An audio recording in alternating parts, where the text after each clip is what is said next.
我在北京。老天保佑，金山银山前路有。老天教唆别管江湖路。老天保佑，金山银山前路有。老天教唆别管江湖路。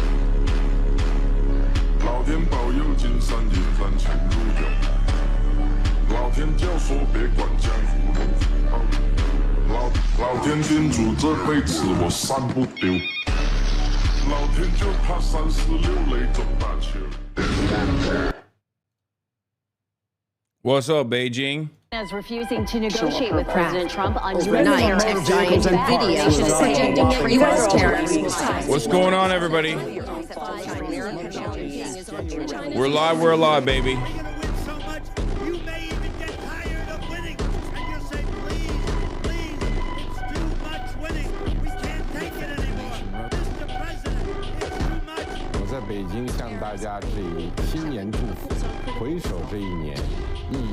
We're live. We're live.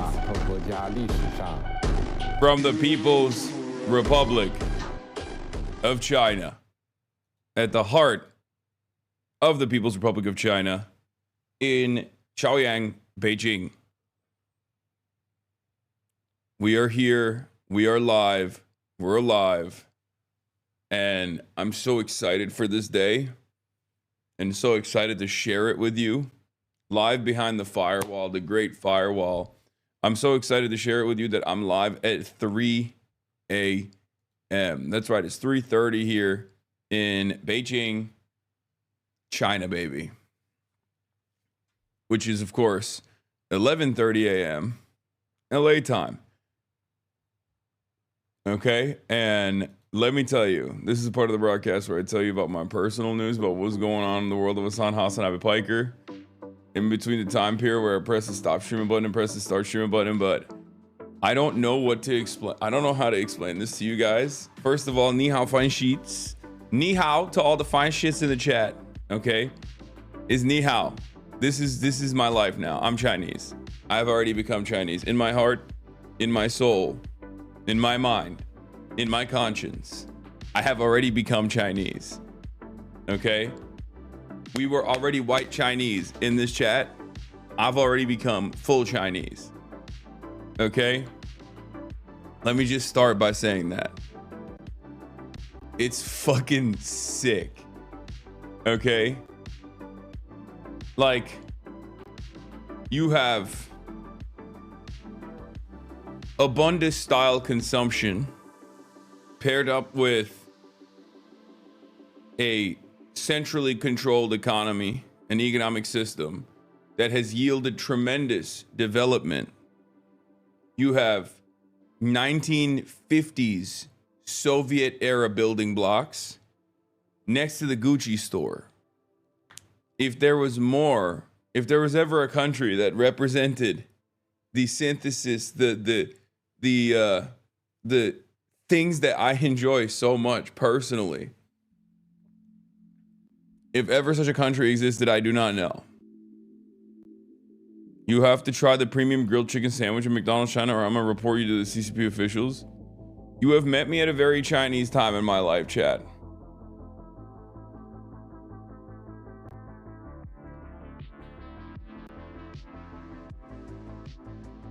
Okay.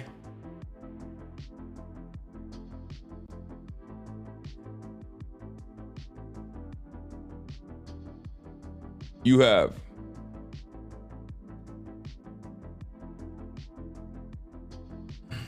You have met me at a very Chinese time in my life. Oh, dude, I'm in a great mood. I'm in a great mood. I'm gonna be honest.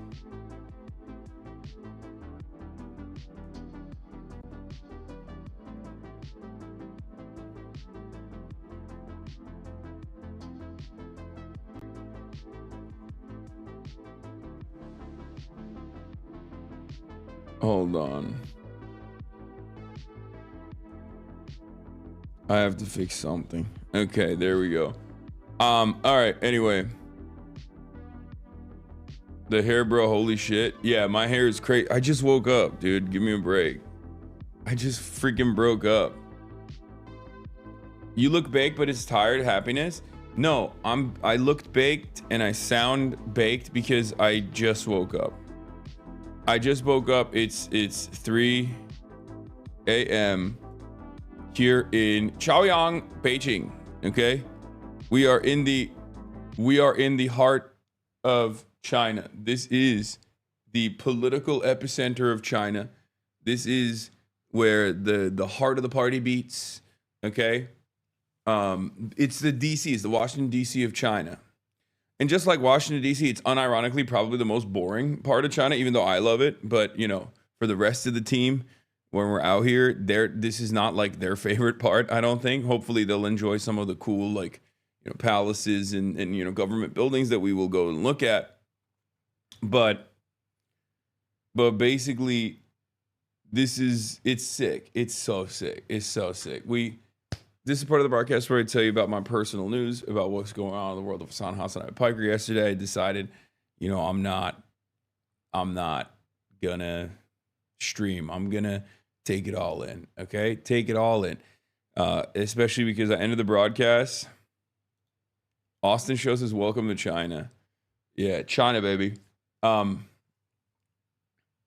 Basically, we got on a flight. There's so much content for you guys, by the way. There's so much like BTS content. Austin has been filming nonstop. I think you guys are gonna really love it. But we got on a flight and we basically just entirely slept. We slept the entire time. Nobody did a damn thing. Okay? We just slept.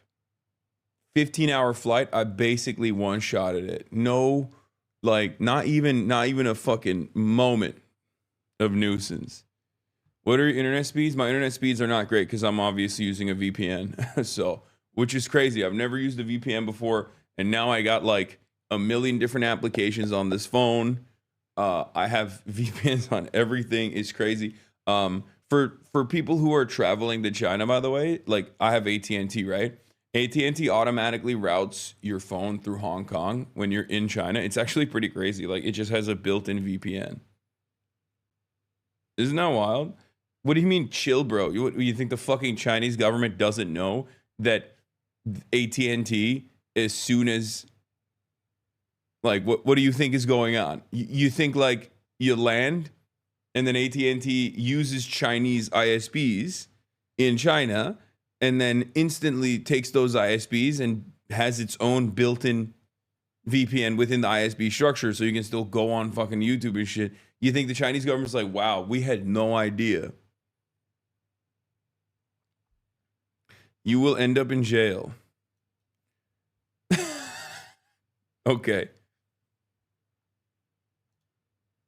Bro, I cannot begin to explain to you how much I am, like, I live the lifestyle of, I will give everything, I will give all of my private information to the Chinese government. I do not care. I want to get a Huawei phone, okay? I want to drive a BYD car. I don't care. I do. What are they going to do with it? What do you want to do with it? Do whatever you want with it, King. Like, that's basically my attitude, okay? How's the jet lag coming for you? I'll be honest, I probably could have slept at a normal time. Last night I went to bed at like 9. We really white knuckled through this entire process because I had to like set the stuff up. And we have a whole team out here. We have a whole Chinese team out here as well because your boy is doing moves. Like I'm on Bilibili. Well, not right now. We're not live streaming the desktop stuff on Bilibili because, you know, I do talk a little bit about politics here, as you guys know, but like we will be putting my live streams, my IRL streams on Chinese social media. And you know, we'll be chopping stuff up from these streams and posting it on like all these different Chinese social media platforms as well. So yeah, I am officially now a Bilibili streamer. And of course, some of you guys know this, but it turns out I was already popping on Bilibili. Some of you know this already, but the Chinese team that we have out here, the China team we have out here, told me that I'm already known on Chinese social media as Lemon Bro.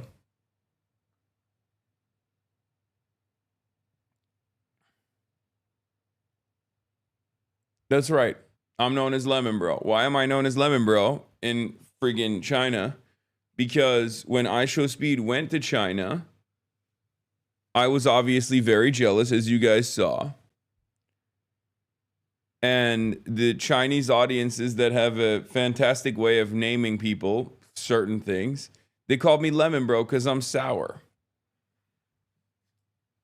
So when I went to China, when I arrived in China, it's the first thing that they gave me. Look at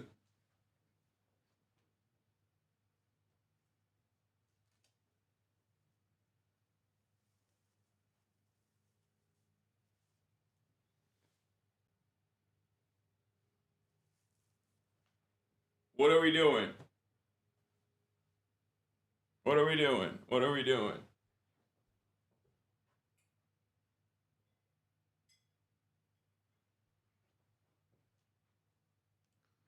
Also, we are in we're in Shanghai. We're in a sick ass hotel. This hotel is incredible. This is the suite. It's not like, I don't think it's like the craziest one, but it's pretty nice.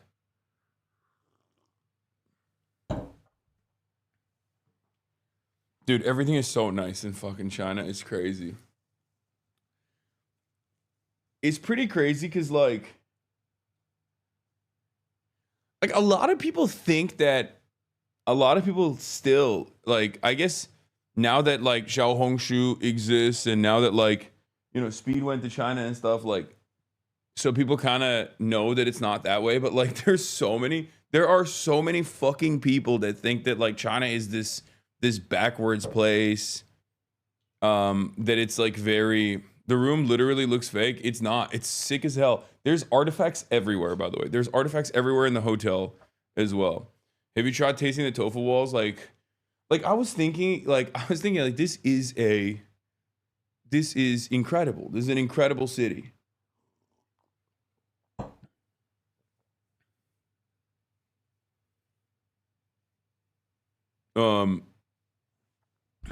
What is an artifact, like museum stuff? Yes. It's the North Korea they've seen in Vice tacos. Yeah, no, that's what I mean. That's what I mean. Like, obviously there's cultural differences, right? Obviously there's cultural differences. There's always going to be cultural differences. But as far as, or there's even like differences within governance. But as far as like this being like a normal ass fucking country and a normal ass city, and actually being much nicer than most normal ass cities that you might be in, I already knew.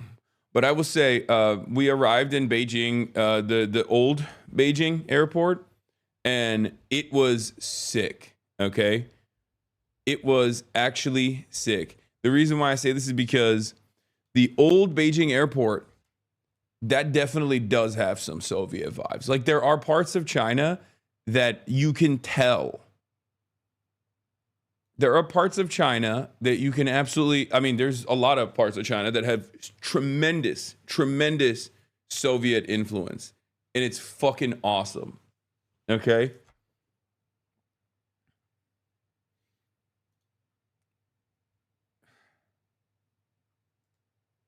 Okay,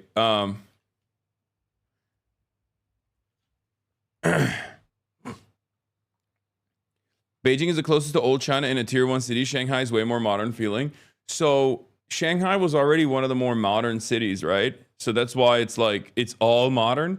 But I guess Beijing has like what I was talking about, which is like, you have literally in the middle of Beijing, you have Soviet apartment blocks, right? Like, you'll have the craziest mall. You guys are going to see all of this when we actually drive around and go to different places. But like, in Beijing, you'll go to like an incredible mall, right? An insane mall, like American style. Because remember, Chinese people, Chinese culture has a lot of American style attitudes. It's very interesting. Like, it basically, how do I describe this?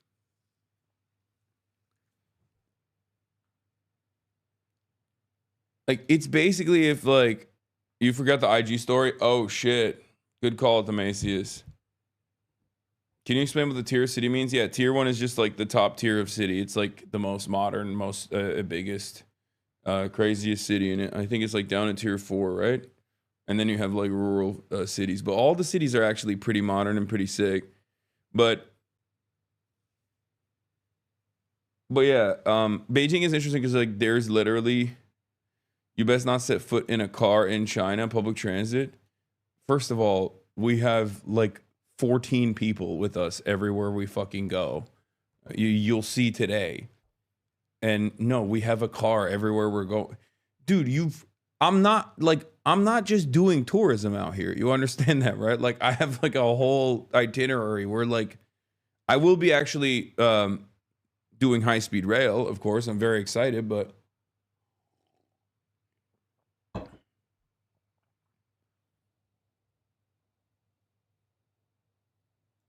what is this? Hasan lost China viewers to X and Asman. 平时看 Twitch 吗 I don't, but I do watch some clips from Asmon Gold and XQC from Bilibili domestically. It's like the clips. Yeah, we're eating away at that market share. Don't worry. Fear not, folks.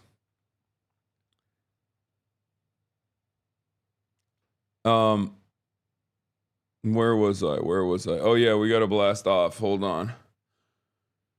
Sometimes Bilibili also calls you normal IQ American when you're popping off in political rants. It's often your nickname for your variety content. Not sure if everyone on Bilibili knows that you are the same person. Wait, Bilibili thinks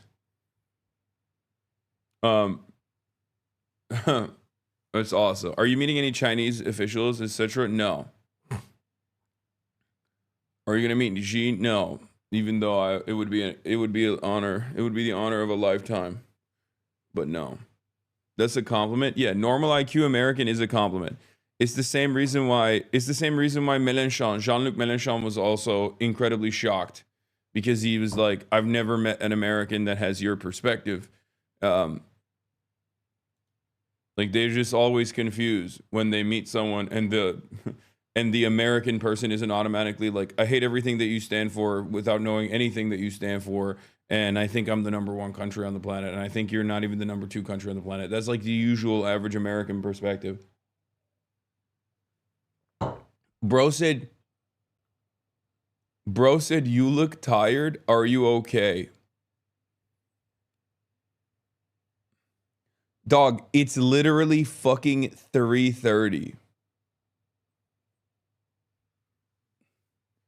It's 3:49. I went to bed at 9 p.m. or 10 p.m. only to wake up at 3:49 so I could live stream for your bitch asses.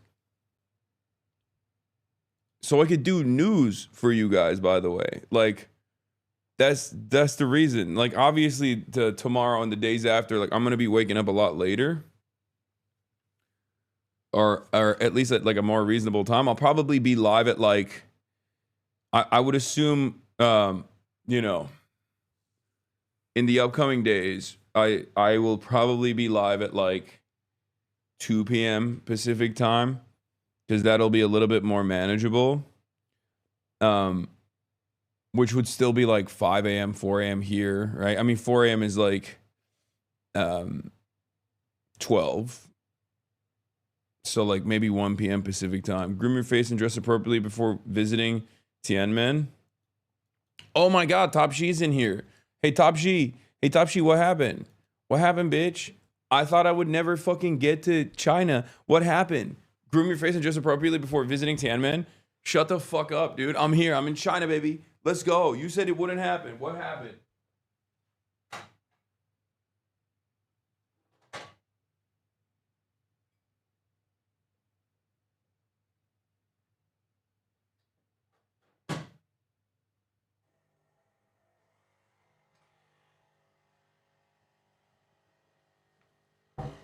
Yeah. Top G, put some respect on it. Put some respect on it. What cities are you going to visit then? Perhaps I may have a chance to show you Chinese hospitality for people whose practice soars under the portrait.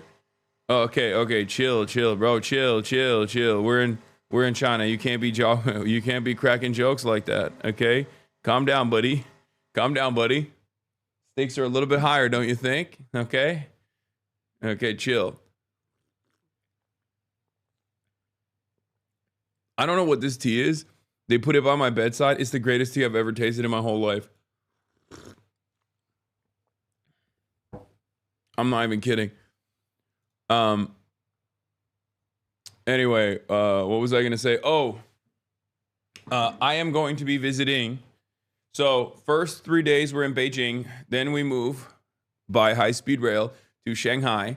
And then I think from Shanghai we go to Chengdu. And then we do some gay shit. Obviously, you already know what it is. Chengdu, the gay city. Had to put that in there for Austin. Like, straight up. We are going to Chengdu because it's gay as fuck. Okay? And then after we have Chongqing. And we have Shenzhen, and I think after that we might have Hong Kong.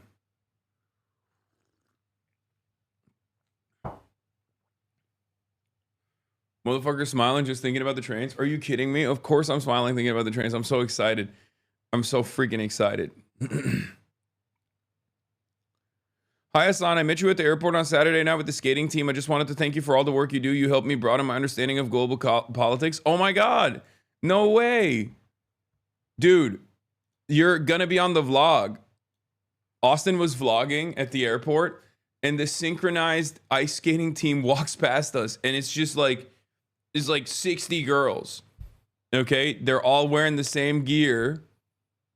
Austin, I think, filmed your interaction. Depending on which one you were. Are you the Russian one? Probably not, right? Because the Russian, there was a Russian ice skater as well who also filmed something. I forget. Hey, they probably won't let you stream on the train.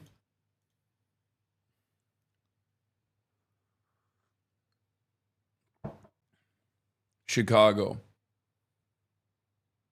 I don't know what that means.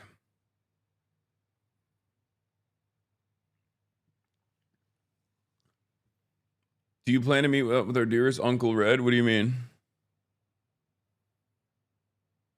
It's time to ruin your vibes and talk about America. Oh, she's from Chicago. Oh, okay. Not the Russian one. She was the one from Chicago. Got it.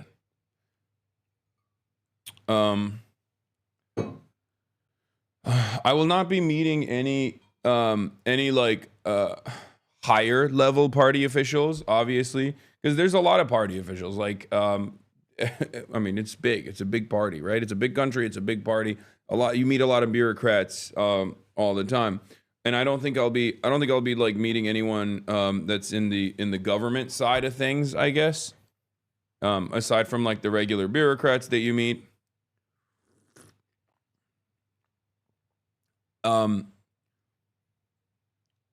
But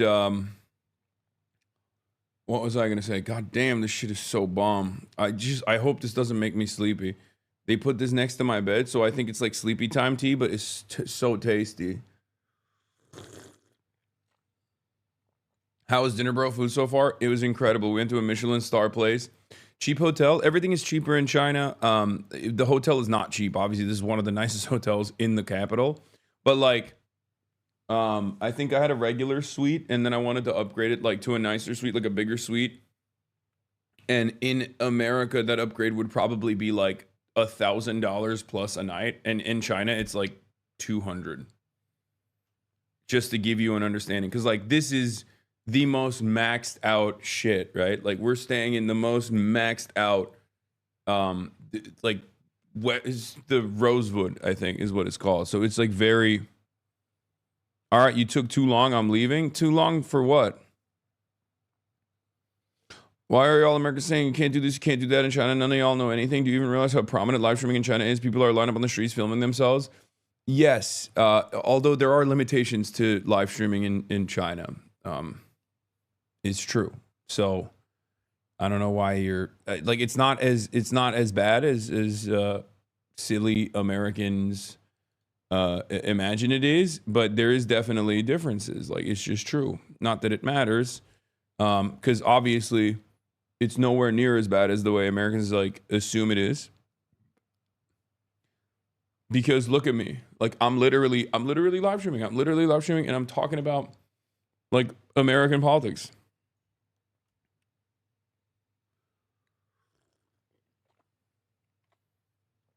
Are you going to Xinjiang, my dream visit? No, we're not going to Xinjiang. That would be really funny if we just went so far. Like, I would love to go to Xinjiang, but it would be very funny to bring like Austin and Will. Like, it would be very funny to bring Austin and Will to all the way out to Xinjiang for no discernible reason. In any case, let's blast off. Okay.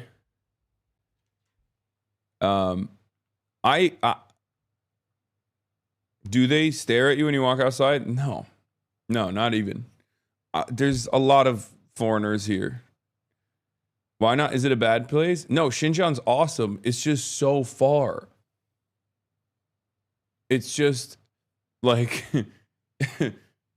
it's so far, and it's not like people don't even go to Beijing. They go to Shanghai, okay? Do you understand? Like the amount of flights that are readily available from Los Angeles to Beijing are limited as opposed to Shanghai, because most people are like, I want to go to the fun places. So like that's not a thing that people consider, if that makes sense. It's not like you gonna hit up the sneaker replica mall? Maybe. China is massive, guys. Again, 1.4 billion people. Hello, Hasan. What time do you want to meet in the lobby? Austin Show, stop trying to get the attention of people in this chat. I have to do news, okay?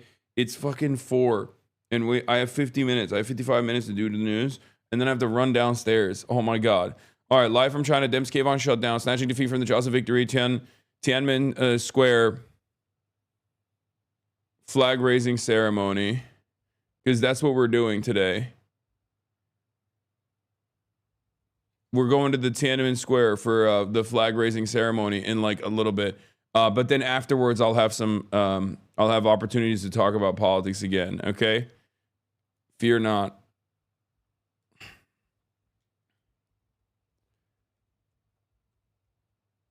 This is the only day where we just have like something super, super early.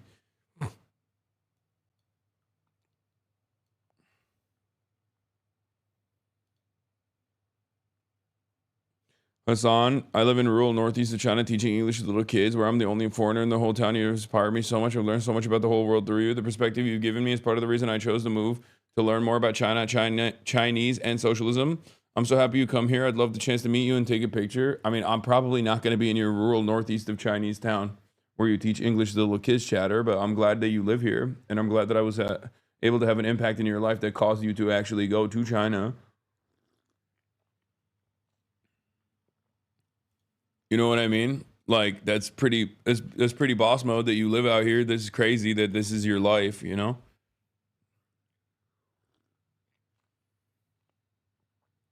Wow, jackass. Bro, I'm just being for real with the guy. Like I'm I got some very limited time out here.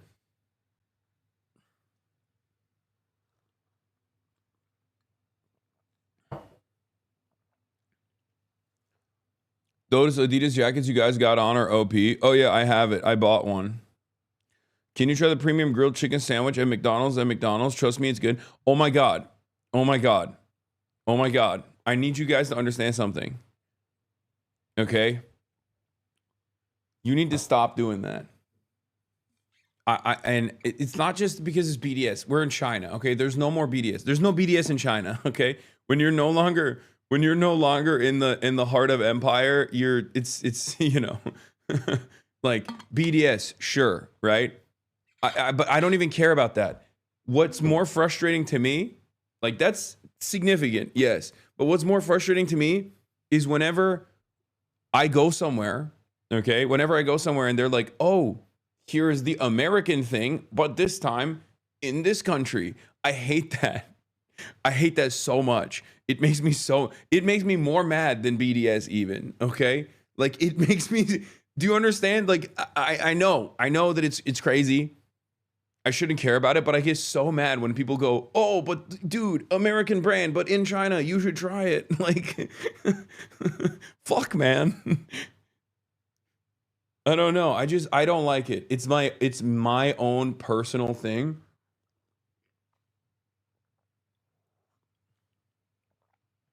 Bu ne? Bayrak ne?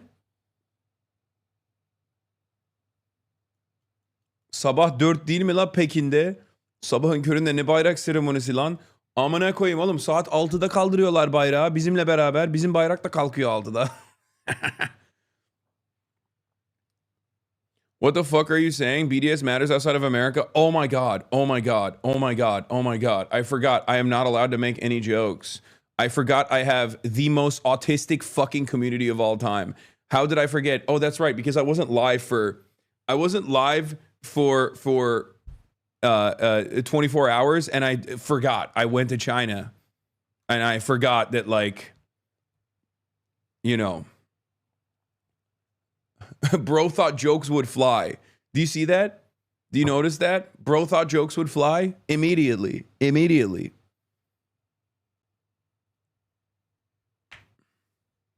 Did I miss your coverage of Trump getting booed? No, we're gonna get started here. Trump is booed while swearing in military service members at the Commanders Lions game. All right, let's get to obviously American news. We have very little time, so I'm just diving right into it. And I didn't even actually do my blast off on Instagram because I'm all over the freaking place. But why can't chatters allow you to experience some happiness for a little bit? Because that's it. They just can't. They can't because they're not happy. Okay. And if they're not happy, nobody's happy. That's just how it works. 1,157 raiders from Central Committee. Oh, that's the biggest Cinnaboo. Oh no, you know, this is like, for Michael from Pennsylvania, this is like watching every person that he has ever loved, like, you know, college sweetheart onward, being cucked. Like, getting cucked, for generational cucking happening for Michael from Pennsylvania here. He is an even bigger China weeb than me. And he just has to sit there and watch me in the fucking heartland of the People's Republic in Beijing. How is China? It's incredible. As soon as we landed in the older Beijing airport. It's very Soviet. It's fucking sick. It's sick. This is just bullying. Yeah, sit there. Yeah, sit there, you little freak. Yeah, sit there and enjoy it. How's Will like it so far? Will was a little iffy on it, but he's enjoying it so far because I kept telling him, like, it's very similar to another country that you really enjoy in the region, you know? Anyway, let's get into it. We are obviously going to be going out earlier today than usual, where I will be going to Tiananmen Square. 1.4 billion Chinese all around the world and all around China yearn to be at Tiananmen Square, to be at the flag ceremony. It's very important, you know, it's very important for the Chinese population. It's very important for Chinese history, or at least this is what our tourism board, our Beijing tourism board tour guide was explaining to us yesterday. You'll meet her later. She's a very wonderful lady. She's been to America many times. She's been all around the world, as a matter of fact. Anyway, let's continue. Let's get back to Donald Trump. What's the tea called? I don't know, but I'm gonna ask them. I'm gonna ask the lobby later because this tea is fucking bomb, dude. It's bomb.com. Straight up, is so good. All right, Donald Trump gets booed at Commanders game, which is really interesting because, or no, I thought this was the Commanders game. Yeah, at the Commanders Lions game, which is interesting because he wanted to buy the Commanders. He literally wanted to go in and purchase the Commanders frickin' the stadium and change it, and he's getting booed so hard. And also, his brain is leaking. Keep politics out of my sports. Yeah, get the hell out of here, Donald Trump. Fuck you. Dude, people hate him. People hate him, and it's awesome. I am saying your name. You solemnly swear that I will support and defend the Constitution of the United States against all enemies, foreign and domestic. Wait. I'm sorry, what? I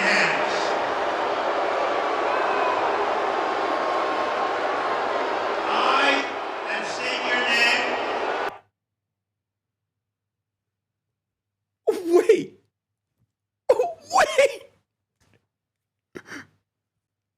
I do Is that normal? Is that like, did he? Is that, he's not, like this is a swearing in, right? Booing a swearing in? Oh, he's leading them in the swearing in. Okay, that makes sense. Oh my God, for a second I lost my mind. I thought he just literally read. I thought he was just like, he was pulling up Brandon by reading state your name. Okay, to be fair, he's having them state their names because it's a swearing in. It's normal. The TDS is kicking your ass. Listen. First of all, it's 3 a.m. It's 3 a.m. It's 4 a.m. Okay? It's 4 a.m. And I only saw the booing. I didn't realize he said, when I heard the I state your name, I thought, well, that's a little strange. But yeah, that makes sense. The Alzheimer's dementia combo is going to hit hard. No. That makes sense. The I state your name makes sense because the swearing in ceremony. Bro, the Chiron has a typo and it's fucking me up. Trump is booed while swearing in the military service members. Yeah, that makes sense. The booing is crazy though. Like, dude, do people hate him so much that they're booing a swearing in ceremony? That's awesome. The people despise this man. They do not fuck with him at all. And of course, this is an interesting story because like this came super close to Donald Trump getting a fucking lifeline.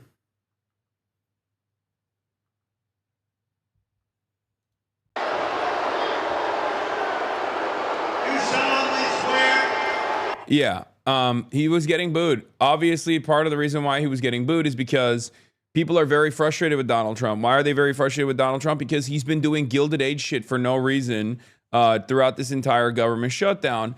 But of course, lo and behold, as I told you guys last week, when I was in DC, I saw some early warning signs. I saw some early fears. Okay, I saw some early warning signs, and you guys were asking me, like, what do you mean? This doesn't make any sense. Why would the Democrats actually turn around and cave on the shutdown? Do you remember when we had that conversation when I was like, I'm in DC for a little bit and I've been around, and the things I've heard from what's going on over here would shock you, remember? And then also remember when I said they're kind of fearful about the filibuster, and that's part of the reason why they will most likely cave on the shutdown? Yeah.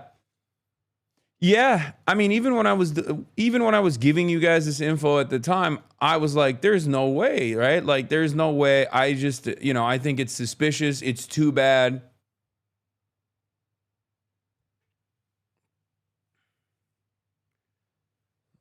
It's too bad there's no shot. There's no way, right? Turns out there is a way. What is this? Why are you sending me the...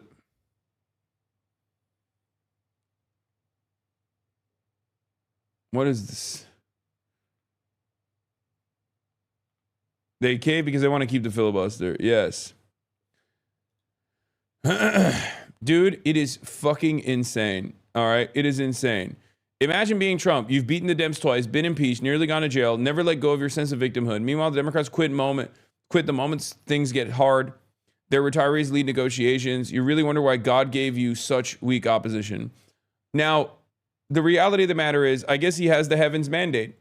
Okay? You have to recognize at this point. It's just that the Democrats don't actually want to win. The Democrats do not want to win. The Democrats do not want to legislate. The Democrats don't want to be there for the population. The Democrats are simply here to be a fucking nuisance. Okay? They're here to constantly be annoying. They're here to lose. They're not here to actually do right by their voters. They are here to snatch defeat from the jaws of victory. And there are plenty of people on the base of support that also actually go along with this. They follow. They constantly constantly follow the lead of some of the worst political instincts I have ever encountered in my entire life. It's not Trump's resilience that is impressive. I think it's the Democratic Party's capacity to lose that is impressive. I'm sorry. I can no longer sit here and act as though Trump's a brilliant machine politician. He is not. Okay? He is not. It is actually the Democrats that have created this environment for Donald Trump, and it will always be the Democrats that will continue creating this environment for Donald Trump. But at least on the one hand, I have seen finally that there are a lot of people who say that they're liberals and libtarded or whatever that are finally coming to their fucking senses. I saw Brian Tyler Cohen freaking out about this shit. I saw Harry Hasan freaking out about this shit. Like on the influencer side, there are plenty of fucking Democrats who are like, enough is enough. Enough is enough. Like, do your job. Do your fucking job. Do your fucking job. Do anything. Do anything. Now, for those of you who don't understand why we're so frustrated about this, if you weren't like paying close attention, there was a government shutdown that took place. I believe it was like 40 days or something. It was literally a record-breaking government shutdown. And government shutdowns are obviously very damaging because when the government is shut down, there's a lot of federal workers that are furloughed. There's a lot of mouths that you can't feed, right? And it's a terrifying predicament for anyone who actually cares about their constituents. Having said that, the government shutdown is usually the last political tool that the minority party has at their disposal to actually get their agenda across in an effort to actually defend, even larger number of Americans, for example. So, like, that's precisely what was going on here. It's been 41 days, and the government was shut down because Donald Trump and the Republican Party has cut ACA subsidies, which means like 24 million Americans, tens of millions of Americans are actually no longer going to get their fucking health care. They're going to get kicked off of their health care coverage because their insurance premiums are far too costly. The ACA subsidies were taken away from these people, and their health care is about to triple in cost, right? These are the reasons why the Democrats were supposed to be fighting for, the shutdown to get the Republicans to come back to the table and offer subsidies on ACA, also known as Obamacare, which is already a fucking Band-Aid solution. So like half the time when I'm advocating for this stuff, I'm advocating for the Democrats and their signature policy that they should be defending. Like, I'm a Medicare for all guy. If I had no investment or concern or consideration for the average working class American, I would just say, let it fucking burn. Who gives a shit? This entire thing is busted anyway.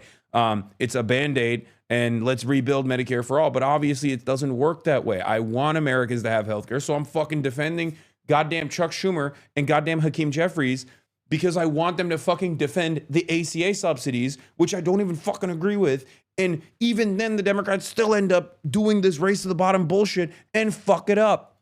I can't believe it. It's like I want the Dems to do Dems shit, and they can't even do Dems shit. What are we fucking doing at this point? Suck my cock, man. You guys do not give a fuck about the working class. You do not give a fuck about your voters. I don't even know what you give a fuck about. Old, decrepit, weak, feeble, monstrous, corrupt pieces of shit they are. They don't care about fighting against Donald Trump. They do not care about being an opposition party. They do not care about anything. And I fucking hate them so much. I hate them with my entire fucking heart and soul, because at least I know Donald Trump is evil, okay? I know Donald Trump is evil, but the Democrats are supposed to not be evil, okay? They're at least supposed to be like, oh, we tried our best, but we couldn't do it. But no, time and time again, oh my fucking Lord, dude. They are such assholes. If they fought for Americans with a fraction of the severity that they fight for fucking Israel, okay, we would be in an entirely different predicament. We'd be in an entirely different country.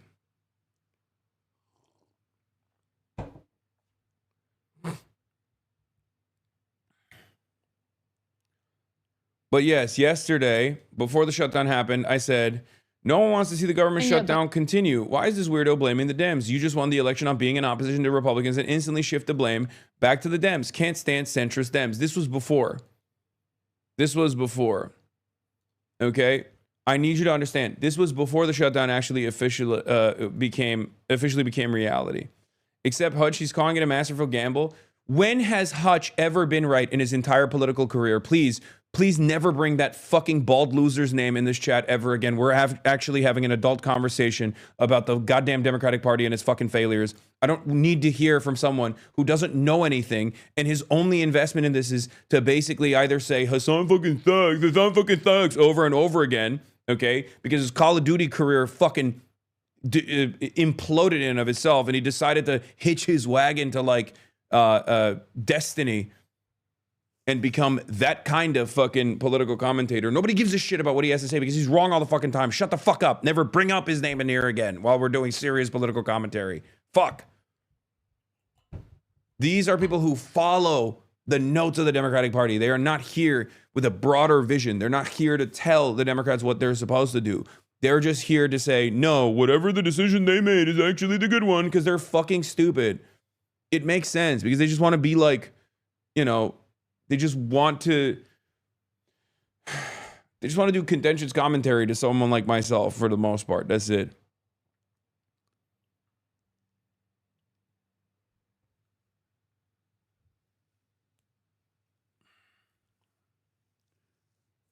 But the point is, there are still a lot of centrist Democrats who unironically are just like Kamala heads and they're Biden heads. And they're very weird, and they love, you know, they love the establishment Dems, and they think that everyone is wrong for shitting on the establishment Dems, and that it's fine, but they're like centrist. I don't know. Gavin Newsom with an oddly similar tone to you. I know. He said pathetic. Yeah, he wants to be president so bad. He wants to be the leader of the Democratic Party so fucking bad. I am so sick of weak Democrats. We need fighters who will stand up to Trump and MAGA. We need a big tent of fighters, not folders. As I made clear, I'm a liberal. Someone like Zohran Mamdani is farther left than I am, but I'd rather vote for him than a weak liberal who doesn't stand for anything. I will support fighters, not folders. Now, respect for him for saying that, but also, bitch, you're Harry Hasan. We know in your fucking age group that, like, we know you love Zohran. You don't have to fucking farm this, like, I'm actually a reasonable centrist liberal and Zohran is much more further left than me. What is this? What is this? Do you just... No, I don't believe Harry. Yeah, he loves Zohran. Of course he does. All these guys do. It's so funny that he's like, I'm a liberal and I'm a reasonable liberal and I think Zohran is to the left of me. No, he's not. Shut the fuck up. You're just saying that because you think that's what like the older consultants want to hear. You think that's what the older consultants want to hear. Trust me, as someone the older consultants hear from all the fucking time, it doesn't matter. Just be yourself. Be honest. Should AOC or Bernie be tweeting this? Yeah, I mean, this is inside baseball. I don't know how much like they should be pushing on the buttons here. But obviously, a lot of people are frustrated. Okay, Ro Khanna actually came out and did the Ro Khanna cycle one more time. My goat. The Ro Khanna cycle is so alive and so well that by the end of this Ro Khanna cycle, I think we're eventually going to reach a point where he just says like full luxury gay space communism one day. And then the next day he's going to be like, if you don't let banks put a lien on your child's potential future gainful employment salary for even the thought of getting a Klarna payment processor for your next Domino's pizza, you should be arrested. Like, he swings so wildly, and every time he fucking swings, he either goes max left or max right. It doesn't make sense. I don't know what the fuck he's trying to do. I think he basically realized that, like, the median voter, we showed this chipmunk, we try to get this chipmunk to understand the mind of the median voter, and he killed himself. Like, that's, Ro Khanna saw that and was like, bet.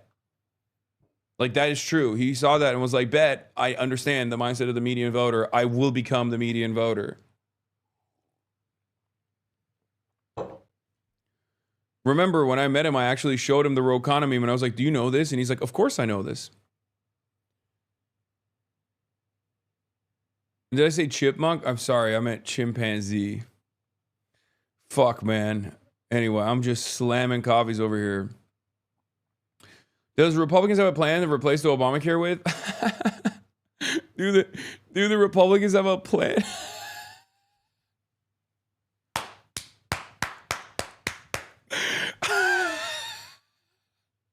Yeah, dude. Yeah, they got a plan. It's called fuck you. It's called eat shit and die. Okay? That's what their plan is called. Guess what? It's called We are going to kill you if you make under $250,000 a year. That's the Republican. Oh shit, you scared the fuck out of me. That's the Republican plan, dude. The Republican plan is eat shit and die, you fucking poor broke boys. All right, are we good? Kinda, not really. Oh, wait, where's the phone? Okay. Days into the longest government shutdown in history. This morning, a breakthrough. The motion upon reconsideration is agreed to. The Senate reaching a deal to reopen the government through the end of January. 8 Democrats breaking with the party to advance the measure. This was the only deal on the table. In the end, Senate Democrats backing away from their key demand, extending expiring Obamacare subsidies so health insurance premiums don't rise for millions. How do you explain, though, to your constituents why it was worth it to put up this fight for so long when in the end you did not get your key demand? Because it wasn't working. How long would it take to not get a response to say it isn't working? But Senator Bernie Sanders insisting the party is giving in too soon. If this vote succeeds, over 20 million Americans are going to see at least a doubling in their premiums in the Affordable Care Act. And other Democrats leaving the chamber clearly upset. I voted no just because I'm so pissed off. I'm just frustrated. As part of the deal, sources say Democrats were able to secure a vote on health care subsidies in the coming weeks, but there's no guarantee Republicans will support it. People are seeing what these prices are going to be, and so that drumbeat is getting louder. The agreement also reverses mass firings of federal workers laid off during the shutdown, guaranteeing back pay as required by law for hundreds of thousands of others who were furloughed, and includes months of funding for SNAP, federal food assistance. So the shutdown is not over yet, so Americans out there will continue to feel the impacts of this. The Senate still has to give final approval on this bill, and then it will have to go over to the House. They have been out of town, out on recess for 51 days. They're expected to be called back this week, George. And Rachel, this came after an appeals court handed the Trump administration a defeat on these SNAP benefits. Yeah, George, and there's been a lot of back and forth in the courts over this. So over the weekend, we did see Supreme Court Justice Ketanji Brown Jackson pause a ruling that would have allowed these benefits to go out for millions of Americans, giving an appeals court more time to review. And you just said it there. We did hear from an appeals court rejecting the administration's request to block these payments, essentially saying the administration sat on its hands and delayed these payments from going out for so many Americans the first week of November. They still do have time to appeal to the Supreme Court, George. Senator from Vermont. I understand that the way the process has been developed, it is impossible. We're just figuring out the logistics of how we're gonna actually film the the flag raising ceremony. Are you gonna try sick Chinese cigs? No, I'm not. Democrats now own the shutdown, and because that's how it'll be perceived, will own every potential false fiscal cliff hereafter, and any gutting any impetus or leverage to do it again. I agree. I was having this conversation with some other people as well. It was mind-boggling to me that the Democrats actually did this. I get like they're bad, but this is like, chat, they're bad, but this is a whole new level. Like this is truly a uniquely bad new level of bad. I cannot stress this enough. Like this is beyond malpractice. Like I've just been fucking angry. Even in China, I've been angry. Okay. I cannot believe it, especially because it took place right after a wave of victories. So it basically felt like the Democrats were saying, oh no, we have it too good. The people hate the Republicans too much. And God forbid, it kind of feels like they like us again. We have to stop it. Like it just genuinely feels like they were just like, we have to put an end to this shit. We have it too good. And the reality of the matter is, it's all the people that are retiring. So there's only, or people that just don't have any reason, like they don't have any fear of being primaried. So basically, what I will say is this, okay? Either these guys, either Chuck Schumer went to the centrist Dems, who are always the rotating villains, who play the role of a spoiler in the party, and demanded or said, you know, you guys can actually cook this, which means he's a demon and an awful, monstrous piece of shit. Or he actually did not want them to do it, but they did it anyway, and that means he's an ineffective party leader and so incompetent that he must retire instantly, okay? To preserve American democracy, if you do believe that there needs to be an effective counterbalance to the growing fascist movement in this country, unfortunately, you need something. You need some motion, some momentum from the Democratic Party, and it fucking feels like the democratic wishes of the public is in that direction, where they absolutely want the Democrats to fight back, and Chuck Schumer and them are not doing it. His own whip voted for it. I mean, Dick Durbin. So yeah, obviously you have Maggie Hasan, you have Shaheen, you have Tim Kaine. Like, out of all of these guys, even Tim Kaine is fucking bullshit. Like, he should have done it. He's the one that's like the most understandable. You know what I mean? Like, because like even with Abigail Spanberger, like, this is the reason why I say it's like understandable is because like if you're in Virginia, like your entire base is federal workers, right? Like they're federal workers, they're all furloughed. Like it makes sense that you would be a little bit more reluctant, right? But even then, it's always about blaming the Republicans. Okay. You were supposed to blame the Republicans. So there is I actually don't have any fucking, I have no confidence in any of these fucking dipshits. Okay. Tim Kaine in the membrane, Tim Kaine in the brain. Dick Durbin also obviously is retiring, so he has no ambitions. You can't primary these people.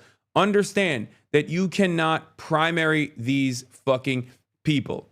Okay. Now Schumer obviously knew the entire time that it was going on. So the notion that he was not aware of what was going on here is also idiotic. It's a lie. But I wanted to show you this. Okay? This is Abigail Spanberger on Face the Nation before. Abigail Spanberger on Face the Nation before the shutdown takes place. And I was very fearful that this is what was going to take place. This was going to happen. Yeah, here. Well, you have it. I texted it to you before. No, but you have the login too. I've sent you the login many. Wait, okay. What changed? Okay, hold on. I'll do it right now. Hold on. Anyway, here's Abigail Spanberger. Well, Virginia boasts one of the highest numbers of federal workers in the country, and as you know, many of them are not getting paid. You know, some in your party look at your election on Tuesday and the win in New Jersey and say that is permission to hold the line in Congress and refuse to fund the government or fold on the shutdown. Should congressional Democrats view your victory that way? Absolutely not. Our victory was a victory that was based on a campaign that was addressing concerns related to costs and chaos. My campaign across the past 2 years have been focused on hearing the challenges that people are facing all across Virginia. It's rising. She's from Virginia. It makes sense. She wants to shut down the end because of her constituency. Yes, except, do you understand why I'm mad at her? Everybody wants the government shutdown to end. Nobody wants the government shutdown to continue, chat. There's no one out. There is not a single person that's like, I love the government shutdown. It's fucking awesome. It's not. The point is, you should never blame your own party. Okay? Are you fucking dumb? Are you stupid? Why the fuck would you blame your own party for it? You absolute dumbass. Why would you? There are two parties to a fucking negotiation. Why would you hit the Democrats as opposed to the Republican side that is not negotiating with the Democrats? Are we for real? Are we being for real here? Aren't you a Democrat? Why the fuck are you blaming? Why the fuck are you blaming the Democrats for the shutdown? It's the Republicans that are not conceding to the very reasonable demands that are being made. Because this question is going to be the only question that remains. 40 days of pain. 40 days of pain. What was it for? Nothing. It was for nothing. And now Americans, by and large, are going to turn around and be like, okay, maybe the Republicans were right. Maybe the Democrats are fucking assholes. And they just decided to shut the government because they're bored.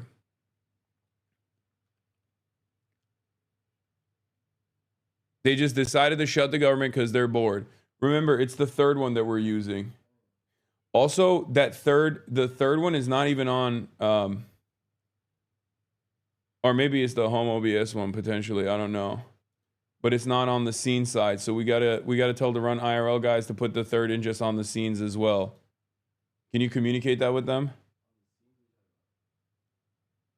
On the scenes, like on the IRL toolkit, there's starting soon, ingest, second ingest, home OBS, BRB. There is no. Yeah, they need to add that so we can flip it to the third ingest, the phone. We also have technical stuff that we need to do because we can't bring bags to Tiananmen Square because the bag line is going to be so incredibly long that we won't be able to get in, apparently. So we have to do it from our phone only, for phone only stream. Are you not jet lagged? Of course I'm jet lagged. Are you kidding me? I'm incredibly jet lagged. It's literally it's 4:40 or 4:30 in here. Yo, bring back one of those jackets for me. I wear a large. You got it, King.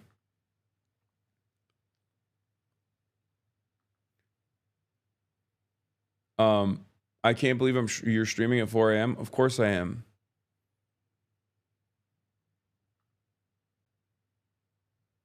But yeah. The anger and the resentment that I have for Abigail Spanberger is not that she's like, oh, nobody wants to shut down the Continue. Of course nobody wants to shut down the Continue. You're just not supposed to blame your own fucking party, especially, as I said, when you won Costs in healthcare, housing, on energy, and being opposition to the Republicans. No one wants to see the government shut down Continue. Why is this weirdo blaming the Dems? You just won the election on being in opposition to Republicans and instantly shift the blame back to centrist back to Dems. Can't stand centrist Dems. Democrats love snatching defeat from the jaws of victory. Apply pressure to the GOP. Do full court media press.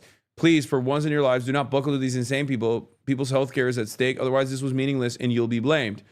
And of course, I believe like 10 minutes after this video came out and Andrew Desidero was like reporting that it was being circulated among some Senate Democrats right now, they already knew that they were going to fold on it.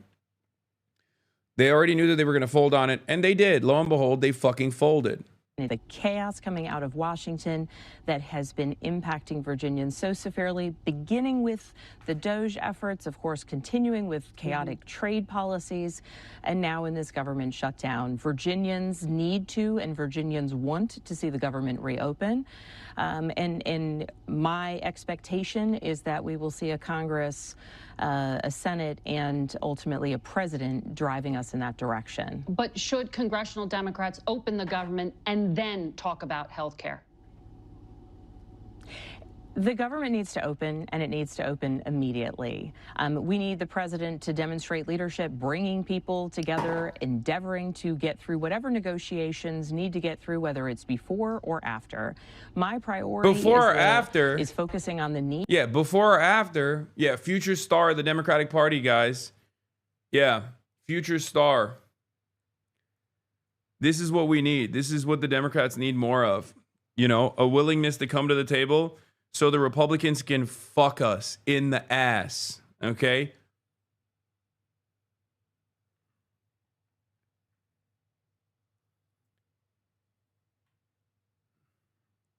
This is real girl boss shit, sweetie. Your weak and feeble mind cannot comprehend how this kind of girl bossing works. The whole thing makes the Dems just look weak because we are. They are.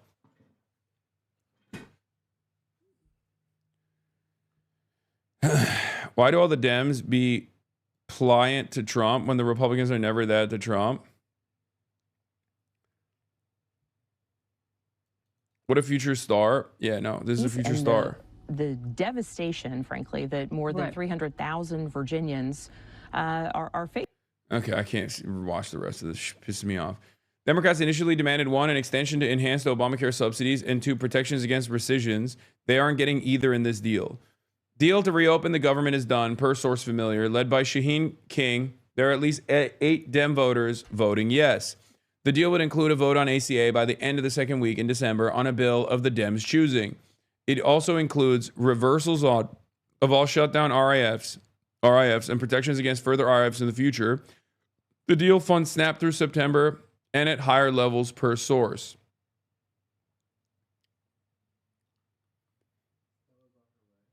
They got nothing. What? Okay.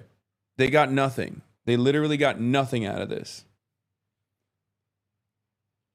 They got nothing out of this. And also, Prospect.org shouts out to David Dayen. His reporting on this shows that Schumer was more involved than reported with an attempted cave on the government shutdown. The gang of 8 Senate Dems had his approval, and he was getting daily updates. The cave almost happened Thursday after the election. It was even closer. It was even closer to the fucking Tuesday victories. They literally want to kill the hope that their own base has. Straight up. And they did this in the same rotating villain structure that I have constantly criticized within the Democratic Party. Okay? They did this. They had maximum leverage and they said, fuck it. 8 Senate Democrats saw charts like these and decided, oh yes, now that the public opinion is on our side and our opponent is facing electoral consequences for their policy choices, now is a great time to give up all of our leverage in the healthcare negotiations.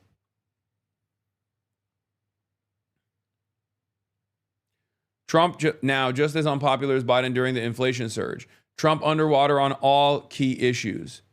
Net approval of Trump's handling of the shutdown is dropping.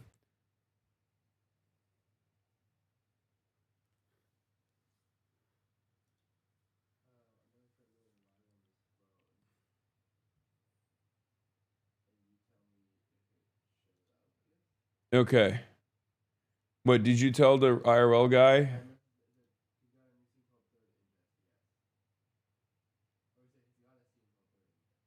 Oh, but it's not showing up on the main page on the toolkit side.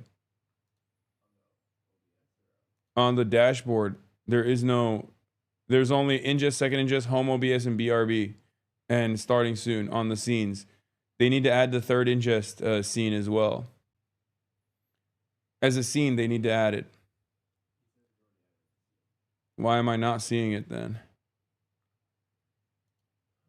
Look. Starting soon, ingest, second ingest, home OBS, BRB. It's on my ingests, but it's not on my scenes. So I can't flick to it. Yeah, on my IRL dashboard, scenes. No, it is. Look, see? It says scene right here. We don't have a button for it. Guys, don't fucking worry about that. That's just like background shit, okay? We're doing a million things at the same time. It's like, unfortunately, very, very dynamic.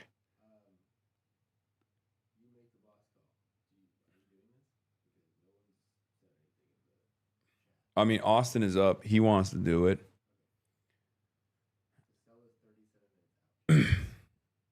Oh, I think we need to leave here by 5 a.m. no matter what. Maybe it's better to meet there for her. I don't know. Ask in the group chat with our handlers.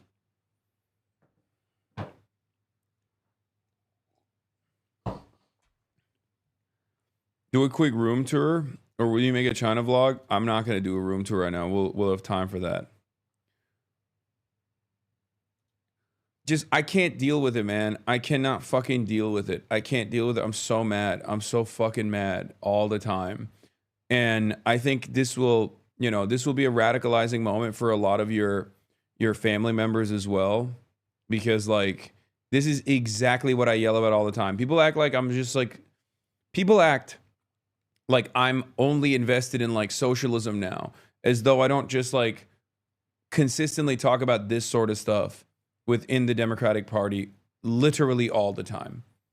Like this is a big part of what I talk about. This is a big part of what I talk about. When I say like, these are the reasons why Kamala Harris lost, like, I mean it. Like, I don't want the Republicans to win. I don't want Republicans to win at all. Okay? It's so frustrating. What's up? Oh, so I have to, oh. And then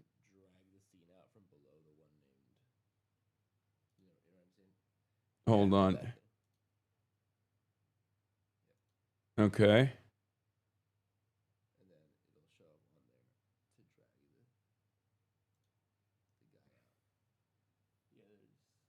third inches, and I drag him over the little equal sign thing.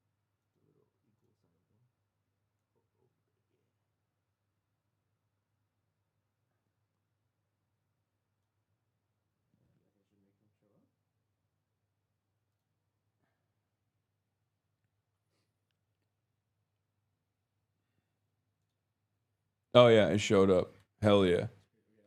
Okay, rip it. Oh my God, I almost accidentally shut down the server. That's crazy. Wait, what? It's effing?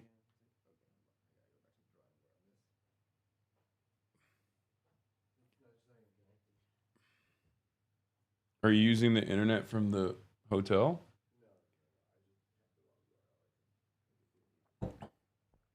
No, chat, it's not effing on your end. It's effing on our end. Obviously, you had the ogre who was already anti-shutdown from the start, and he's a giant piece of shit and sucks, and we hate him.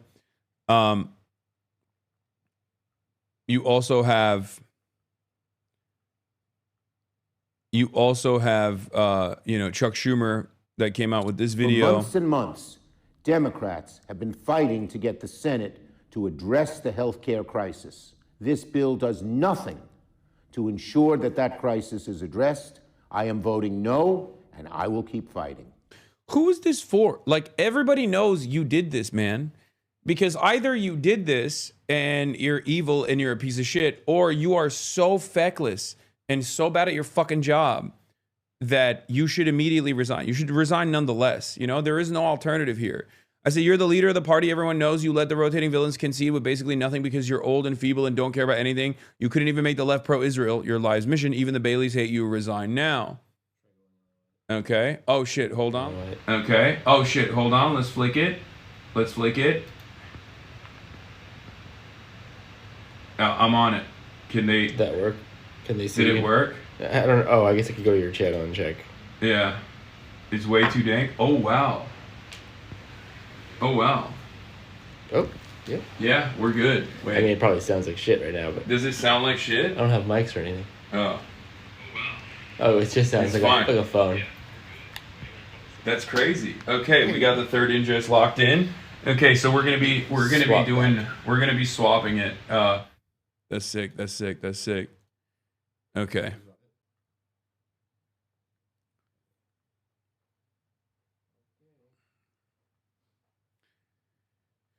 You already look Chinese? What the fuck?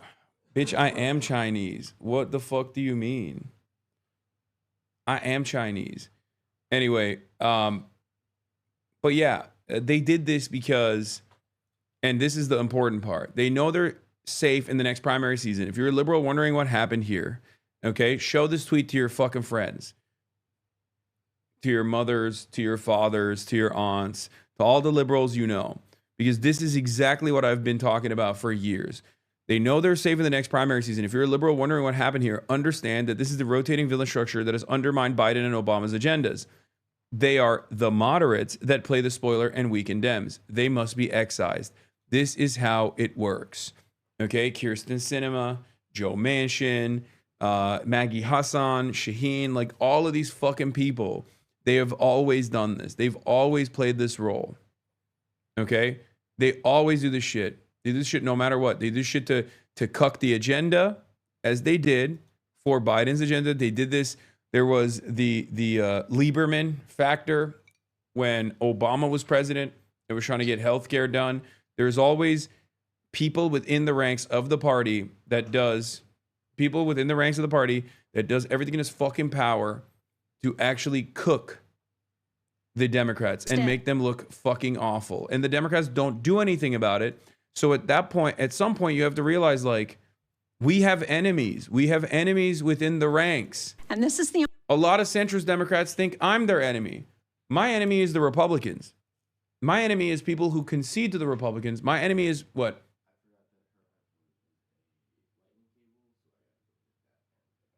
Okay, yeah.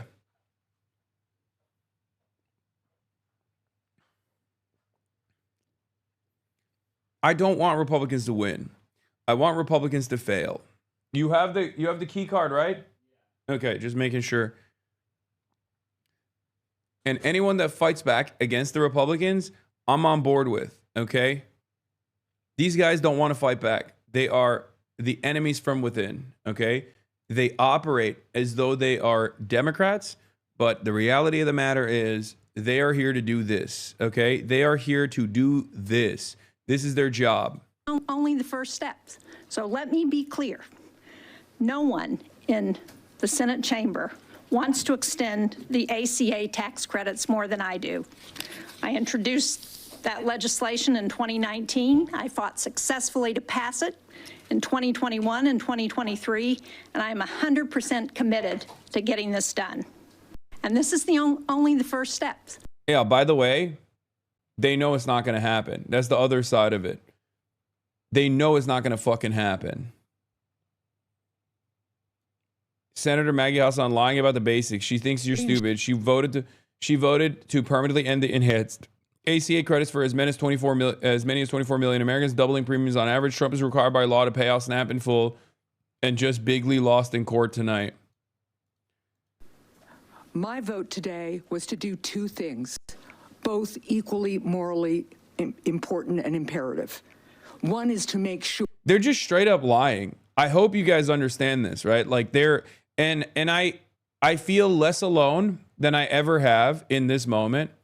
You can't primary any of these people. They're primary proof. I need you to understand the reason why the spoilers were the reason why the spoilers came from safe seats was by design. You cannot primary them. You want to know why? Because some of them are fucking retiring. Like Dick Durbin is retiring. He's done. Okay? The rest of them do not have a primary coming up in 2026. They are in safe seats until 2028 or 2000 and I think 30 maybe. Some of them are not up for re-election until 2030. Some of them are not up for re-election until 2028. There's not a single Democrat that made a decision here that actually has a competition coming up. Every single one, including those who were actually initially soft on this, like John Ossoff, turned around and voted no. There is a reason for it. It's because the Democrats themselves realized that the party will fucking implode. It's the easiest lock for any Democrat. John Ossoff is up in 2026. He was also voting to end the shutdown. Why did he not vote to end the shutdown? Because they got votes elsewhere in safer seats. The Democratic Party is operating like this deliberately. This was Chuck Schumer's design. I am of the mindset that Chuck Schumer did this on purpose. I'm not of the mindset that Chuck Schumer is so weak that he couldn't actually whip his own caucus. Okay? I am of the mindset that Chuck Schumer deliberately designed this process so that it was Democrats that were not up for re-election anytime soon that would take the fucking blame.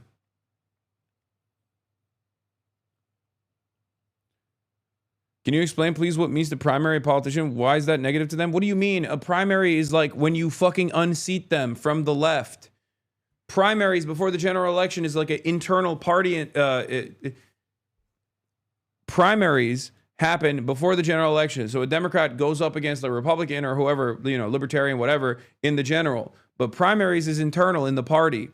As in, another Democrat will come in and just fucking unseat them. God damn, maybe he's non-American. I don't know.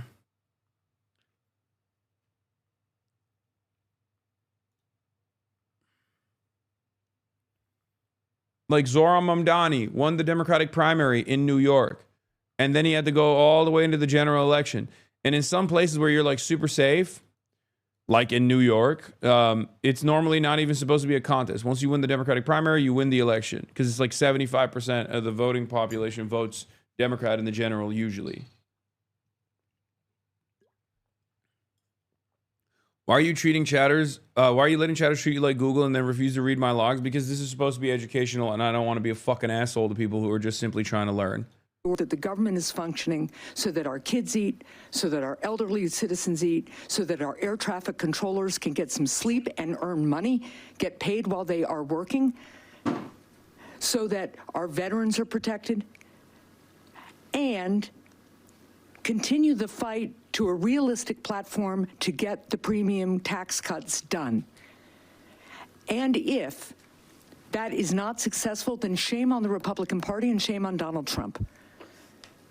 But the American people will see who stands with them on health care and who does not. And that will be the platform of the next stage of the fight. I hope we can find bipartisan agreement on an extension of those premium tax credits. In New Hampshire, couple of who are 60 years old or so earning $85,000 a year are seeing like a $15,000 increase. All of this is bullshit. Here, let's hear Bernie Sanders talk on it. To delay the votes that are going to take place. And if that were not the case, that is certainly what I would do. Because I think it is important that the American people fully understand what is being voted on today. Everybody in America knows that our current healthcare system is broken. It is dysfunctional. It is cruel. It is by far the most expensive healthcare system in the world and the only healthcare system of any major country that does not guarantee healthcare to all people as a human right, covering every man, woman, and child. We are unique in that respect. And yet tonight, what this Senate is about to do is make a horrific situation even worse. So let's be clear what this vote is about. If this vote succeeds, over 20 million Americans are going to see at least a doubling in their premiums in the Affordable Care Act. In my state of Vermont and throughout this country, for certain groups of people, it will be a tripling and a quadrupling of their premiums.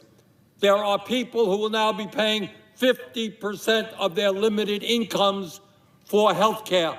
Does anybody in the world think that makes sense? And if this resolution is passed tonight, we are on a pathway to throw 15 million Americans off of Medicaid and the Affordable Care Act. 15 million. Our job is to create universal health care, guarantee health care to every man, woman, and child, not throw 15 million people off the health care they have, low-income and working-class people. And my friends, know what you are voting on. Studies are out there that when you throw 15 million people off health care, some 50,000 of our fellow Americans will die unnecessarily every single year. Anyone think that's funny? Something to laugh at? Something to just go past? I don't. 50,000 Americans die unnecessarily. Now, I know as part of this resolution that the majority leader is going to say, well, Democrats can put together their own bill, and it'll come to the floor here in the Senate for a vote. As everybody here knows, that is a totally meaningless gesture. You can get 100 votes here in the Senate. Won't mean anything because the House is not going to take it up, and the President of the United States certainly will not sign it. So, Mr. President, I hope that anybody here who is thinking of voting for this reconsiders goes back home and talks to their constituents and asks them what it will mean if their health care premiums are doubled or tripled. Thank you, Mr. President. All right, so here we go. We begin with a Fox News alert. The Senate taking a massive step toward reopening the government last night. Oh, you have several Democrats voting to break the filibuster on a major procedural vote, but final passage has yet to happen. Maddie Rivera joins us live in Washington with the details. Maddie, at least we have something different to talk about today. Yeah, it looks like we could be nearing the end of this shutdown stalemate. We hope. The Senate voted 60-40 to pass the bill overnight, the first step in a series of procedural maneuvers. 8 Democrats joined Republicans to pass the GOP's revised spending package, including Senate Minority Whip Dick Durbin, Senators Tim Kaine, Catherine Cortez Masto, and Jackie Rosen, among others. Senator Rand Paul was the only GOP no vote. The package will fund the government through the end of January, but in a major blow to progressives, it does not include a deal on Obamacare subsidies. It merely guarantees a vote on the tax credits at a future date.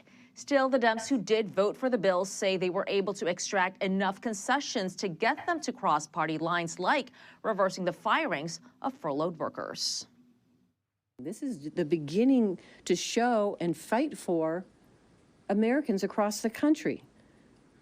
Let me just say this, with the government open, we can focus on passing a full bipartisan budget for 2026. I understand that not all of my Democratic colleagues are satisfied with this agreement, but waiting another week or another month wouldn't deliver a better outcome. It was our judgment, after 6 weeks, going on 7 weeks of this shutdown, that path wasn't working. Airlines, which have been dealing with the fallout from flight cuts as a result of air traffic controller shortages, are praising the vote. Airlines for America saying in part, it's more important than ever to ensure that our nation's airspace is safe, reliable, and open. House leadership, meantime, is telling members to expect votes this week and that they will give a 36-hour notice to return to D.C. Lawrence Ainsley and Brian. All right, Maddie, thanks. So this is great news, I think, for the country. And you see these senators who were not organized. Chuck Schumer told them in March, go cross the line and vote for it.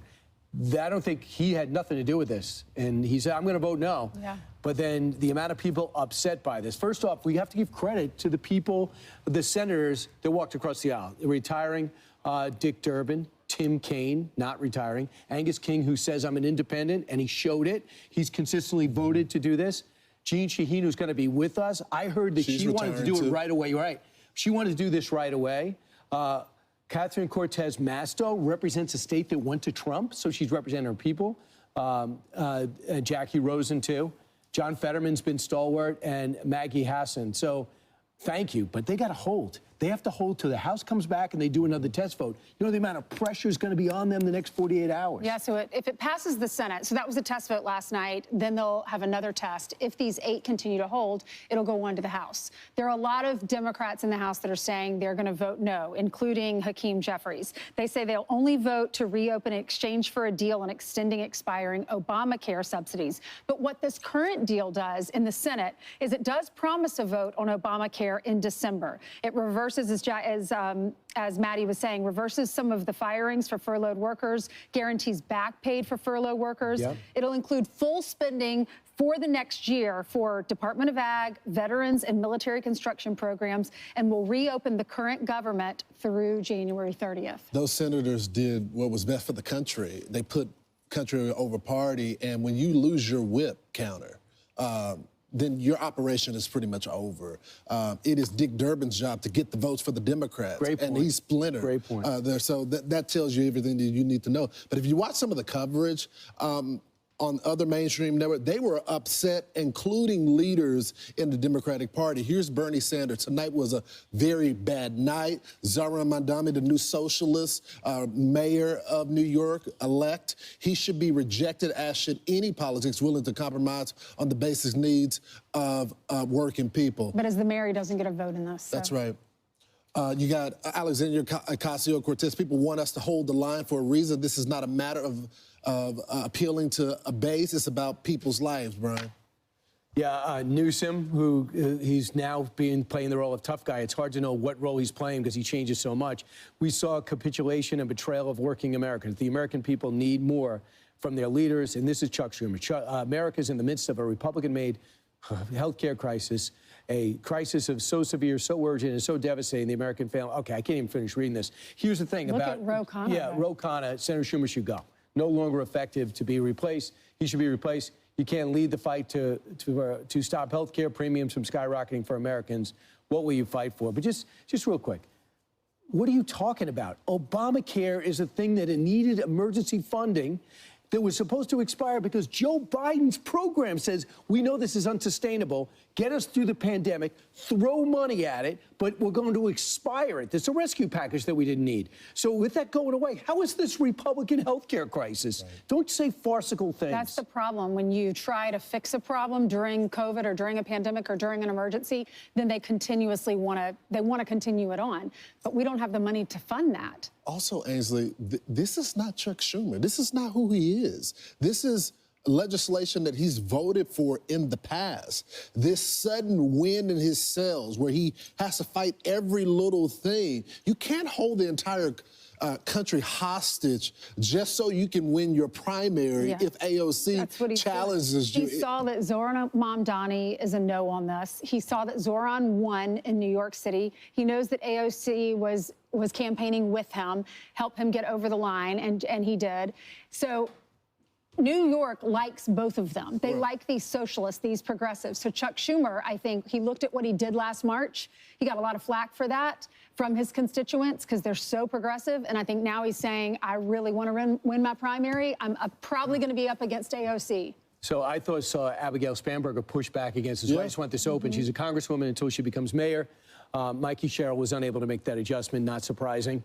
But she said, no, we need to reopen the government. And what Angus King was saying, we'll hear from him later, I was watching him last night, he just said, look, they're not going to budge. We shut the government, basically saying we shut the government down, and there's no flights, there's no SNAP programs. What are we going to do? So John Thune, they're taking him at his word. He's going to have a vote for December. I think he's going to have a vote to extend these subsidies of $40 billion and more by December. But this shows a divide within the party. It's not our opinion. We just read it to you. They made it public. Bill Maher weighed in on it, and he's concerned. Mamdani, sorry. He's a socialist, a democratic socialist, makes no bones about that. Abigail Spanberger, she's one of the ones who won yesterday, big, in Virginia, okay? She said after the last election, we need to not ever use the word socialist or socialism ever again. So this is a pretty big split in the party. Explain this economy. How some people are eating $36 cheeseburgers. They don't do what you do, Not though. me. Not you. We know that. You're pure. And other people are voting for socialism. And I understand why they're voting for socialism, because they can't even make ends meet, and they're worried about eating at all. How do we get the economy back to something that looks like what I remember as normal as a kid? In my view, though, Brian, the war is pretty much over when it comes to the Democrats. They're capitulating to the socialist wing. They're not fighting back. Many of these senators that voted for this, which we thank them for doing this for the country, with the exception of Fetterman and other few, either they're not up for re-election or they're retiring. So the only ones that had the will were the ones that were not in Trump states, which they understand that's a problem. They're not up for re-election or they're retiring. So you have the party at large capitulating to the left wing of their base. Right. And it's not going to end well for the Democrats. I know many of them feel like they have the wind in their sails because of the last election in states that are already pretty much blue, Virginia, as well as New Jersey and some of these city council races.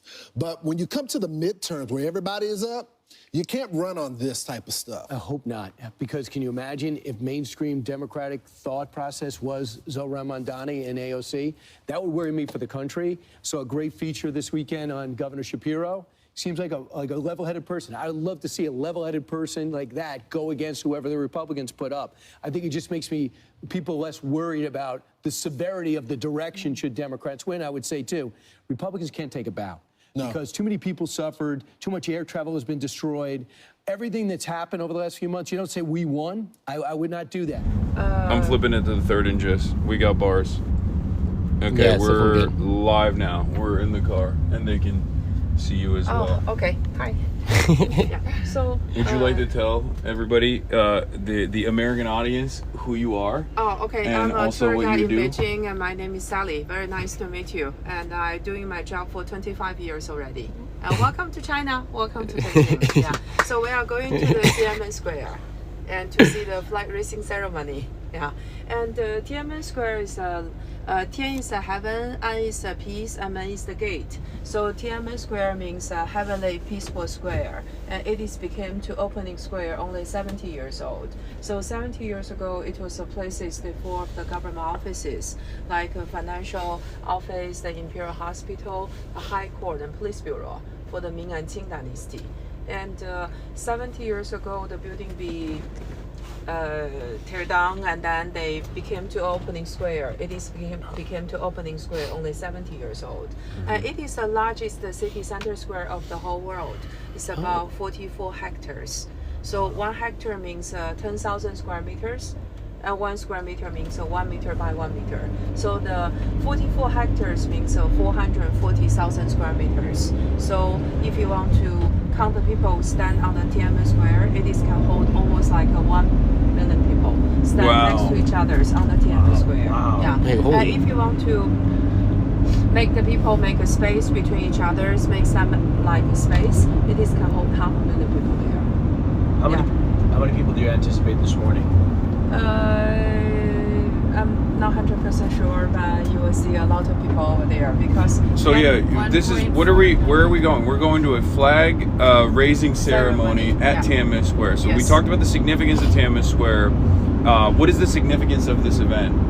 Flag raising ceremony, and flag raising ceremony is very important in China for every Chinese, you know, and start from the kindergarten and to when you go to primary school and high school and university, and every morning at the school, and we do the flag raising ceremony, especially every Monday. So Monday is the beginning, in Chinese we think it's the beginning of the week. And so every school, they all have a flag raising ceremony, very important like events at the school. Yeah, and Tiananmen Square, the flags on the Tiananmen Square for the flag raising ceremony, every day is a new flag. Every day the flag is a new flag. So this is not a Monday. It's not the beginning of the month, but you're saying there will still be people there just to see the flag raising. Yeah, because every Chinese have a dream come to Beijing to see the Tiananmen Square. So Tiananmen Square represent the heart of the People's Republic of China, and represent like a liberty, represent like freedom, and also the peoples became to owner of the country. Yeah. And Chairman Mao Zedong stand on the Tiananmen rostrum in 1949 to announce the People's Republic of China founded. So it is very important area to Chinese in Chinese heart. Yeah. So it's a place with a 1.4 billion Chinese good wishes over there. Yeah. Wow. And it represents the wishes of 1.4 billion Chinese people, is what you're saying. Yeah. Wow. Okay. Yeah. That's pretty cool. So. So if you ask me where can... If I see Tiananmen Square and I also have the same feeling, can I become Chinese? No. In my heart, I already am. Oh, okay, thank you. In my heart, I already am Chinese. She's a hater. No. Don't listen to her. She's like, oh, the Kwan family, all this stuff. This man gives me crap about saying I'm Lebanese, which I actually am. Yeah, but I am also actually Chinese in my heart. Okay. Yeah. My people came from this area as well. Remember, I'm Turkish. Yeah, you have a Chinese jacket. Yeah, I have the Chinese jacket. Oh, you just got co-signed so hard. And also, you know, I've read the quotations. I also abide by Mao Zedong thought. So I am Chinese in my heart. Oh, so you read the red books, right? The Chairman Mao's book. Oh, Yeah. okay. Yeah. I actually want to get She's like, you know, Bo. if it's even possible, I want to get like if we can find it here, one of the early English versions. For the Mao's book. Yeah, for the I think quotation. you can find from the market today. Yeah, because like it's very. I want the small one. Wait, I want the small Actually, you one. can find the market today. Yeah, they've had millions of copies, right? Yeah, sure. And then they also, from what I understand, they like, there's the different versions of it as well, and the one that was given out to the PLA is the one I want, if possible. I don't know if we can even find it. Maybe we can try. It's like an artifact, basically. Yeah, the market. Yeah. And this is very typical button for the Chinese, like dresses. You know? Yeah. And very traditional. Well, yeah, that's why I got it. So this is the Adidas collab that they did with China, with the Adidas. Yeah, this is only great you can only segue. You can only do this in China. You can only get this in China. Sorry, but yeah, that's why I got it. Yeah. Oh. So, please just take a passport with you, and we can leave other belongings. Is my in the wallet? van. Oh, even leave my wallet too. Wallet I think is fine. Okay. Just no bags. Okay. Yeah, no bags. We can move a little bit faster. Okay. Yeah. Sure. And so beside of the Tiananmen Square, two sides they have two big architectures, and the one side is called the the Great Hall of the People on the right hand side. So Great Hall of the People is the Congress building, Parliament building. So while we were there, and you will see, if you have a 100 yuan Chinese bill, you will see the Great Hall of the People on the Chinese currency. Mm-hmm. Yeah, let me see if I have. Yeah, everything is on AliChat and WePay or WeChat out here, so nobody got bills out here. It's crazy. Yeah, this is 100 yuan in China. The Great Chairman. And this side, this is the Great Hall of the People on the Tiananmen Square. It's a Parliament building, and it's our Congress building. So every year in March, we have very important Congress meeting over there, around 10 days to 15 days a year. Oh. Yeah, and also while your country's the president, prime minister visit China, Chinese government invite them have a national banquet, welcome ceremony also over there. Yeah, this side is Chairman Mao. So I can keep 100 people with you, and you can film over there. Okay. Yeah. Okay. And with the building together. Yes. Oh, yeah. yeah. It's where the photo is, right?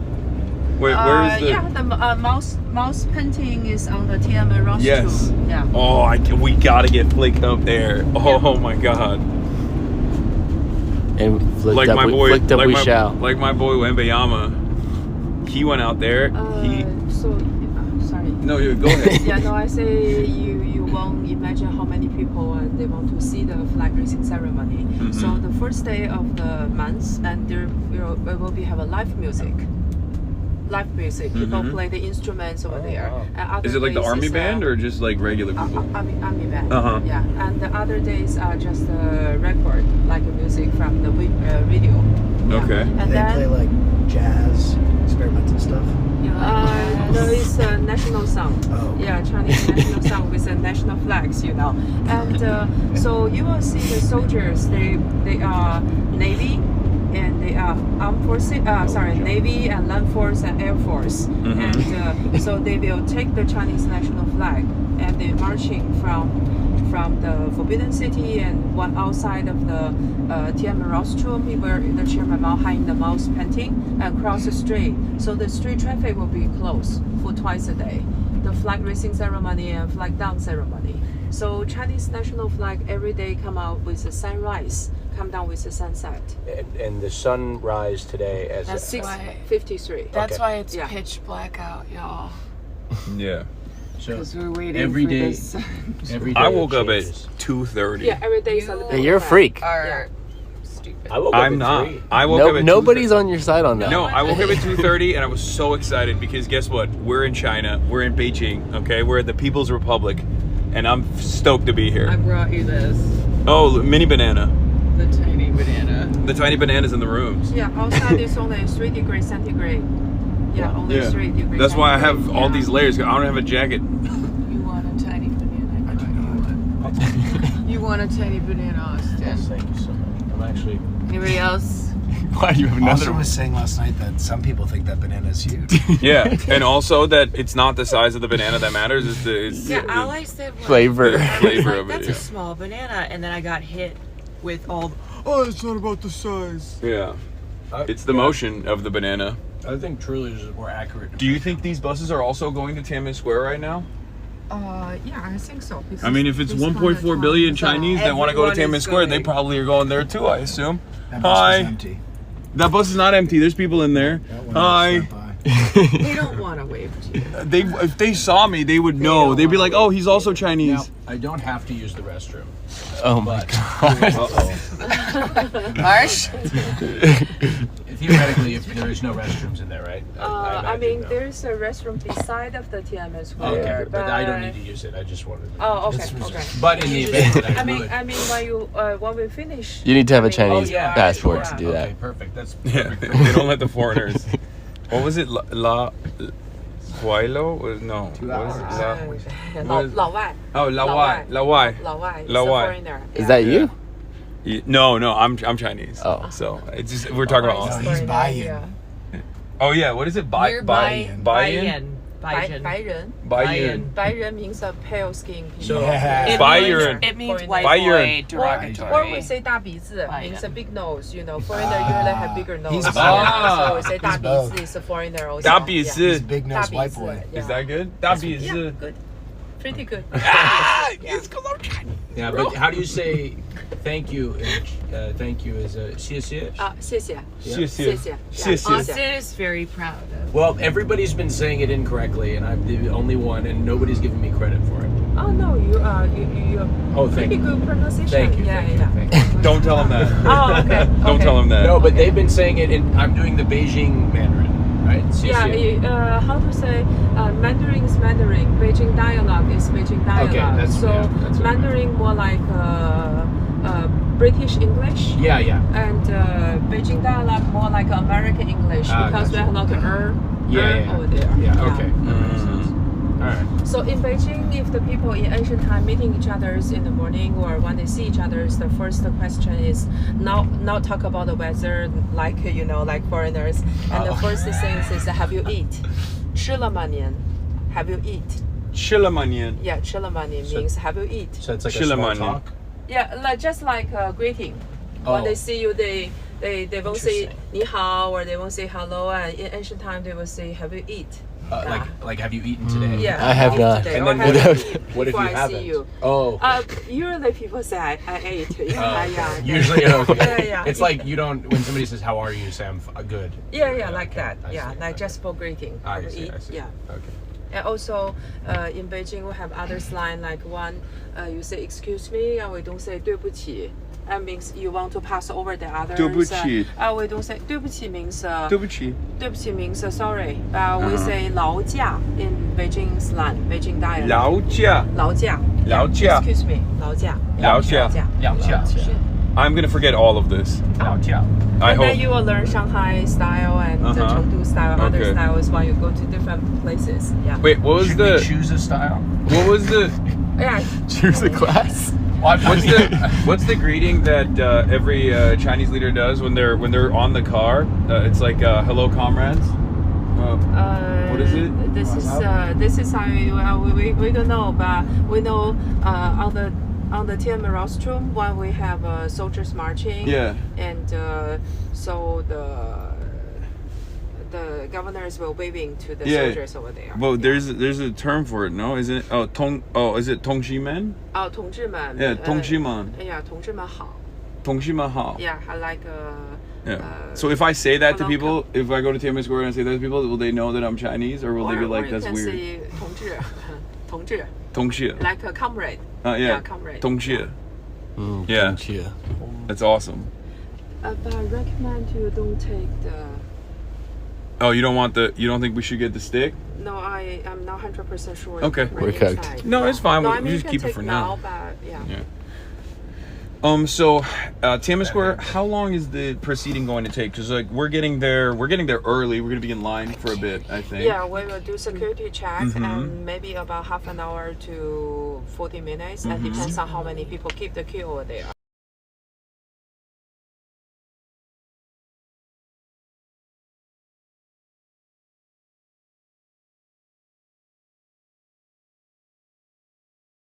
Or 30 or 4:50, and winter time could be like 7 o'clock, you know, or 7:30. So it depends on summer and winter. The time is different. Wait, it's a F. Yeah, It's every back, day it's back. Time is different. And you said people start lining up at 2 a.m. Yeah, sometimes like in summertime they could be lining up from the 10 o'clock, 10 p.m. You know. That's and then insane. One day, yes. Last night, you know, 10 p.m. Yeah. So previous So night. cold. Yeah, and then when they open the door and they running like 100 meters race, you know. Yeah, so. So people are gonna be running? They want to take up the nicer. Should we run? spots. Yeah, should we run? Are we supposed to run too? Yeah, but you could run, but because. If you want, whatever you want. No, I mean you. Oh, we could.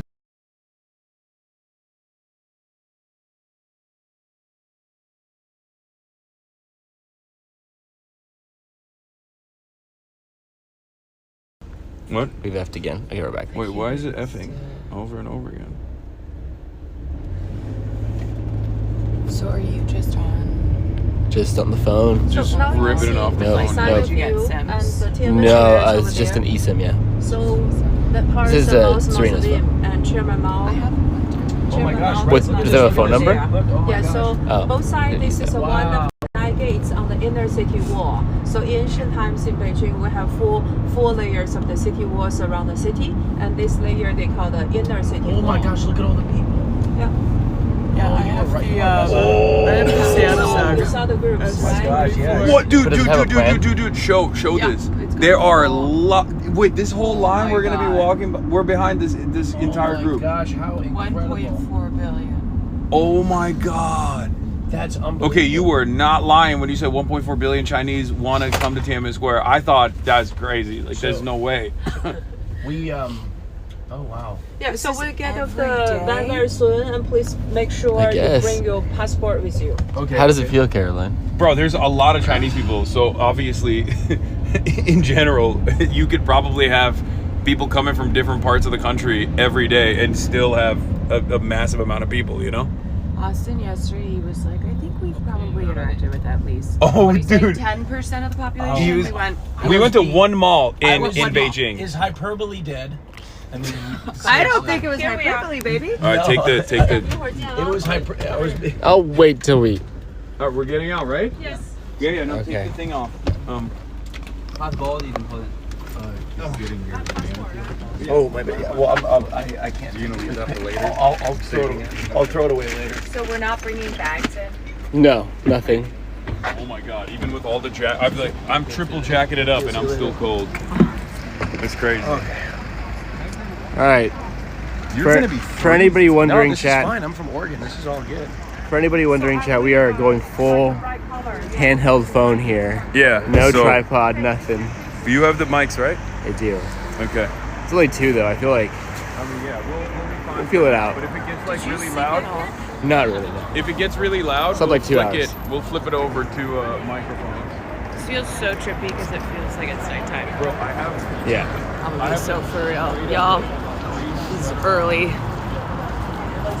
I like your hat. Cute. Is Lotto Peak? I got it in. No, you can't say where.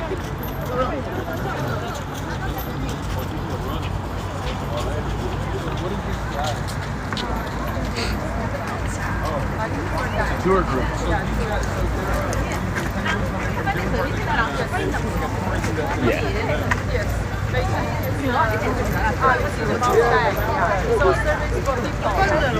You want to see something? I want to show you something. I have that, but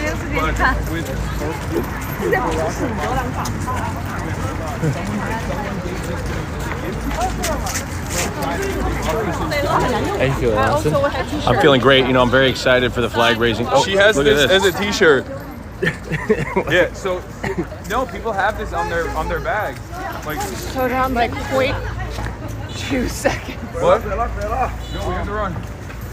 We have to run. I'm in docks, Caroline. Look at this. I feel like we're moving so quickly.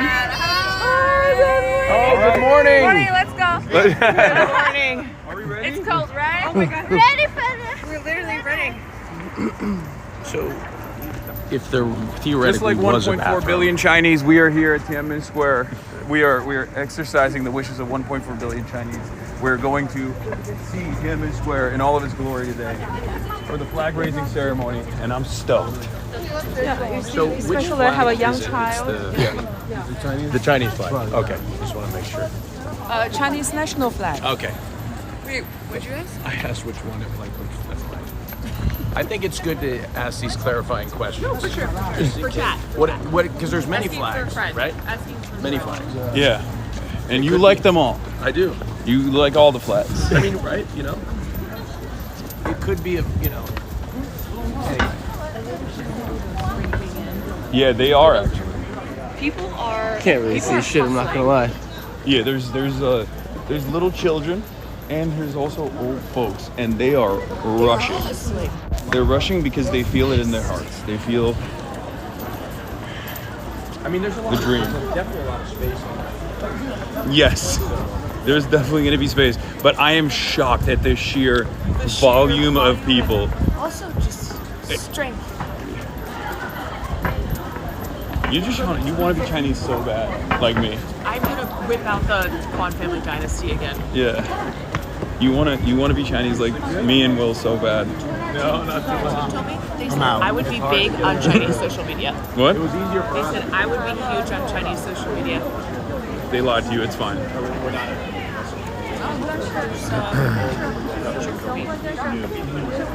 I am so cold. That's not too bad. I am freezing. Do you want my coat? No, I'm good. I'll be fine. I got that Scottish DNA. I got this spirit. I got the heart. Oh, we need that Ushanka. That's sick. That's drip. I have a USSR one as well, but I want a Chinese one. Check the chat. Monitor the chat. I can't do it with one hand. I got it. Just need to like anchor, fall behind. I guess I'm leading the charge. Yeah. Guess I'm the most Chinese. Are you really all that cold? No, it's that we're So moving, bro we're ran moving fast. It's kind of a real hustle and flow. 5 in the The way morning. these boys never check the weather. Also, y'all- No, we knew. I couldn't bring as many. I couldn't bring like a big enough jacket. We had a very dramatic night last night. By that, I almost died. Oh yeah, you want to tell them what happened? You almost Okay. killed yourself I did. and Will, and No. maybe even lit the hotel on fire. Actually. Okay, that's hyperbole now. So I was plugging in the adapter.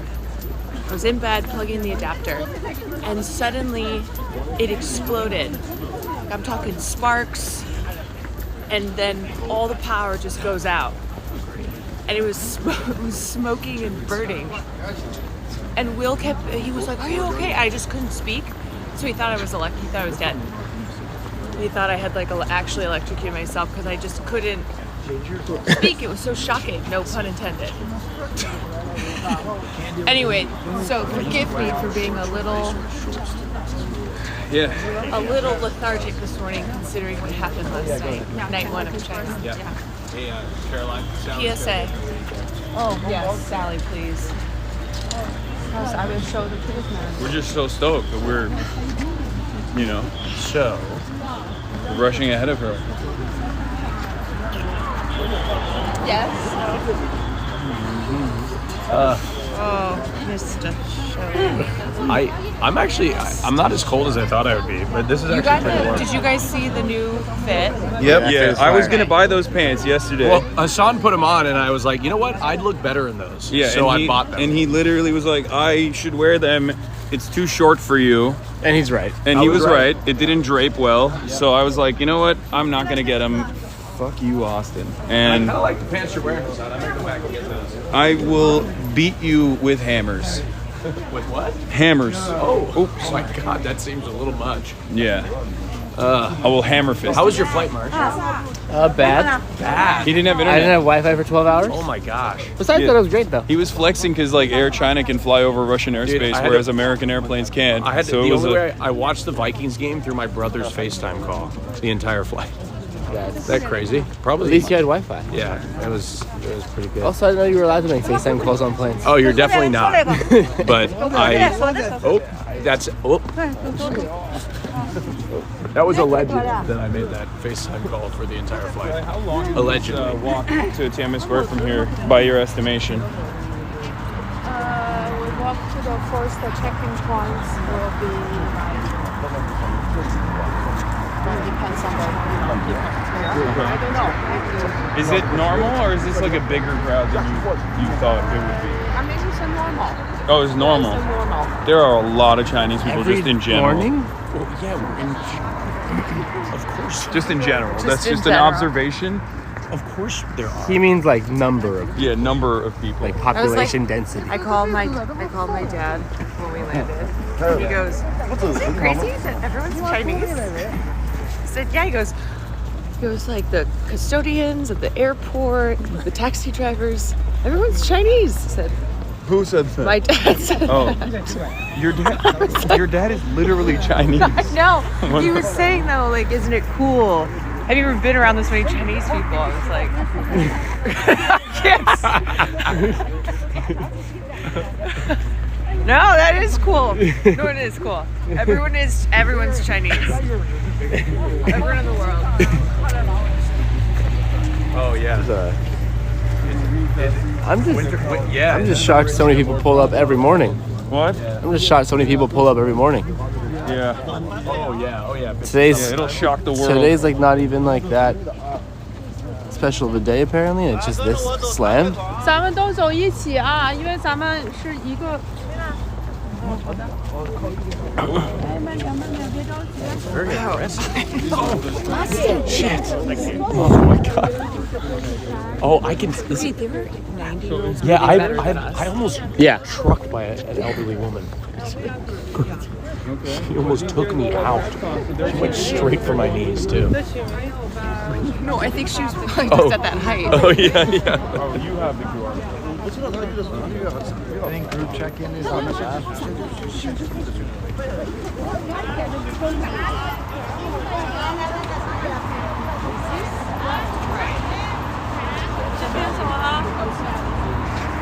We're good, right, guys?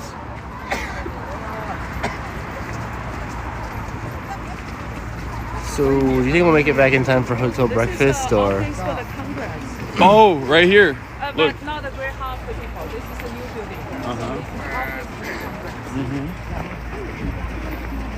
Come on, 2 hours of sleep off a 12-hour flight. Had to get Fear and out last night. Oh, dude, that Go was check so out- funny. go check out that episode. We were in the room.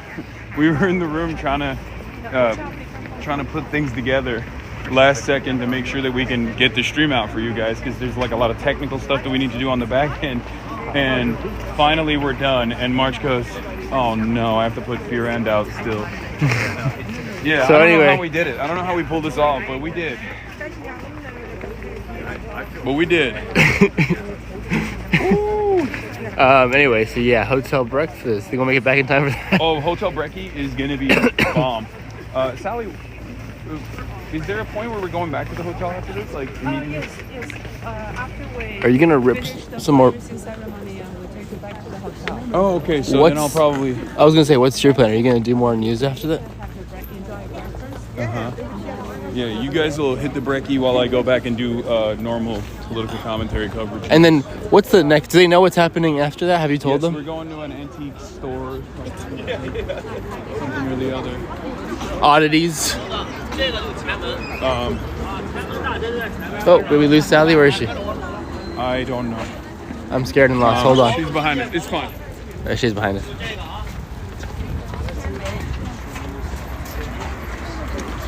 I wish it wasn't so dark, but the sun will rise soon over Yes, this land. Red sun in the sky. Yeah, the sun will rise soon Yeah. over this land Yes. and illuminate the beauty.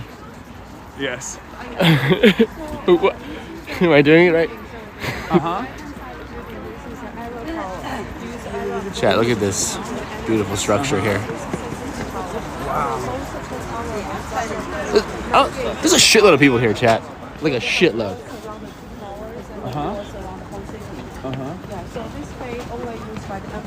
Wow. Look at this. Wow. Oh my god.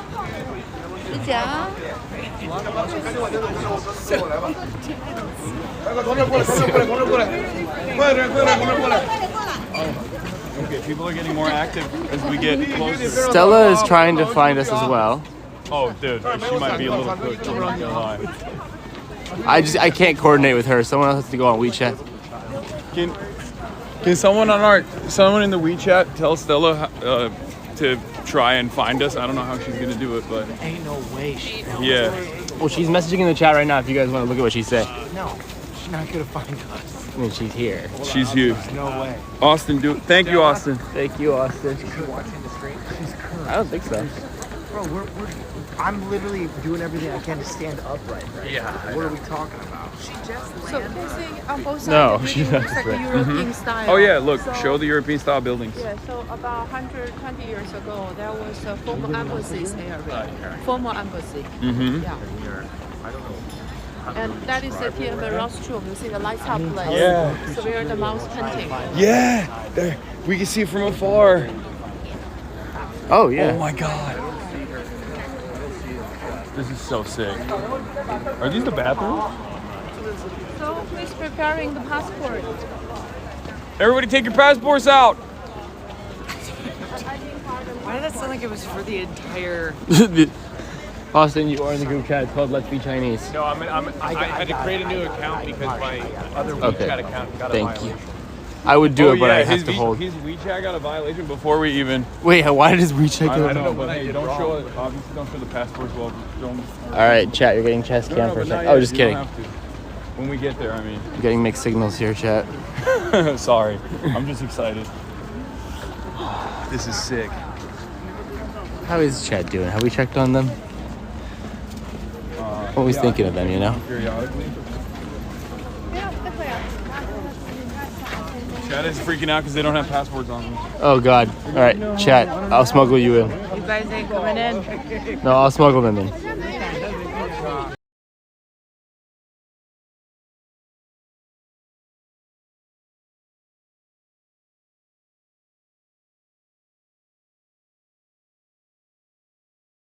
Like they probably want to see like an American. Oh, they want to see. What are you saying? They want to see a white woman's perspective. Yeah, Chat wants to see a white American woman's perspective on it, so that's why they want to hear from you because they're like bored of. Like I've been here. I've been here already. You know what I'm saying? Like spiritually, I've been here. Like I've levitated. You've astral projected to Tiananmen Square before? 是团队，都是团队嘛。导游把身份证准备好了。哎，我们。 There's a ton of people, chat. Excuse me. Wait, don't show, don't show. All right, well, a little heads up would have been good. Okay, never mind. No passport time yet.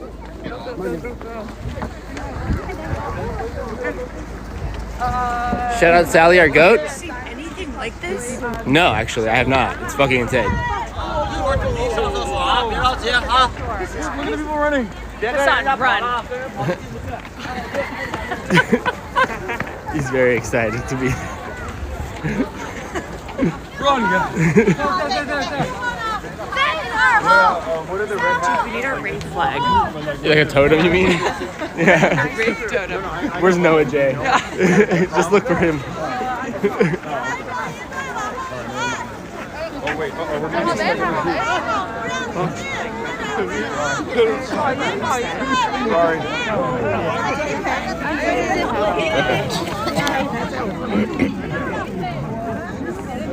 All right, you're going chest cam a bit. Yeah. Hey, buddy. One line. One line. One line. One Single line. file line. Guys, there's so many people. What? There's so many people. I know. It's sick.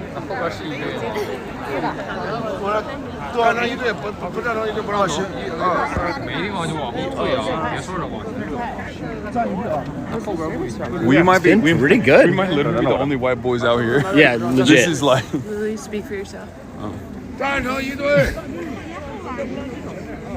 That's because all of China. Yes? All of China will know it's from Mulan. Oh, okay. Look at me. He did not fuck with you, little bro. A single grain of rice can tip the scale. You know what that means? Is that also from Mulan? Yeah. A single grain of rice can tip the scale. Follow.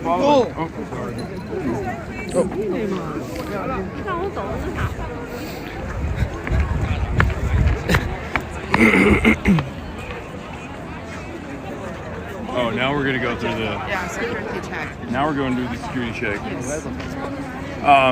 Outside of London, China is one of the more surveilled countries, but London, I think, has the highest density of CCTVs. And you really see it. There's a lot of cameras everywhere you go, like big camera blocks like that. They've basically automated every process of egress and entry. Otherwise, we can't. Okay. Yeah, go inside. Yeah. Single file line, otherwise we can't go inside. This is the most single file I've ever been in my life. I've been ready for this moment. I was gonna say something, but I forgot. What? I was gonna say something, I totally forgot. Uh-huh. This is fire, though. This is so sick. This is, like, it's definitely very different vibes, but in a good way. It's cool because it's like, when will you ever do this? What? When will you ever do this again, you know? No, I know. Well, I will when I come Well, back. you will when you live here and be I, Chinese. You know, when I... But, like I'll probably do it every morning. Every morning? Every morning I'll probably Before go. stream, you'll...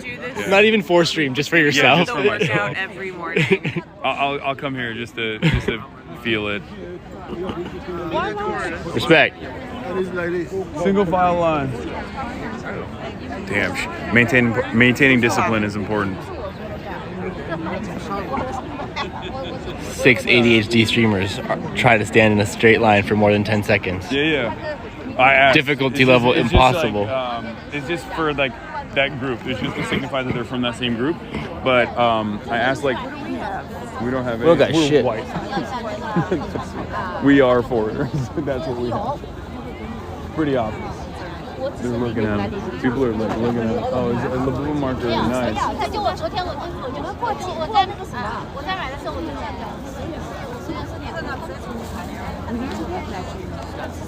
I agree. That's why we got the track jackets, but none of you guys wore it. None of you guys wanted to wear it. We need to get something, all of us matching. Everything good on your end? Oh yeah, great. I just have one of my homegirls is texting me stuff about Beijing, and she said, all of my Beijing homies are freaking out. They love Hasan. I was like, They're looking at me, chat, because they have never seen a swagged out Chinese boy like me before. Okay, great. If anything is on, we can post more with that jacket on. Oh, we have to hide it? Yeah, we gotta go incognito mode. Yeah, that's fine. All right, chat. When we go through security, we gotta go incognito mode. You know how it is. You know the drill. Yeah, you already know what it is. Play it baby. cool. Don't say anything. Be cool, chat. Can't believe they didn't get the fast pass. This is communism, baby. There's no fast pass. Everyone's on fast pass. The proletariat is on fast pass. It's just not that cold. What? It's just not that cold. Yeah. What is that? You're doing too much. Oh shit. Turns off alarm. Turn off alarm. Yes. In good news, later news, eSIM data. Pretty Yeah, stable it's been connection. pretty good so far. And it's crowded as hell here too, so. So that bodes well for the rest of the trip. Ni hao. Shut the fuck up. What do you mean? Are you guys excited? What? No, I'm gonna kill you. I'm chopping it up. Calm down. Don't say you're chopping it up. Yeah, I am. How do I say I'm very excited? 我很激动。我很激动。激动 excited. Yeah, 我很激动 I'm very excited. 激动 Yeah. 我很激动激动激动激动激动激动 There you 我 go. 很激动 Shut the fuck up. Okay. Incognito mode chat. Pocket it. Hopefully it doesn't shut off anything. No, we're good. Professional. Get in my pocket. Oh, we're getting tagged.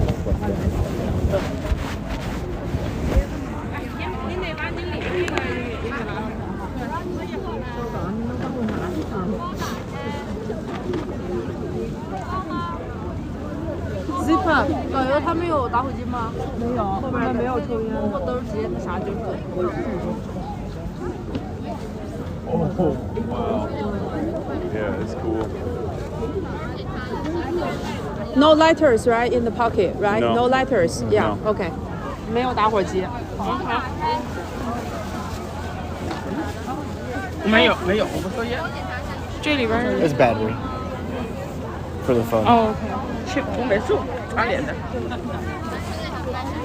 还有。这是啥？ What is it?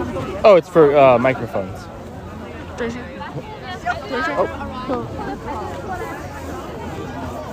They know. There's a lot of live streaming that takes place in China. There's a lot of filming, so they know. Hello, good morning. Hi. Good morning. Passport time? Yeah, passport. Yeah. 申请预约。申请预约。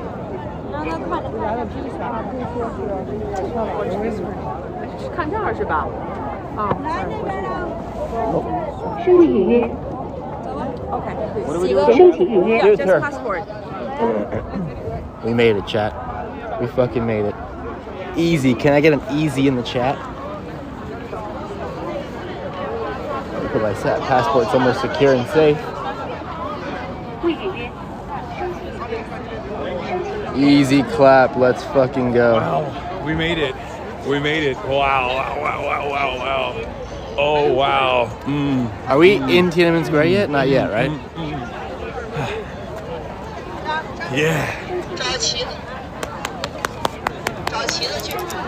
I'm not asking you to be more Chinese. I already am. Chat. And you are too. This is like, chat, remember when I made you guys all say the Shahada and you all became Muslim? Okay, this is kind of like that. We're all at Tiananmen Square, so we are all becoming Chinese. Okay? When the time is right, you will look in the mirror and already be Chinese. Yes, the time is right for us. Like, we are already there. Oh, yeah. Yeah. Roger, you seen this? Oh yeah. Look. Yeah. 这是什么呀？他录个视频。你是他导游？没有。Oh, you don't have to film. Stop. Okay. 你是他导游啊？还得过来稍等一下。是啊，你是导游啊？问问他那刚直播那什么东西？让他拿出来给我看一下。OK， 要看直播的东西是吗？对，我看一眼刚你那 photo。 So he wants to see the photo. Oh, I didn't take a photo.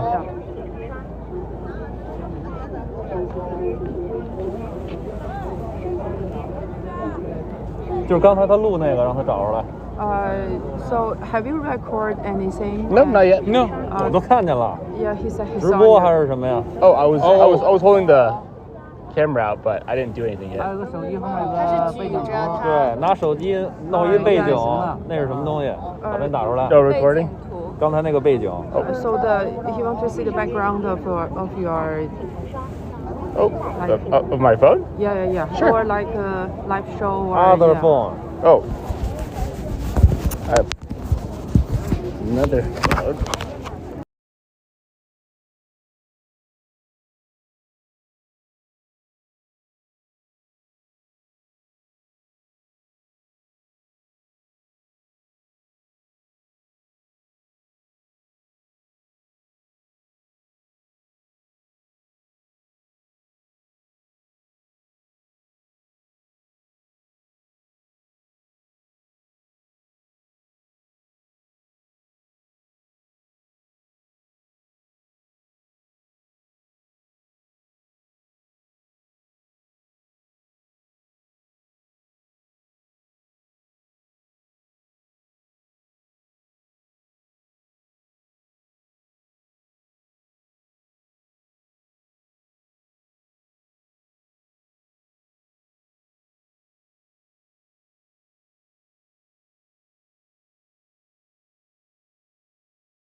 good on there, but my internet is not so good. Okay, we'll On your- flip it back. the- Okay, the internet on your phone isn't good? We're back. We're just waiting for Will to get out of the bathroom now. Yeah. Which I wonder if there's a line for the bathroom. Oh, you got him? Oh, he's right there. Let's go. Right there.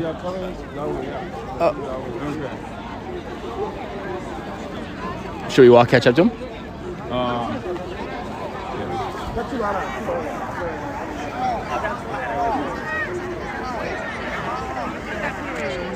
They didn't even. Stop being less of a foreigner. They didn't even give us trouble because they were like, "You guys are Chinese." No. Yeah, they're like, oh, you're actually good. They said my bad. They said my bad. Yeah, they definitely said that. I'm gonna dial back my excitement. Maybe I'm a little too excited, and they had never seen a swagged out white boy like me before. Well, they have, and they know what you're like. That's why they're like paying attention. No, they think that you're. You are when kind they of see hard to someone- miss. When they see someone like myself wearing a fucking bright yellow jacket like this, like dancing around, Screaming Chinese. they're dancing around. They probably think I'm like here to make jokes. Where are you guys just walking or what? I don't know. Yeah. Sally? Yeah, we're just, Sally? I think we have a little bit of time to kill. Okay. Perfect. Maybe a little concession stand or Concession stand. There's no. try some local eats. Huh? What cappuccino? How you feeling, David?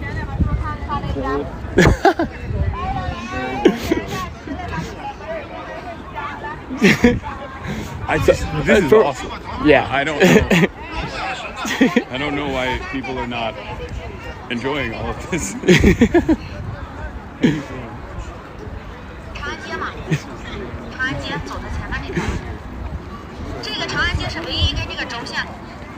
Make sure you're not zooming in at all or anything. So Chad, Remember, that's what she said. this square can hold 1 million people standing shoulder. That's what Sally said. Oh, Yeah. just in case there's some new viewers that I can impress with my knowledge. of- Yeah. Also, there is a concession stand. It's just not Holy open. shit! Oh, there actually is. Oh my god, you're gonna get Chinese cigarettes here. Oh man, cool. There's ice cream too. Are you gonna relapse and start smoking cigarettes in China? No. I Actually, it's illegal to smoke in public. I learned yesterday. Oh. Yeah. Really? At least in Beijing. Roger, it's illegal to smoke in public, right? In Beijing? Smoke cigarettes in public? Yeah. It's legal. It's illegal. Oh, you can smoke in public. You can. Somebody told me. So you're just spreading misinformation. I thought you couldn't. Special I thought area. you couldn't smoke in public. Yeah. You can. Okay. Special area. Oh, okay. Special area. Oh, okay. Just like Oh, this okay. area. That's Oh, fine. okay. This, Yeah, we don't. okay. Oh, okay. She was just being It was misunderstanding. Oh, okay. No, that's fine. All right.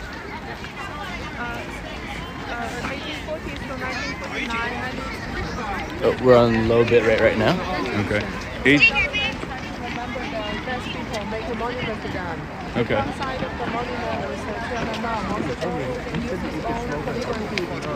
Not here. Not anywhere. Very special area. That's Mao Zedong's own handwriting and the calligraphy on the side. Yeah, the front side. The front side. This is too special. But Wow. in general, you can't really smoke. 1949 Heroes Monument. It's okay. Like if I'm just on the street, yeah. that's okay? Yeah, that's Amazing. okay. Okay. Well, And behind it? I'll show you the Chinese currency. So the Great Hall. Yeah. The Great Hall of the People is on the left side. That's the one on the 100 yuan. One side is Mao Zedong, the other side is the People's Hall. Oh. Wait, what's going on? Make sure to not stream the people that are with us. Yeah. Yeah, he was walking right by us. Is he like being emo? He was very mad. I was like, what's up? Are you good? I don't know. It's fine. In front. He's way in front. Oh, Oh, good eye. Wow. Yeah, that's my speaker. I'm a body guy, so I know. He's the one. Dang, I can't even see 5 feet in front of me.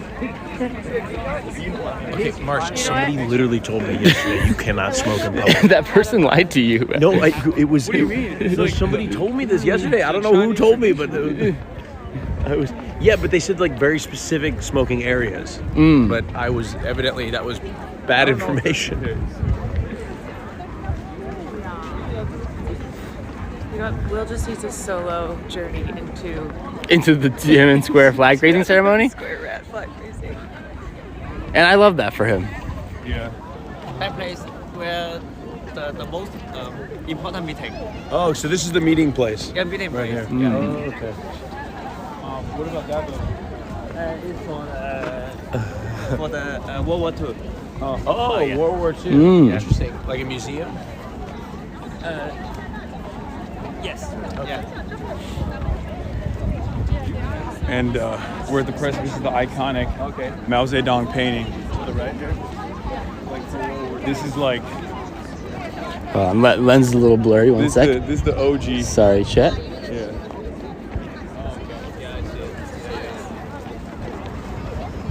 Wow, I can't believe we're here. It's incredible. Where is the flag raising ceremony take place? There. There. You see the. We actually got a pretty good view. In front of the Mao Zedong painting? Yeah. Or no? Oh, that's the flag. Oh, that's the flagpole. Okay. It's an electric one. Oh, okay. Yeah, that's cool. So normally, I assume if it's like a Monday or if it's like the first Monday of the month, then this huge. is like all full. Right? Every now, actually. Yeah. I mean, got out. yeah, we got in early. Yeah, we got it early. Yeah. Monday is not that cloudy. Yeah. Sometimes you just need to solo square. I'm in Shanghai. Okay. Yeah.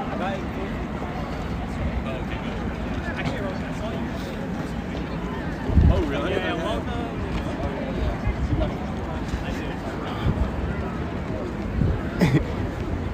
Let's see. We still got a while here.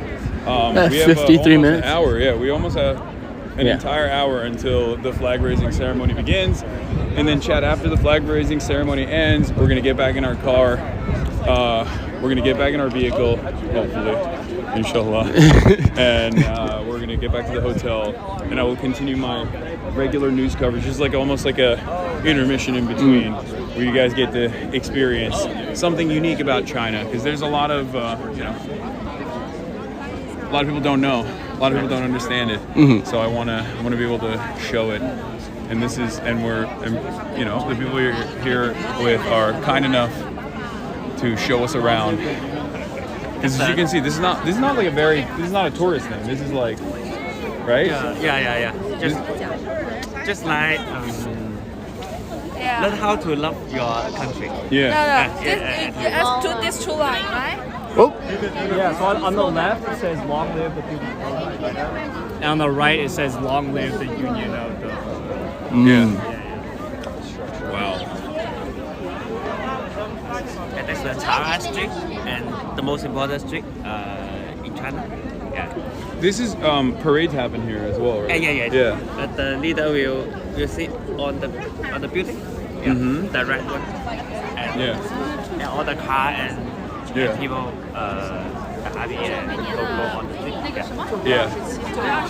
That's cool. 换新的毛主席像，每年的9月27号中间的毛主席像都会换新。 27号. Every year on September 27th, they'll change the picture of everybody wearing the red hats. Oh, really? Oh. But it's the same photo? Is the same picture? I don't know. It's the same. That's the Their same tours. photo. Yeah. Okay. It's just to keep it nice. Okay. So I was asking about the red hats, and they it's just it's the particular tour group. Yeah. Red hat means something different in America. Right? It has no significance whatsoever. Red hat in America means MAGA. Yeah. Did they ever? So they never change the photo? They don't do like a younger version or anything like that? It's just it's the iconic. Same picture. Yeah. That's cool. And the same person. Okay. Yeah. I don't want to ask too many questions because I feel like I want to come across as rude. No, you can ask, but just we answer you the question. Yeah. Okay. Yeah. No, I understand. Yeah. Where they go? Oh, they're taking a cute picture. I love taking that. a photo together. I want to take a pic actually of this. This is sick. Yeah, I wanted to. Chad, get your photos in. It's like you're here. Yeah, it's like you're here.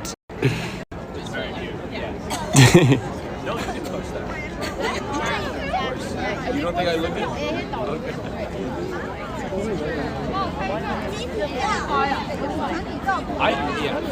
Can't believe I'm here.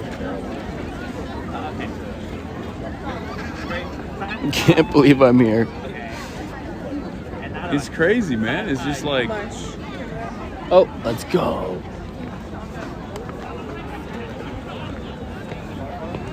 That's a good one. I love that. Post that. Austin looks great in it. Yeah, no, honestly, post that, please. It looks like it is. Oh my God. Wait, Maybe Facetune, but okay, just a hold little on. bit. Take it on. Okay. Are we going again? One more.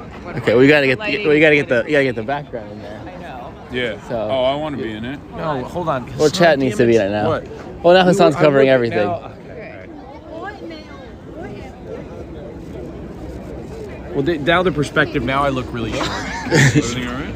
Everybody's like, "How you were taller than I expected when they meet me?" Because I'm always standing next to. We're also I'm reading. sorry. No. You look so tall. Oh, thank you. look so tall. Thank you. I'm wearing boots too on top. I'm wearing boots. I can never freaking look tall.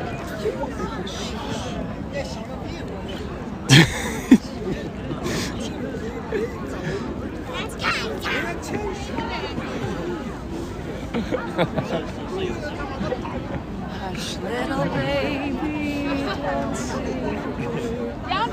How's your hand? Frozen. Do you want me to take it for a little bit? My hand's a little frozen. Let me give you a break. Come You want to hold them? Yeah, come All here. right, you can hold them. There's a Come battery. here. Actually, there's enough charge. You So don't to even be have honest, to- like waking up this morning at 3 a.m. wasn't too bad because in LA it's like what 2, 3 o'clock. I didn't really sleep. You didn't sleep? I got into He got in and then he had to do his I slept. set up Hasan's stream. I and then slept had for to the set up- first and then I had to time. get Fear and out. That's true. That's true. I saw that. It did get released on time. I vlogged the entire trip. You did. Now the question is, are you going to turn it into a vlog? I'm going to turn it into a vlog. No, I hired editors from Austin like had a lot of thoughts. some people from like some like popular flight review channels. Wait, really? Yeah. Oh yeah, I'm serious about it. Let me know. Just warm up a little bit. Hands are. Just warm up a I'm little a bit. vlogger. It's fine. Hello, It is everyone. currently. Hi. It is We're here at currently Tiananmen Square. 38 degrees. Excuse me. This Cali boy, that's cold as shit. Yeah, no, I'm also freezing. I'm sorry. Did you want to be on camera on your stream? No, you can be on stream. It's all Excuse good. me. Sorry. But you know, don't just be careful. Oh, me be careful? Yeah. Really? Yes. I also want to be careful. We should all be careful. This is a pretty cool thing. Yeah. Yeah, see, here's the difference. I'm not a chat, BEIJING. there's the flagpole right there. And that's where it's There's going to be the raised flagpole. at about 6:53 in the morning. The Chinese flag will be raised The Chinese high in the sky, flag. and then it will be brought down at nighttime. Now the question is, do people gather for the nighttime ceremony Yes. as well? Oh, so Yes. there's 2 ceremonies. He can go twice a day if he wants to. Oh wow. Hasan, you gonna go twice a day? Oh, sorry. No, don't. Oh. Don't. Go hang out over there. I didn't know. I'm so sorry. I was just gonna ask a question. You really were. I was actually if the night ceremony is significant as the morning ceremony. That's a good question. It is. I think it's a That valid is actually a very valid question. Because I was actually she thinking the did exact say- same thing Yeah. when she said that. We have to get She up. did like say 4:30. it's at sunrise and sunset, and Right. I'm assuming it's probably Yeah. it's got to be the same. Yeah, I'm sure. Also, just FYI, a lot of people are recording, so this is Yeah. definitely something. Yeah, people record this. See, look, they Yes. have it ready to go. Well, they're also recording. You know what I mean? So it's like recording me, recording you. You know what I mean? Recording me, recording you. That's weird. I like that. That's not a song, but you and I both just started singing it. In unison. Oh wait, you guys just made that up? Yeah, I mean, it was like, I think we were doing it off of Mamma Mia or something. But it's not a real song. No. I'm actually surprised I'm doing okay in this cold. I'm gonna zoom in a little bit so y'all can see this because it looks really far away. Oh, wow, okay. These are very, are you cold? Oh, you're warm. Yeah, this one. She's Okay, there you go. You did it. Sorry. I'm wearing what I bought yesterday. Auntie's got her finger in front of the camera. No, this is long sleeve. Really impeccable camera work. Oh, is that just another? Oh, this is sick. When does the sun come up? I got it yesterday. 6:53. So in 40 minutes. We have 40 minutes. Yeah, so we should probably like maybe go for a little stroll around the square. Wait, we should go for a stroll. I didn't realize we have 40 minutes. A little bit of time. Go look at that thing. That thing's fucking crazy looking. Yeah, let's go. Remember, I was guessing. Austin. That's already in. Put his ego down a little bit. Austin? Okay, what are you doing? Austin is. I was just we were just talking about the outfit. This is only in China. Yeah, tell us. Tell us. This is Adidas collaboration. I think only that you can, right? That's what Hasan said. But I don't know. He's just saying that one? That one you don't Oh, that one. Sure. Oh, this one This is a evidently. Korean brand. Oh, It's okay. Yeah, Well, yeah, never mind. I misspoke again. This one for sure though. It's only Turns out I'm not a very good source of accurate information. Yeah, but I will say it. But I stand. I can be correct. If you say it enough times. I was incorrect. But anyway, you can get it everywhere. Evidently. Wait, did you think this was a special Well, I heard only him in talking China? about it. I was like, well, that must be mine too. You know what? Only you could get this. That's right. Only in I can China, get this. though. Yeah, exactly. It's special because you'll wear this and you'll always think of our trip. Yes, right. I'll think of this moment. Yeah. And see, this is long sleeve, and it's pretty cool. You can wear it without. Wait, show. Let me take the jacket off. Yeah, take the jacket The hood off. is very interesting too. Check it out. So the hood is a zippable hood. Oh wow. So let's say you want the hood. Oh, I don't want it anymore. But you don't want it anymore. Right? So you can zip it, and then you can kind of wear it like a hoodie. So you can go like this. Oh Look at this. my. See, I'm gathering quite a crowd here. You are. So you can go like this. Austin wants to leave China and everyone knows who he is. He wants to become the most famous man. I thought about when I got here. I thought about becoming famous here. Yeah. That's what I said. Yeah. When I got here, I was like, you know what? Name your price. Yeah. Name your price, Beijing. If we did name your price, Beijing, I think it would go. It would actually. I think it would go. It would go crazy. Will and I were thinking when we got here, we were like, wouldn't it be funny if we just didn't realize we were just mega famous? Yes. Name Your Price was a huge hit. And You we were guys are global. You're like superstars we're in China. We're mega famous everywhere but the United States and Europe and Western countries. Hey, we are. Everywhere you go, everyone stops and they're like, oh my God, name your price. Name your price. How? I'll show y'all again if you're just tuning in. It's not frozen.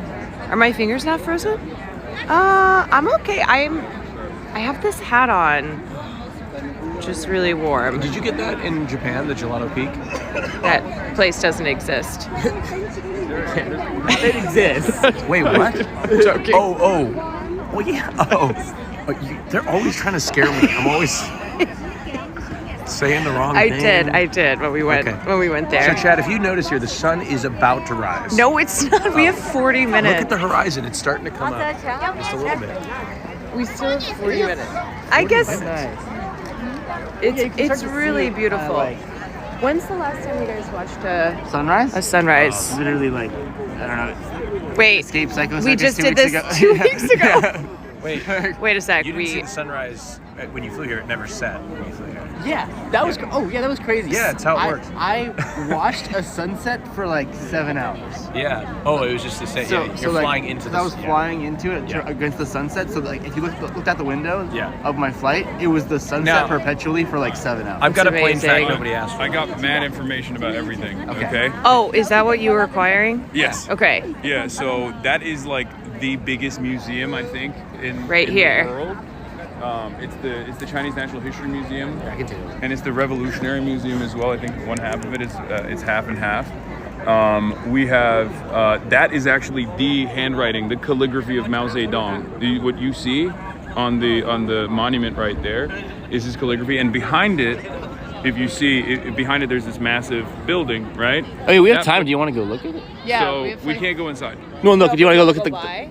We could go look at it, yeah. So that is the mausoleum where Mao Zedong's body is in. And for people that don't know, there's a history of embalmment within socialist, revolutionary, communist countries. Ho Chi Minh's body was preserved. Mao Zedong's body was preserved. Lenin and Stalin's bodies were also preserved. And what's really interesting is that depending on the time of when they passed, like Lenin being the first one, the embalmment techniques were actually not as up to date. And they got a lot better. Like the preservation techniques got a lot better. So Mao Zedong's body, I think, is one of the best preserved because he died in 1976. What's really unique about this mausoleum is that when they were building the mausoleum, from what I understand, they brought materials from all around the entirety of China, from all around the People's Republic of China. I believe they got water from different parts of China. They got stones from, I think it was the Himalayas, that they got stones from, in an effort to harmonize the entirety of China as they were building the mausoleum. And actually, if you get a reservation, you can go there from, I think, 8 to 12. Unfortunately, we don't have time today, and we're not going to be able to go. But like, you can literally go in if you get a reservation and see Mao Zedong as well in the mausoleum. That's crazy. Which is dope. Yeah. Yeah. It's very cool. It's one of my favorite socialist traditions. I don't know why. You can see from here. You don't need to. I don't know why other people don't do that. Like the preservation of leaders. Like in terms of the embalmment of the bodies. They don't do that anywhere else. Like they only do it like Ho Chi Minh, Mao Zedong, Lenin, Stalin. I don't know who else they've actually done that to. Yeah. Yeah, but I don't know. Yeah, but it's interesting. Yeah. All right, you want to reconnect? And then... What else did you learn? I learned. So every day they put up a new flag. Every single day they raise a new flag. The PRC. And when they lower the flag, they actually send it to a school in the countryside. Oh, it's like a completely new flag every single day. Completely new flag every single day. And also, the painting of Mao Zedong is 4.5 meters wide and 6 meters tall, and it's 20 pounds. It looks small from over here, but it's actually quite large, right? Yeah, it weighs more than 20 pounds. I think it probably weighs 20 kilos. I think she said pounds, but I think it's kilos because that's way too big. And 20 pounds is way too light. So the painting of Mao Zedong on the 27th of September, right? Roger, do you know? 27th of September is when they, every year, they change the picture. It's the same picture every year, but they change the picture so that they can preserve it. So we have a relatively fresh picture of Mao Zedong because, once again, it's so right it's past. a little over a month ago. Yeah, a little over a month ago. Because they preserve it from the weather conditions. They don't. They just literally put a new one up every year. Okay. Yeah. So.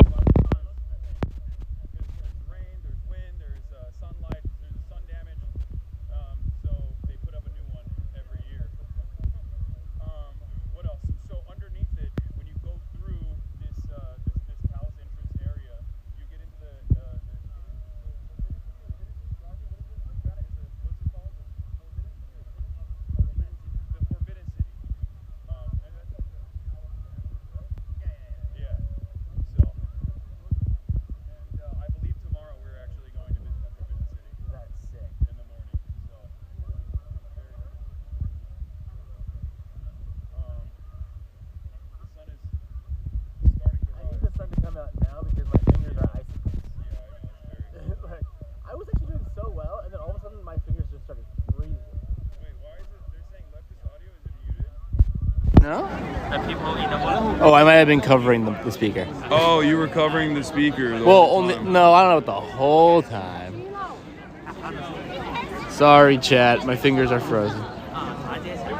Did you guys get all of that or no? Did you get none of that? Because I can do it again. Do it again. There was a lot of information that I put in there. They got most of it. I know they did. Do it again. Do it again. Caroline. A large part of it. March ate the speaker. We heard most of it. Don't worry, March can't hear. Goddamn. Okay. Wait, I just got so many mixed signals. Did they hear it or not?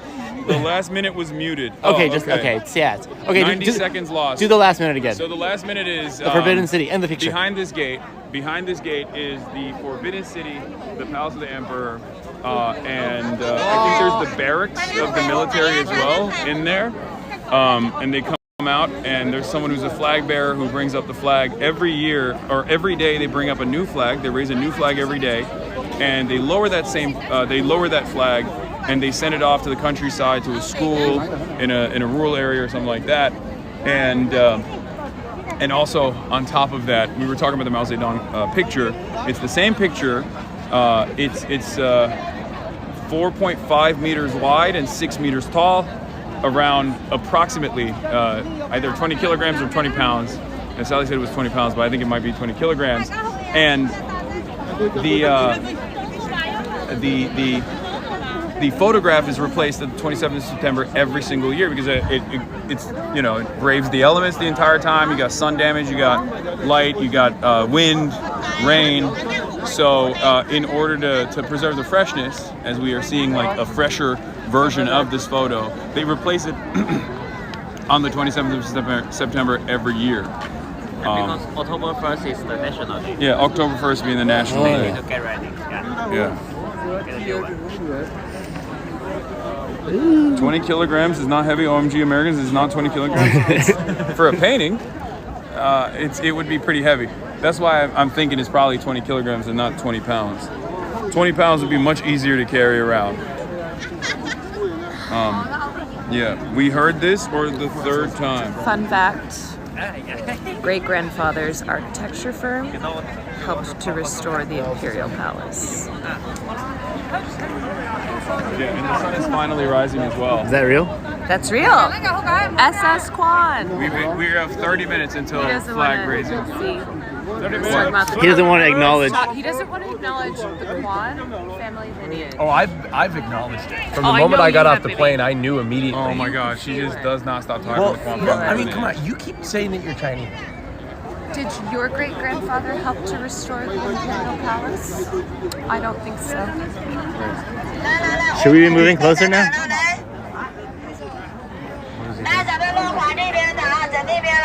Oh, here we go. I'm taking it. It was on the ground. I would rather have it not be on the ground. Right, obviously. Yeah, respect. Is this cool? Am I gonna get in trouble for holding the Chinese flag or something? No, right? That's okay, that's okay. Okay. Good. Very respectful. Yeah.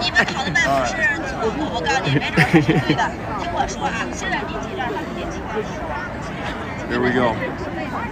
I preserved it. Kind of hard, honestly. Yeah. Whew. They ain't letting me back in the country, dog.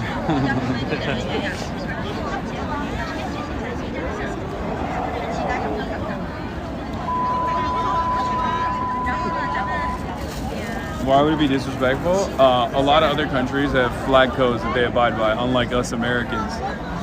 We don't. We have a flag code too, technically, but no one actually really cares about it or abides by it. But like in many other countries, like in Turkey, for example, you're not even supposed to have like the Turkish flag as like an article of clothing. But I think nowadays they're a little bit more loose about it. But yeah, you're never not having the flag on the ground, stuff like that. In America, you can literally burn the flag as an act of freedom of speech, as constitutionally protected. Well, yeah, I don't know about it anymore. We're moving away from that, it seems. Without any of the amenities that actually instill any sort of national fervor, as a matter of fact. But, that's neither here nor there. Turkish flag bikini. Bro, what Turks in my country are driving around with Turkish flags all the time? No, you can have a flag. I'm saying you can't have the flag on, like, normally, back in the day, you couldn't have the flag on an article of clothing and stuff. And you can't have it on the ground. I don't know how it is in China, but I assume flag being on the ground is not seen as a good thing. You know? A naughty child, maybe. What? Maybe some naughty child. And yeah. How do you get to be the person who raises the flag? Oh, true. How do you? Well, I don't know. I don't know why I was about to answer that question. Roger, you can take this one. She wanted to know. She wanted to know how do you get to the point where like you are raising the flag? You mean the time? How do you, if not me, but like, Who raises the flag? Yeah. how do you get to be the person who raises the flag? The military. It is part of army, and maybe the best student in army, you know. The best PLA soldiers. Yeah. I mean, if they're doing it every day, They you got choose it every 300. day. You have 365 No, dudes twice that you a day. can. Wait, that was the question we were going to ask when we came up, and you were Oh, getting yes. info. Austin wanted to know. Yeah, Go ahead. I You wanted. take this one. Yeah, thank you. I wanted to know: is the ceremony as significant when they take the flag down at the end of the day? Do people gather the they come? Okay. Wow. So you realistically do this 2 times a day. Yeah, we'll come here 2 times a day. Okay, but the morning when they raise the flag I is think more I'm significant and ceremonial. I think once a day and I'm good. I thought it's that. Yeah. I asked that. Okay. If I'm living here and I am Chinese, at that point, like I'll probably do it once a day, maybe not twice. Twice is a bit much. It's like we're trying too hard at that point. Performative?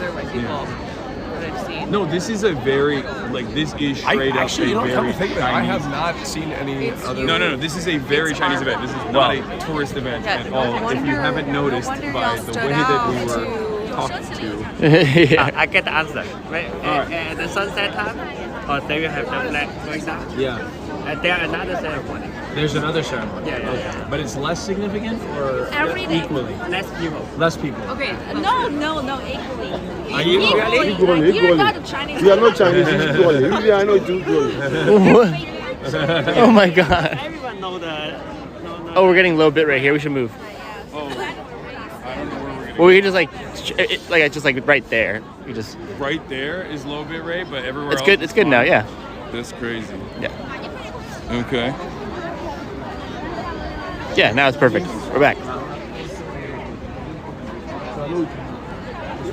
Chat, where's the? Coming down the There's street. people with GoPros, arms, and everything. Well, Caroline was telling me in the car under her breath, she was like, "You can bring the mic arm." Extra Emily brought the mic arm, and I could have probably went, but I didn't want to like rock the boat, you know. So I was like, I'll just handheld it, People come from far away. and you know. There is literally not a single Hasan. other non-Chinese person. Hasan. It's kind of wild. Somebody was telling me that there's people over here that have been camping out since tonight. Or Yeah. last night. Yeah. They're sleeping. Yeah, they since come last in night. because they want to be in the front. Also, remember, China is a massive country, just like America is a massive country. So there are, like, you know how sometimes Europeans will say, like, oh, Americans are not well traveled? And it's like, yeah, because America's so huge that, like, even when you travel inside of America, you're basically traveling a larger body of land in the continent of Europe.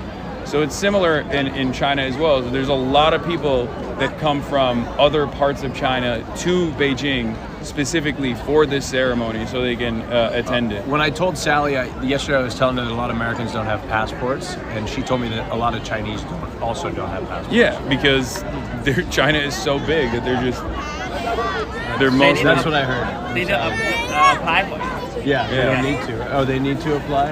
Yeah, they need to apply. I mean, what's the process? You need to apply. Well, I know, as well. I know. Yeah, you're not just born with a passport. Well, yeah, it's just you just go through the process, come take a passport photo, that type of thing. But if you work for the government, you are not allowed to get the passport. Oh, okay. And you're not You have to get allowed special approval. Yeah. Okay, yeah. That's similar in the States, I think. You need, like, if you're certain personnel, you have to be very careful with your travel. Okay.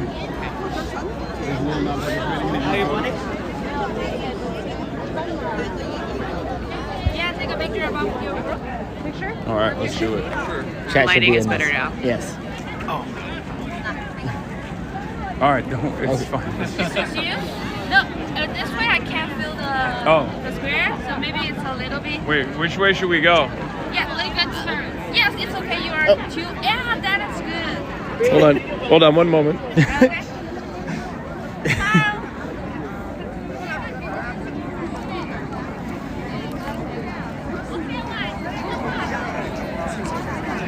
I feel like we're like Make-A-Wish kids or like model UN or something. You know what I mean? Model UN. You know what It's I the mean? little Like, flag. It's the little flag. Yeah, it's the little flag in the hand and everything. Like, all right, I'm glad that The hands Chad are also so cool. posed. I see it. Chad also threw up the, what's up? Yeah, I'm freezing too. Dude, I was good. And then my fingers just became icicles, and now I'm doing bad. Yeah. I can hold the camera if you want. If you want to. It's not that. Warm your shit up a little bit. No, you're good. You're good. You're good. Stop being such a poli-sci kid.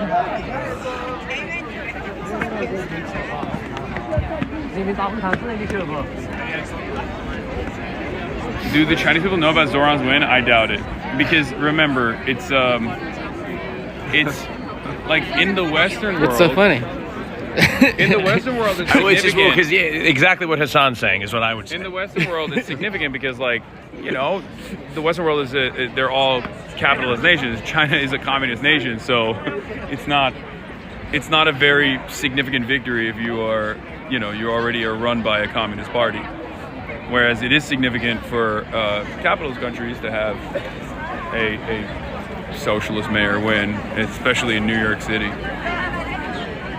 Especially the way that he won. But yeah.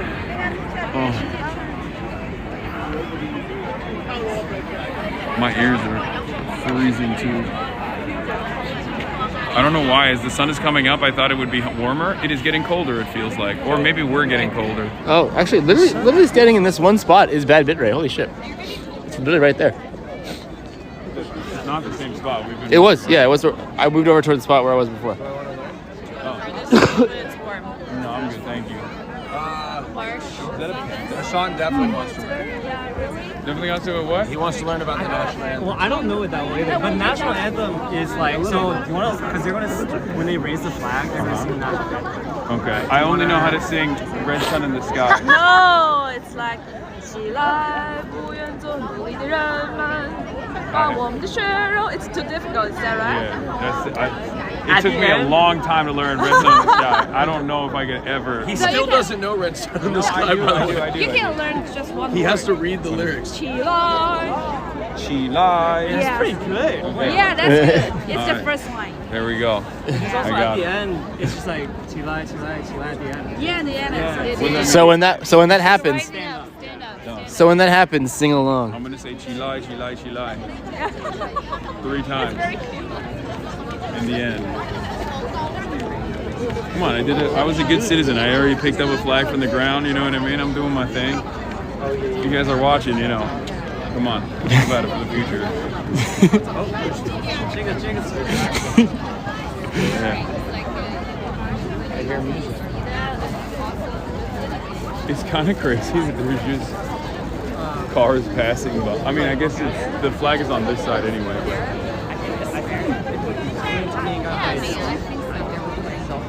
Waiting for. Yeah.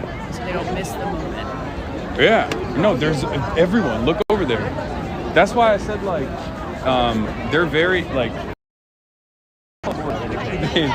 you know, everyone's got like unks, aunties, children. Everyone has got like a account, like a social media account that they're like live streaming to, which is why they're like much more understanding, I feel like,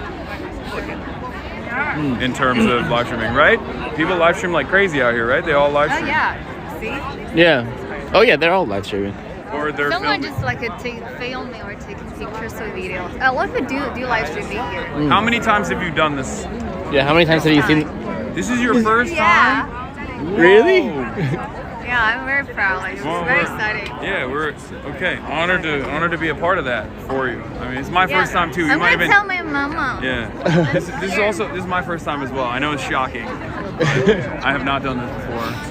It's your first time to get a citizenship. Yeah. Oh no, it's okay. Yeah. We're getting close to the sun's gonna come up, be nice and toasty. I don't know if that part's true. Yeah. You can interact with some of the grandmas. It's gonna be fun. Yeah. I'm a little. I don't want to be rude. That's why I don't know how it will be received. And plus, there's like, you know. Maybe not in this time. Maybe later. Yeah. We'll do that. We'll definitely interact with all the later. Like I said, Oh yeah, there'll be plenty of that. What? There'll be plenty of that for sure. I'm trying to be as courteous as possible. Because it's rush hour. It's rush hour. It is literally our first day, or second day technically, but second day or just nope. It's okay, learning curve. The sun in the east is red. That's what Chatter said. The sun is coming up. So, sun rises 6:40, like 10 minutes. Where does the sun rise? That way? Do we know the direction? What? Do we know the direction the sun rises? I'm assuming that way. I mean, yeah. Don't talk to me like that. I mean, you can see it. You can see where the sun is, don't you think? I mean, in his defense, son, there's light coming up Thank in you. the sky all around us. Brother, where do you think? Look at the colors. Yeah, look. Versus look at the colors. He doesn't. Look. Wait, hold on. I thought you were on my side. Look at the colors here. Look at the colors there. Hasan does have a point. Okay, he does have a point. But now in that. But it's better to be safe than sorry. He's also trying to operate a camera at the same time. Yeah. No, I understand. Yeah. What's chat saying? Let's see.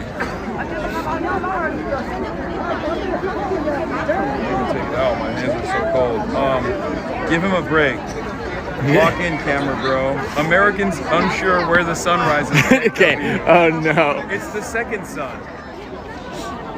We are never getting free healthcare. That part is true. Hasan is taller. That's why he can tell where the sun is coming from. Mr. Color Theory over here. The sun in my heart is Mao Zedong. Yeah. Said somebody from Iowa. Iowa is the sister state. Is it really? Yeah. Well, not from Mao Zedong, but Xi Jinping. Iowa is the Beijing of America. Xi Jinping visited Iowa twice. Once when he was, I think, like a lower level Hebei province party member in 1985, and then once again as the vice president, he visited Iowa. I heard about this. Yeah, I talk about it all the time. Yeah. Oh shit. That's where I've heard about it. Yeah. Him and I share a lot of opinions. And by that he watches the stream and then repeats it back to me sometimes. But it's cool. Yes. I appreciate it. Sometimes I'll hear something and I'll forget I heard it from him, and then And you'll say it to him. And he's like, "Yeah, I told you that." Like a novel opinion. That's a Fear and classic right there. It is a Fear and classic. I think I've gotten better though. One day, if you want to take the day off, I'll take care of the coverage for you. No, I believe you. She still has friends in Iowa? Yes, that's true. 15 meetings? Oh, Yeah. 15, I think it's even sooner now. Yeah. Yeah, it's 6:38. It's 6:53 is when the flag raising ceremony will take place, and we will see it for all of its glory. And then we will walk back to the hotel. Thank you. Yeah, we'll Back to the hotel. All right. Yeah. And then you're gonna talk about You're gonna do more. I'm gonna talk. what's going on. What's going on back home? I want to forget. I want to feel in the moment. I want to feel happy. I'm excited. This is a new experience for me. I don't want to think about how awful everything is back home. Okay, that's why I'm excited to be here. We can LARP for a brief moment. You know what I mean? Like, in my mind, I came all the way from where could I come from? Like Guangzhou. Oh, I traveled all to the go way see the flag raising. To go see the flag raising ceremony. I am a preschooler. Okay. Why are you always young in these I don't analogies? know. It's just because you know when you're young, you have a lot to look forward to. There is a future. Oh, so sorry. whoa! They turned the lights off. Wait, get in front of me so I can get a better image here. Whoa! The excitement is palpable. Is palpable. You can sense the intensity. Tens of thousands of Chinese nationals from all around this wonderful country have Step up. I'm getting a little bit right in that spot. What? There's gonna be low bit rate no matter what. No, it's been pretty good. We keep moving around. Yeah, we gotta stay in one good spot. Yeah. But It's very, very exciting, and you can sense it, you can feel it in the air. Yeah, everyone is here to see the flag get raised.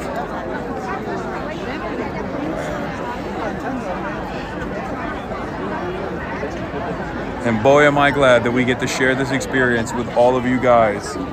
Remember,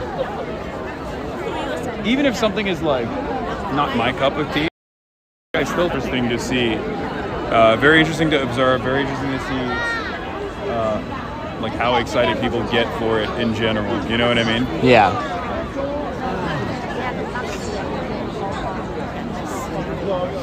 There is definitely, I mean, you experience there will be music, yes, the national anthem will be playing. And it's from a live band, right? Oh no, that's only on the first of every month. Yeah, on the first of every month there's a live band. But they just We could have brought our selfie stick. Yeah. I mean, Caroline told me I could.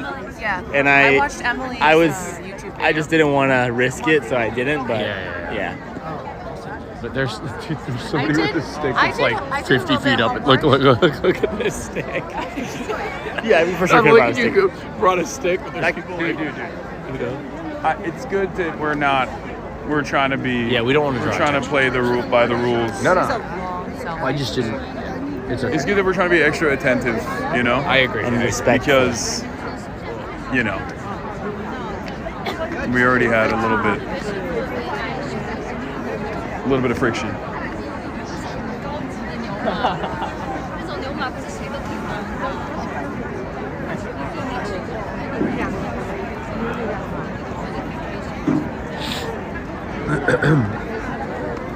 Good morning, everybody. Coming to you live from. Ni hao. 谢谢.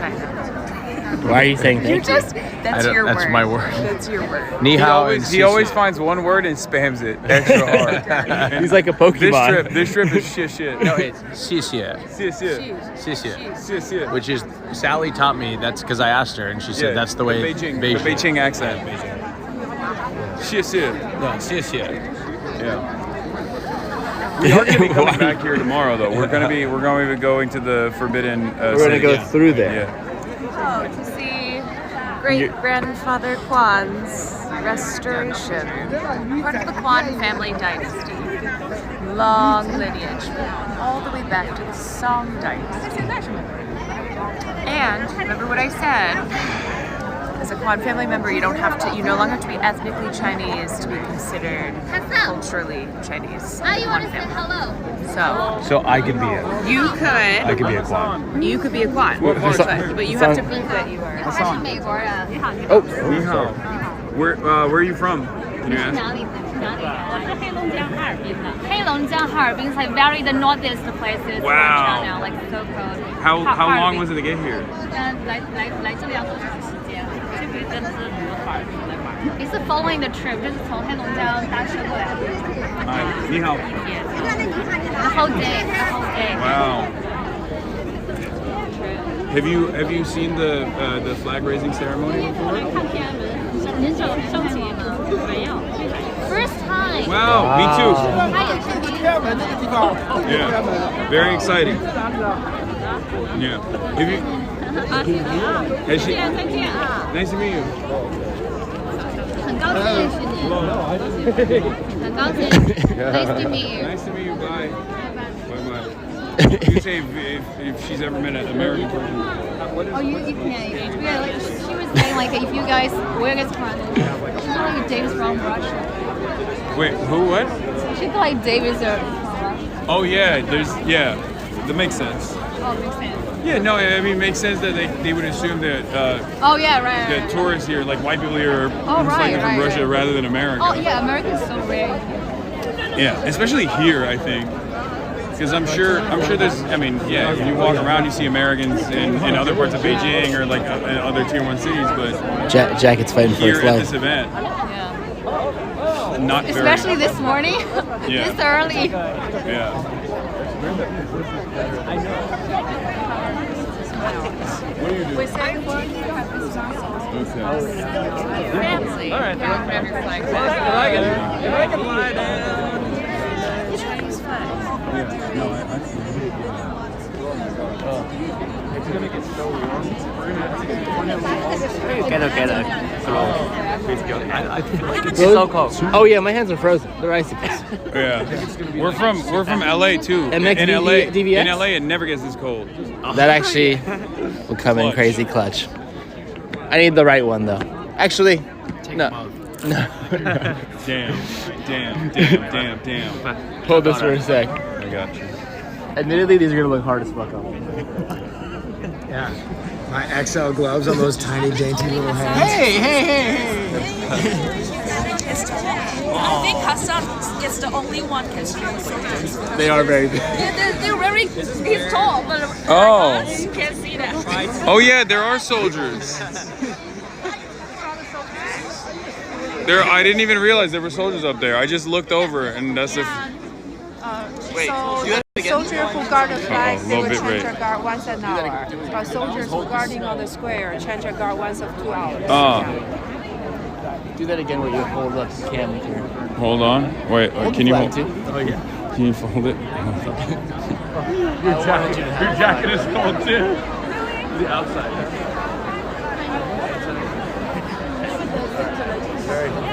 Actually, very helpful. Thank you for the gloves. So cold. It goes in and out of low bit rate. Yeah, we gotta just take a few steps. If you're in a little Yeah. bit, that's fine.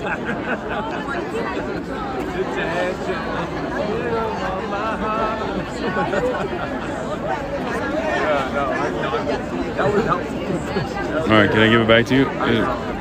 Oh wow, it's going down to 5K. Watch out, behind you, behind you. Watch out. I almost ran over the nice No, lady that. You almost ran over the old lady. That's crazy. Once the flag rate is over. Oh, okay. Yeah, we are kind of going in our low bit rate on this spot. Well, it's because there's more people gathering around. Watch out behind you again. Don't walk backwards. There's people behind you. There's a lot of tiny old ladies behind you. So be careful when you're walking backwards. There are a lot of them. Look at that kid. He's so happy to be here. It's hard because winter. That's how I feel. That's how you see yourself in your mind. I came from the Hebei province, from the countryside. Big flag guy? As a preschooler, this is my first time in the capital. And I'm here to watch the flag raising ceremony. It's just a really big preschool. Yeah, a very large preschooler from the Hebei province. Time check? Only 2 more hours. I don't know, but it's fine. We did it, and it's fine. 2 more brief hours. 6 more minutes, and then we will see the flag get raised. Do they start the national anthem as the flag gets raised? The national anthem plays, right? Yeah. It's gonna make me laugh right now. Why? Why are you worried about laughing? You have to hold the camera steady. Right.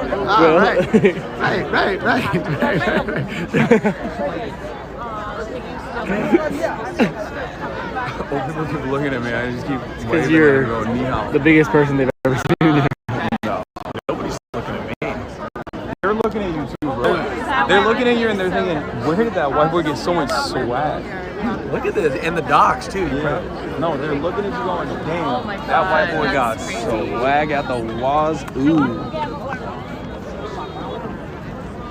Fire. That's what they're thinking. That's just awesome. According to Sally, we didn't come that early. Dude, what's up with fire extinguishers? What do you mean? I've never. No, hold on. No. Every cop has a fire extinguisher on their belt. Is that normal? You never know. And not only that, but if you looked at our hotel, and I mean, in a pinch, you could use it like mace. I thought it was mace. No, it's fire extinguishers. Like on their every in the hotel. I've never seen this many fire extinguishers ever in my life. In our hotel, there's like a fire extinguisher thing in every floor. Was it a suck and blow in every room in your house? I mean, honestly, yeah, the Heimlich. Oh yeah, True. Just in case you choke alone. It's interesting because like it's interesting because if you go to any like any of the stores, maybe I just don't notice it in America, but I feel like maybe the way that they are presented, because it kind of always looks like a trash can at first. So then I I always want to throw trash in it, and then I realize that it's not a trash can. What's happening over here? Tell me. I don't know. What are we getting? Oh, they were just like walking in our direction. They're looking at you funny because you're 6'10". One thing you have to bear in mind is Asians, especially Asian elders, love to stare. Yeah, no, I know. I'm okay with it. I don't. You, because you like being perceived. That is his favorite. Wow, and the sun is almost officially. Okay, I need to get a better view here. Yeah.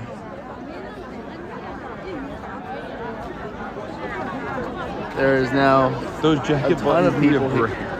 There's a lot of people in the square, chat, as you can see now, in all directions. Wow. I can only imagine how crazy it is on the 1st of the month. That's wild that there's like interior tourism for this kind of thing. But I guess it makes sense. It's like DC. You know, people go. Yeah, people go to DC to go look at shit. People are getting excited. There's motion. They're raising the cameras. Austin, get on Hasan. Yeah, Hasan. Hasan. No. Oh, okay, cool. I'm actually what a buzzkill. Such a buzzkill.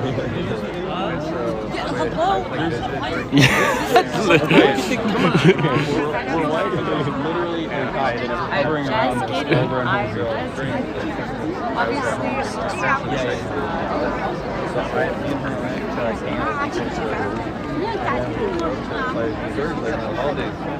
Bro, can't even joke anymore.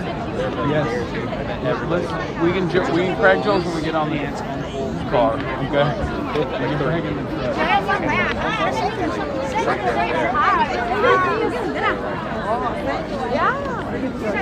My girlfriend's on the show. Your girlfriend is on the show. I'm not putting your big ass on my shoulders, bro. You wish. That's crazy. You want uppies on it? Okay.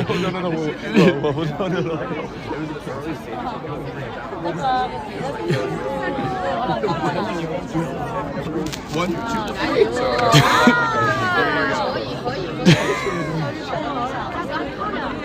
I can see really well.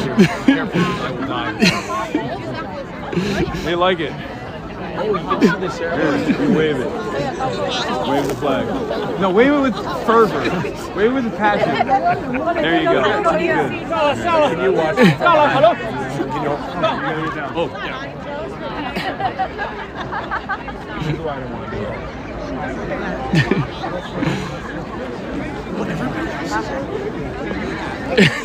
I don't know why you were trying.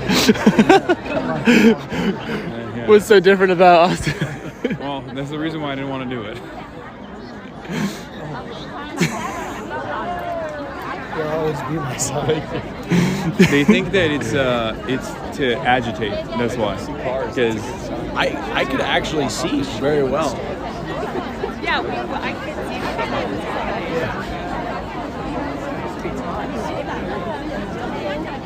oh, it's happening. It's about to happen right now. Time check. 6:53. It's supposed to happen right now. All right, chat. Everybody is waiting with bated breath here.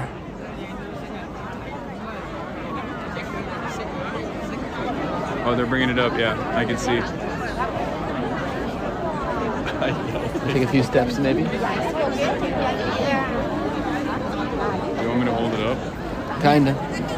Do you want to be the one to hold it in this special moment? Sure. That's okay. I got it. Okay. Yeah, they're bringing it up.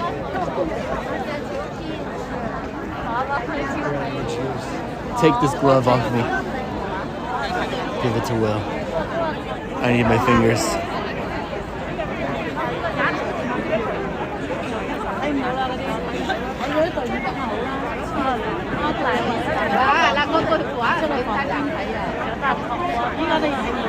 You can see the flag. Damn, that's a solid zoom. Shout out to iPhone 13.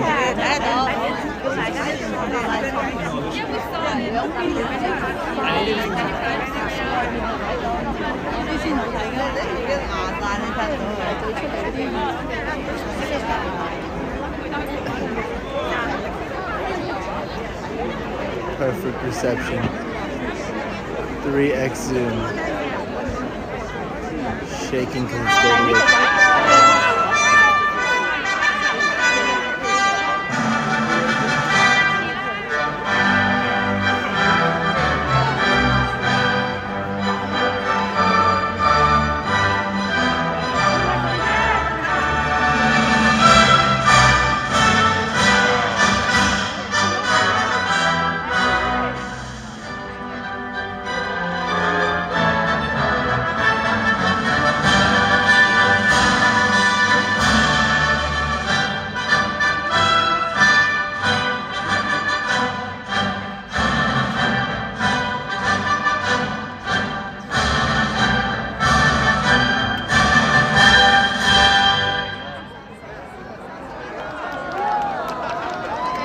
How do you feel? We did. It was an interesting experience.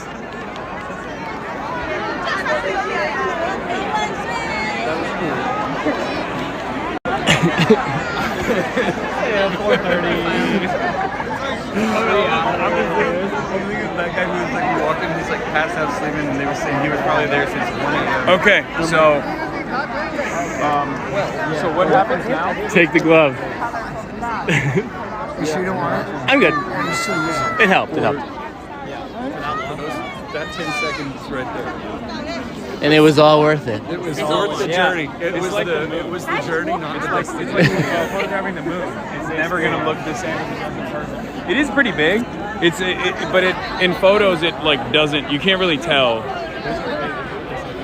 It's kind of like photographing the moon. Should we try to beat traffic? Tried to get this very artsy Yeah, shot. Look at how small it looks. Sally wanted me to tell you what the stars represent on the flag. So the big star represents the government, and then the 4 stars represent the people, the farmers, the workers. And the what? Farmers, workers, businessmen, and there's a 4th one. Okay, we're looking for the last one, but generally We're looking for the last one. Well, we're gonna generally find it represents the people. streamers. Small capitalism. What? So small businesses. Small businesses. Just a little capitalism. Yeah, little capital, Not too much. Okay. Yeah, Twitch streamers. Yeah, Twitch streamers. Yeah. The 4th one represents Twitch streamers. The 4 stars. All right, shall we? Yeah. Hell yeah. Wow, we did it. What an experience. I think it's been a very interesting one. Now we're gonna head back to the hotel.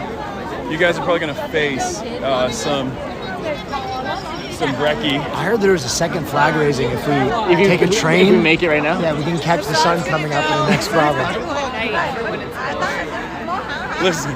Listen, this is an experience that you will never repeat for the rest of your life.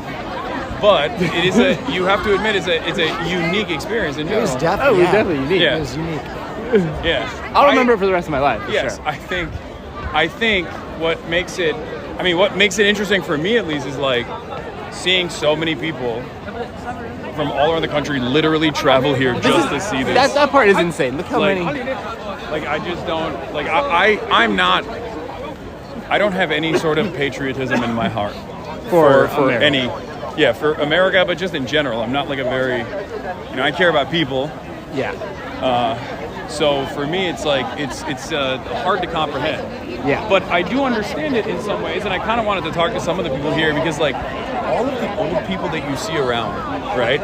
You have to remember, every single person that you see around us, that's like, especially if they've been alive since like the 70s or the 60s, they have seen a radical transformation in their lifetimes, unlike any other country, right?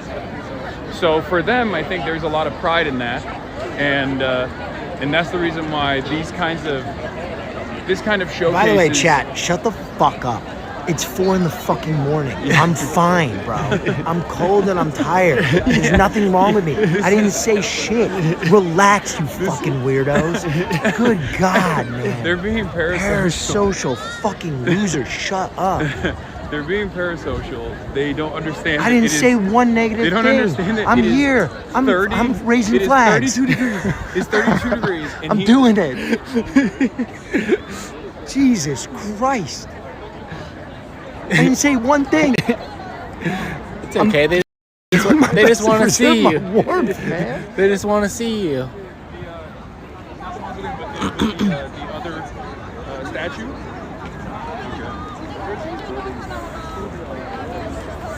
I'm trying to get some hotel breakfast. I'm on 2 hours.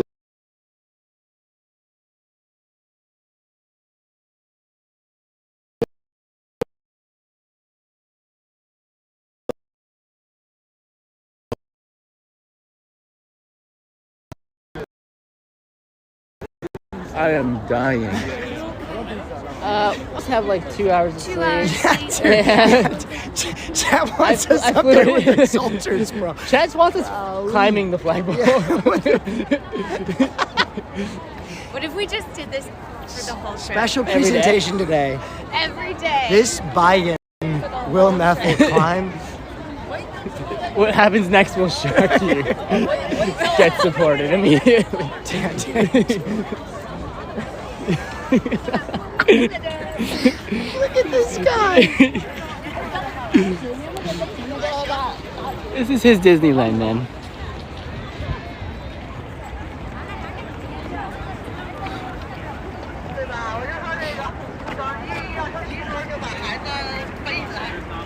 Do you feel closer to your Closer to the Kwan lineage? fam? Yeah.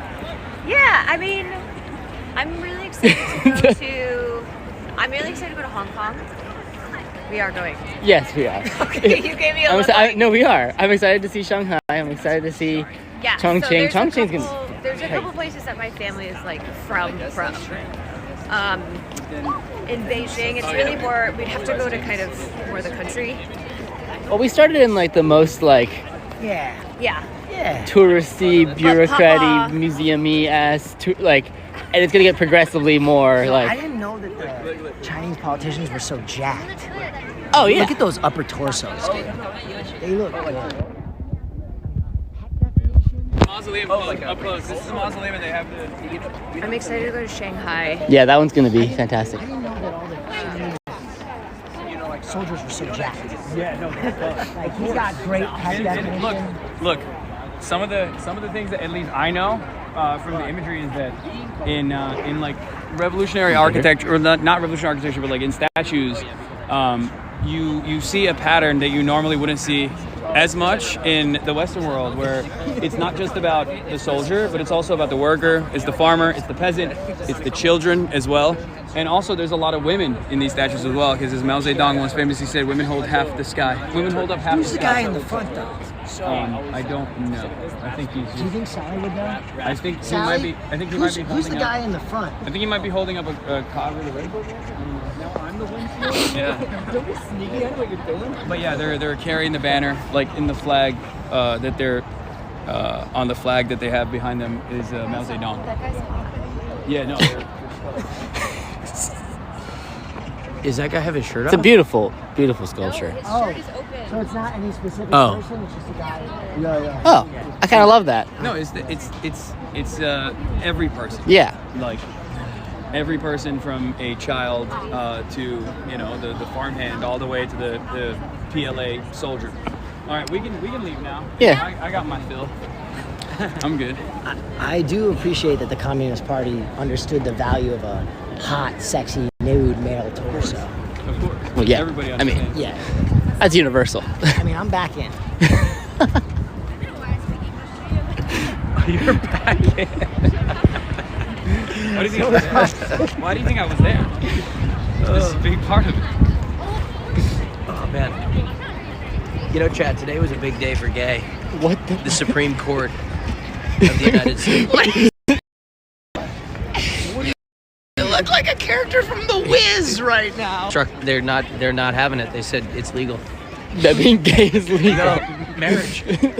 Austin, when he tries to do political commentary without me guiding him, without me giving him previous talking points. No, it's fine. I'll be The fine. Supreme Court, they're not having it.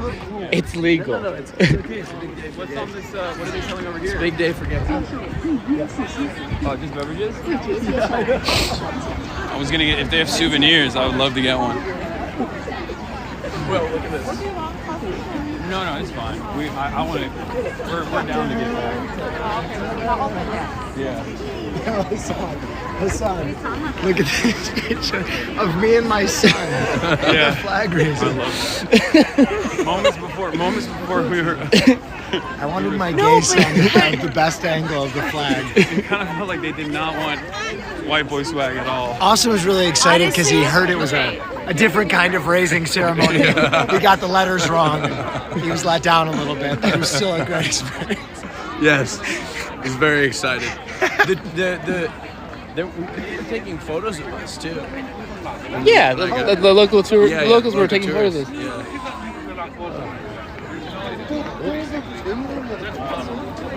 Light work compared to this.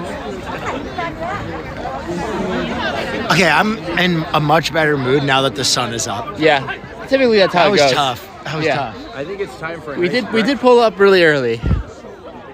Yeah, I would love a hotel breakfast. Yeah, hotel breakfast is really good.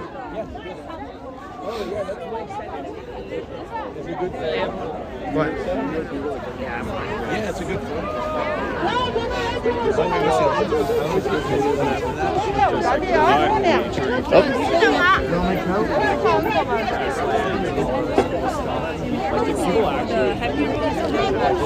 Any bathroom emergency?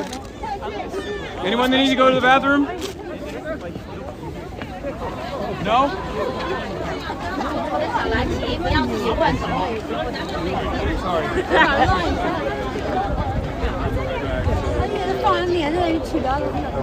Okay, basically it's just me, chat. Y'all like that, chat?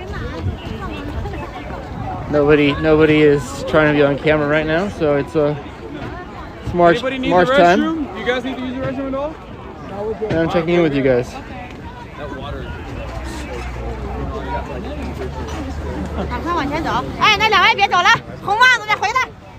It's like a little class field trip. Oh shit, I almost ate shit.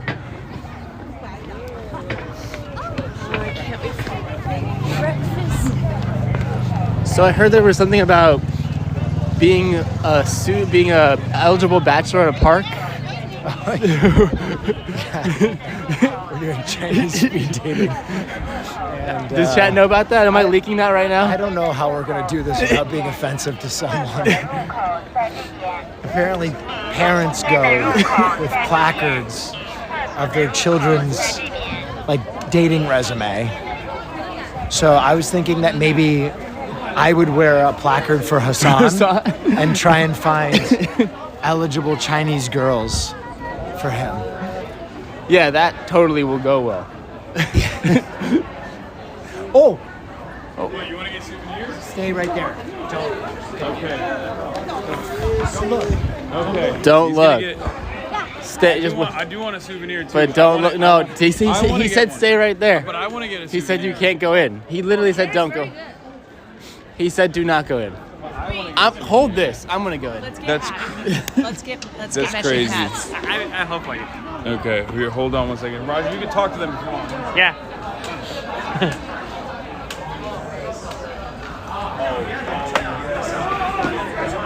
I have to get it.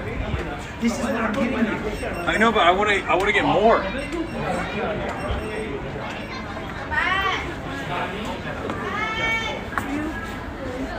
Wait, Mark, for our secondary backpack. 他说不进去吗？这个能进吗？不是可以进，他说他想给 Which one? surprise。 Lighter? 哦，他是在直播还是在？直播。 Oh my！ Wait, what does it say on this bag versus this one? Is that long? 我要买个这个。This one, it's like Good. to study good. Google Study Day Out. Yes, the Google Study Day Out. Oh, you got it already? For you. Oh, hell yeah. And I told you not to come in, but you But just charged me. we gotta get more. Wow. You're like, Defeat you. it's very good. 还有呢。这个是为人民服务，怎么说？ Serve for people. Everything service for of the the people. people. Yeah, Serve this one the is people. everything Serve the for people. And this one is good study day day up. Good study day day up. Yeah. Oh, I gotta get some stuff here. Straight Can up. you like carry We'll go this wait one? outside so we don't pollute. Can you carry Well, that? we need it for this is for kids. Yeah. Oh no. I'm I right don't think this will fit. Mark, this will fit, right? It's for kids. No, because we need it for we need it for a camera bag. Redheads? We need like a secondary bag when we're traveling. Oh, do you want my gloves? Oh yeah. Oh, Mark, was this fit like a camera or no? 对，我看了，就是他一直出去买啊，我想。Yeah, this one is. 哇，这好适合你， Yeah. 超适合你。 But I think even without covering ears, this is more for people. Everything can pick up. Like this. Oh, the yeah. flaps. Yeah. The flaps. This one is Yeah. mounted. It's Service for people. 那个什么毛巾？Chairman now. Ah. Chairman. This one is Chairman now. Oh yeah, baby. We're gonna roll a dragon here at the front of the. 刚才看了一个 How 人 do 背 we 了一 get 个 that backpack， hat? 然后觉得哎，那个人背了一个差不多这样的，他背不上。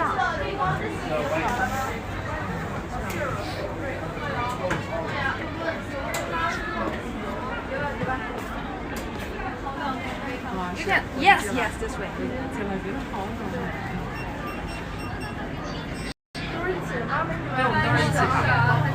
What is this for? 你好，这个是干什么的？怎么了？这个是干啥的？这个就是做just a decor doesn't mean anything. Yeah, that's our decoration. There we go. It's very good for you. Perfect. Yeah, it's fit. 好帅，关键是好暖和。 Do you know what is a house shot? You want to get House shot? Yeah. House shot? No. It's fancy. Can you put Oh. it on? Oh, that's cool. Oh, are you? Should we get it back? They want me to try one on. Let's see. Oh, nice. There we go.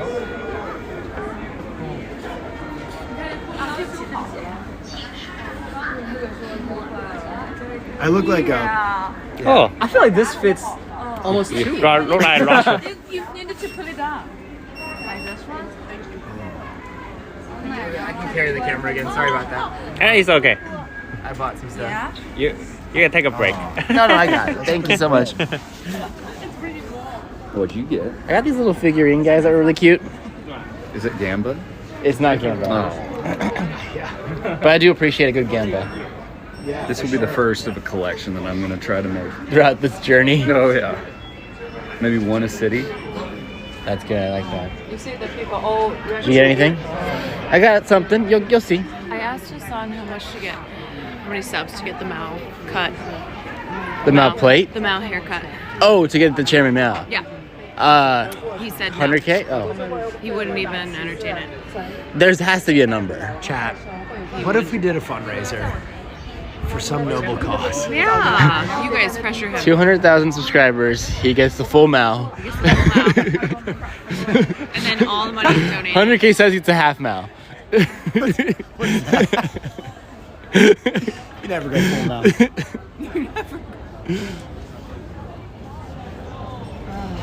I think he could rock it. I think he'd look good. And then some on my neck. Half Mao is worse. What is that? Solid cologne. Smells good. You want Yummy. some? You want a little bit, Yummy. Yeah, wait, hold on. Here, There you go. You get me right? Yeah. You get me right? Get him right there. Oh, Wow. Oh, wow. Thank you. Okay. So you said the Hotel Brecky's Oh, it's fire. so We fire, should dude. stream that. It's so fire. I would like to, but Hassan's gonna go up and do Yeah. He's gonna get doom pillows on you for 3 more hours.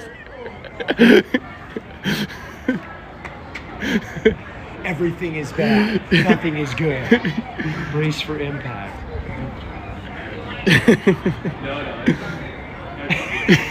Doom pilling with the Tashanka on. With the full mouth cut.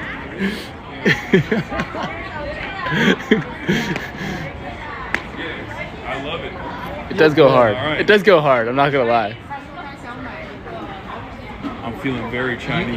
You look Chinese. You've met me at a very Chinese time in my life. So, it is what it is. Finally. Yeah.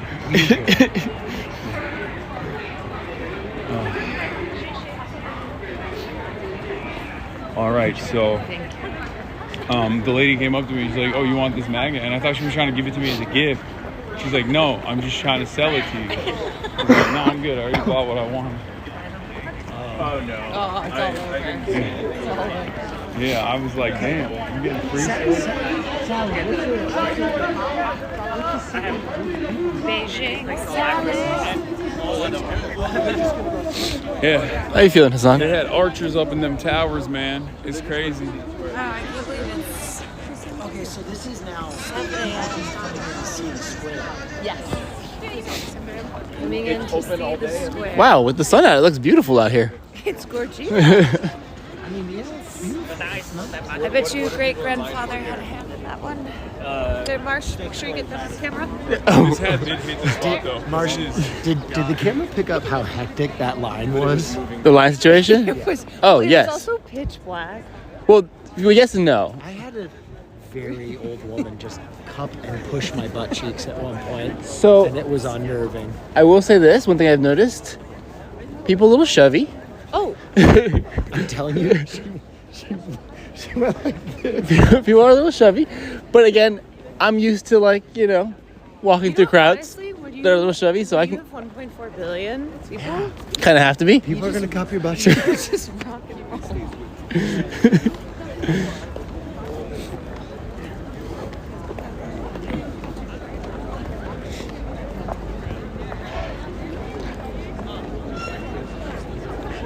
Do you want to swap to the bag when we get in the car? Yeah. I mean, it's like a 10-minute ride. I mean, yeah, it doesn't matter. Just put it on the tripod at least. Oh, this for sure, yeah. Hasan, we want to eat breakfast at the hotel. Yeah, you guys do. I'm gonna go upstairs to do politics. He's gonna go. You're not gonna have breakfast? No. Oh, he'll get room service, no? No. Well, you should eat with us before you go up, don't you think? 10 minutes? No, what's going on? What's happening? We're literally trying to do friendship. Yeah. Oh no. I'm There gonna. won't be a flag, but No. No. I need to do news coverage because I only did an hour. But afterwards, I was gonna work out with you guys. on Oh, camera. we'll have moved No. on. Oh. We'll have moved on. No, if you want to live at the same time we did yesterday, I was down to do it. Okay, yeah. Oh, I'll jump in on that, honestly. Oh! Yeah, we. Because I need to work out too. I don't know where we're going. I'm just going off of where we I think this way. All this was darkness. I couldn't. It was me. That's how it felt.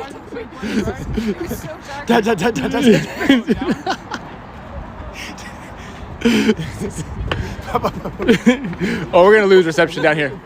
Mad Max. Yeah, we're gonna lose reception down here for sure. Well, I don't know. We'll see. I guess this is a test. Let's see the data. Test the Chinese infrastructure, but it'll be local, bro. There's no way.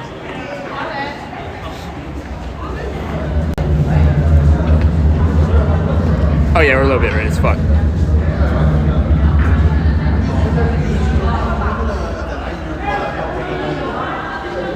I don't know if it went offline though. I think we just got a little bit red. Oh yeah, we're off. Right? Okay.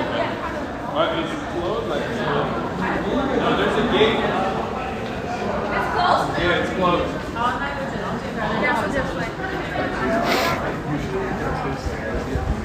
All right, we're back. So, can you? Is this an option? The middle way? Does anybody do this? Is this allowed? Yeah, that's how the Chat. elderly Chinese ladies get a workout in. Classic workout.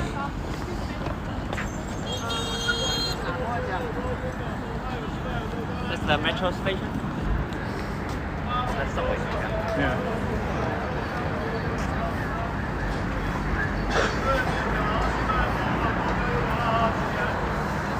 What's this guy selling? I don't know. Oh, sounds yummy.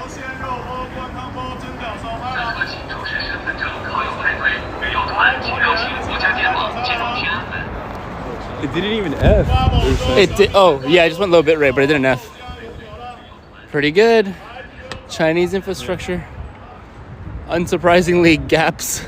Yeah.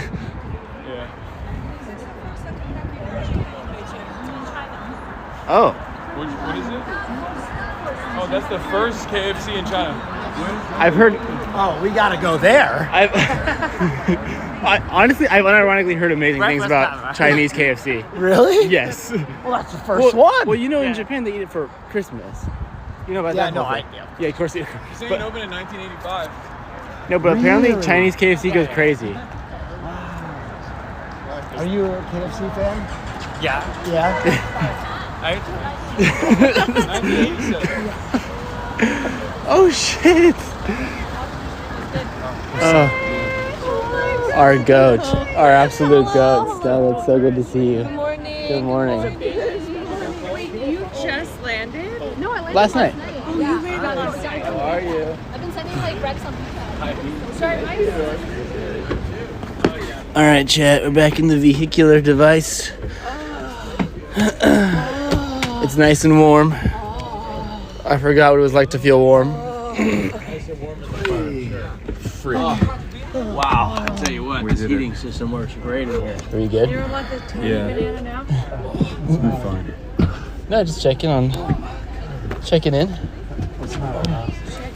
I don't. It's lost. It's nothing to do with anything. Tiny banana? And Yeah. can I offer you some Can I offer first you? KFC in your time of need? Wait, can I? I'll take a tiny. Do you want the other tiny banana? The flag raising? Yeah. It was pretty cool. It was sick, yeah. It was fun. It was interesting. Did you guys get pretty close or? No. I thought we were close. Cool. I was sitting here was talking cold. to the driver and learned so much about him. Nice. He's a really nice guy. He's 32 years old. So you We're speak the same you age. speak He has Chinese, 2 right? kids. Oh my gosh, he's much farther ahead than I am. Yeah, it's been fun. You speak learning about Chinese, stuff. right? Yeah, my Chinese is pretty good. Damn. Bro, that's such a good photo. They got mad at me for being on his shoulders, but Oh, I was- No, but Well, said they my were. child was too They big. had. They They said had that's no. too big They of a they literally only did it because you guys are white. Like that's it. Because you're foreigners. Oh, there's plenty of space. People there loved it. They were taking videos. Oh, that's so cute. Yeah. Yeah, I the bought old some ladies- breakfast for you guys. Wow. It's Chinese local. It's 小笼包 and 烧麦. Oh wow. you got that so fast. Yeah. So it's like I don't buy so many. It's just It's like, okay, just his little snack. Yes, just try. Just a taste. try. Is it? Yeah. Is there? What's in it? It's some pork. Okay. Thank you. Yeah. This You've had xiaolongbao. It's a soup dumpling. Yeah, but you will have 小笼包 also in Shanghai. Yeah. Yeah. Can we get some W's in the chat for our? For Irene, thank you. No, it's okay. No. Was that hot as fuck? So this is like HasanAbi. Oh, I'm good. I don't want I'm okay right But now. March, yeah. This is a very traditional Beijing style. It's like a fermented soy milk. Oh, Like fermented, but is it sweet or is it? Which one to try? no, it's kind I of take it you've been here many times. I tried this one. yeah. I don't know. You can accept or not. This one is I thought that was the technique. I will also try that. It feels a little It's fermented soy milk. Yeah, I saw it at the hotel breakfast as well. I was wondering. No, your hotel is a soy milk, and this is fermented. It's different. So you can smell first. Yeah. I mean, it's a very big challenge. Yeah, it smells like cabbage almost. Are you handing this to me? Yeah, try it. Or like I mean, it's the fermentation I smell. Yeah, like a pickle. Yeah. No, go bad, but it just smells like a pickle. This is fried. Fried things and they eat Mm. this one and mix up. Is that good? Very good. So what is this? This is a deep fried. Deep fried what? How to say? It's like a wheat. You know? Oh, deep fried wheat. Okay. And then what's that? Is it noodles? No pickles. Oh, it's pickles. Okay. Interesting. Yeah. Okay. I can try that. Well, and the flight was good. It's a big challenge. You know, many Chinese people can do this. Can do this. Wait, what do you mean? Or Is it challenging? Beijing, actually, it's a Beijinger, and they say. Wait, what's so challenging about it? It tastes a little bit weird. I don't mind it. Well, I'll try it. What is it? It's fermented soy milk. Have you tried it yet? I was on the try it. I'm about to. She said it's a big challenge. She literally said wait to the hotel, but I'm gonna rip it. I'm gonna be honest. What? You know, if the Chinese consider it a challenge, they have their palates. You know, I feel like maybe you should respect that a little bit more. Okay, you're just gonna launch in. Are you about to drink that? Yeah. He's going for it. It's a Beijing like delicacy. Is it intense? It's just like mung bean. Yeah, mung bean cheese. So it's fermented soybean, right? Like so have fun. Have fun. It's a rite of passage. So you want to be Chinese, kid? It tastes great. And it's fun. It doesn't taste like anything crazy. HasanAbi! I thought it was gonna be Their ways would be saltier. Yeah. Drink it. It also tastes a little fishy. Is this the love beef? Oh, Is this fine. It's just like It's pretty good actually. It's almost like broth. You guys want to try it? It's almost like broth. It's actually pretty. Will, do you want to try it? But the sticky rice one is more like a South I've had a little bit of a cough. 20 minutes till So you want to be Chinese, Caroline? I am Chinese. So obviously I will enjoy this. I was like, Do you want more? I'm okay. It's pretty inoffensive. Yeah, because there's only one a day. How Chinese are you? Your eyes are hot. No, it's because it was cold out. Now I'm hot. Yeah. Yum. that was so good. I mean, it's not like it's not. I wouldn't. The Chinese people don't. I wouldn't seek it out. I'll be honest. Like it's not my cup of tea, but it's not like I'm ready. It's not bad. No. My boyfriend. Sally, you like this? You have this?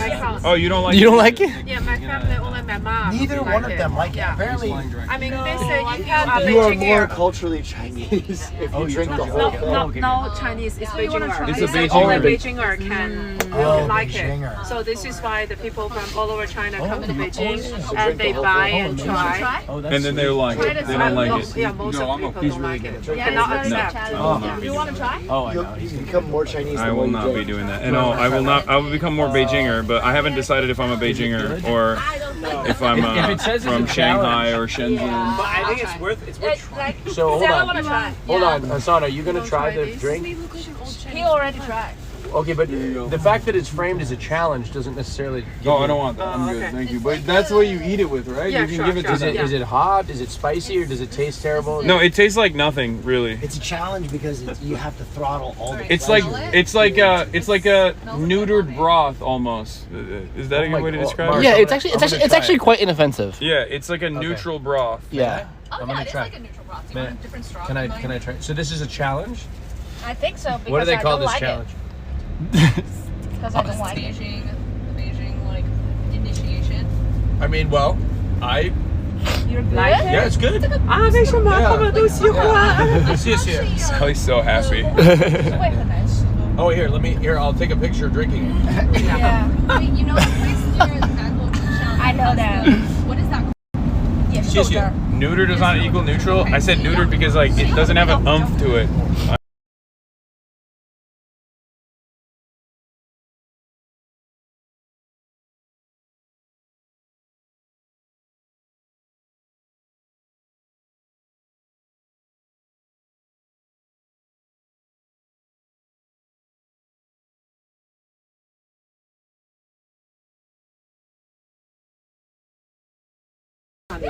Oh, we're back. We're back. We're live. We're live. Yeah. What I think tastes I bet it's really very sweet though. I don't know how to say that. It's very There is an ice cream with that.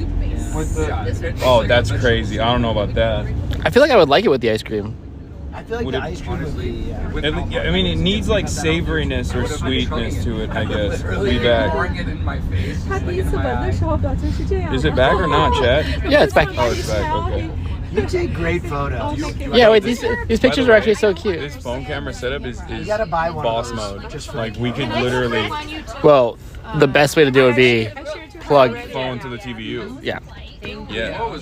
Do we even need like? I mean, I guess the camera is much. I think high quality. It's a bit higher quality. Yeah. But in the situations where we can't. Yeah, or there's like, you know, Man, I can smell people being that like, oh, you Asian can only bring your cocktail. phone. It's I'm- pungent. It's a pungent. And do you like it? It's got like a. You know what it is? Oh my god, you know what it smells like? It smells like sauerkraut. Look at this Kinda, yeah. Yeah. I know, it's cute. It is a great photo. The camera's crazy. What kind of phone is it? Yocho is like a Chinese donut that goes with the soy milk. We're not allowed to. Because we just can't have nice things. Yeah. Her phone is Huawei Mate 7. Yeah. The Huawei phones are insane, by the way. We're Yeah. not allowed to have them in America. Dude, that camera is crazy. It's crazy. Like, look, He was like, I didn't show this We yet. need to Look. buy a Huawei phone. So she just took this randomly at like It's a bar that we were so at. nice. And it's crazy that it's crazy how good the quality is. Like random photos that she takes look super professional. Huawei phones are goated. I wish we could have them in America. They just can't have, we can't have nice things, apparently. We should buy one just for the camera on it. I don't know if we can bring Can we it do back. that? Yeah. Yeah, this is a. Yeah, you're allowed to. So you've been to America. Is there an issue with the Huawei phones being brought to America, or is it just like the apps won't work? Right? Yeah, I think the apps. Yeah, none of the American apps work with the Huawei phones, but you can, I guess, bring your Huawei phone to America if you want to. just because of the aura, or because like. But yeah, So what are you talking about today? you need an international version. The Government is reopened. bullshit. Government back up. It's back, baby. You know you should talk about? Brian Daboll got fired as the coach of the Giants. Dude, That was on the list. line Yeah, that for was on me, the yeah. list. That's probably going to be the number one thing that I was going to cover. For the I rest mean, of the day. nothing else. Wait, are you gonna cover Orlando Bloom's new girlfriend who dressed up as Katy Perry when she went to space on Blue Origin, and it's very shady? No, I was not going to cover that, but I will. You're not now. gonna cover That's that they gonna be- posted photos? That's going to be the second thing that I covered Because today. you know he and Katy Perry were married. That's why it's shady. Yeah, it's weird. I to do did that not too. know that. Yeah. Not as I know it's like that was like a recent breakup too, so it's just like No, it was recent. So And just his new so girlfriend it's weird to dressed as Katy Perry on the Blue Origin space flight. So this is 1 kilometer left from the Beijing city wall. Oh. Inner city wall. The city wall was disappeared in 1955. So we kept the 1 kilometer over there. Cool. Like it's like K-pop. Open I don't think it's the same as K-pop. naturey parks in Beijing. Yeah, but it's pretty far away. Oh, it's pretty far away. Yeah.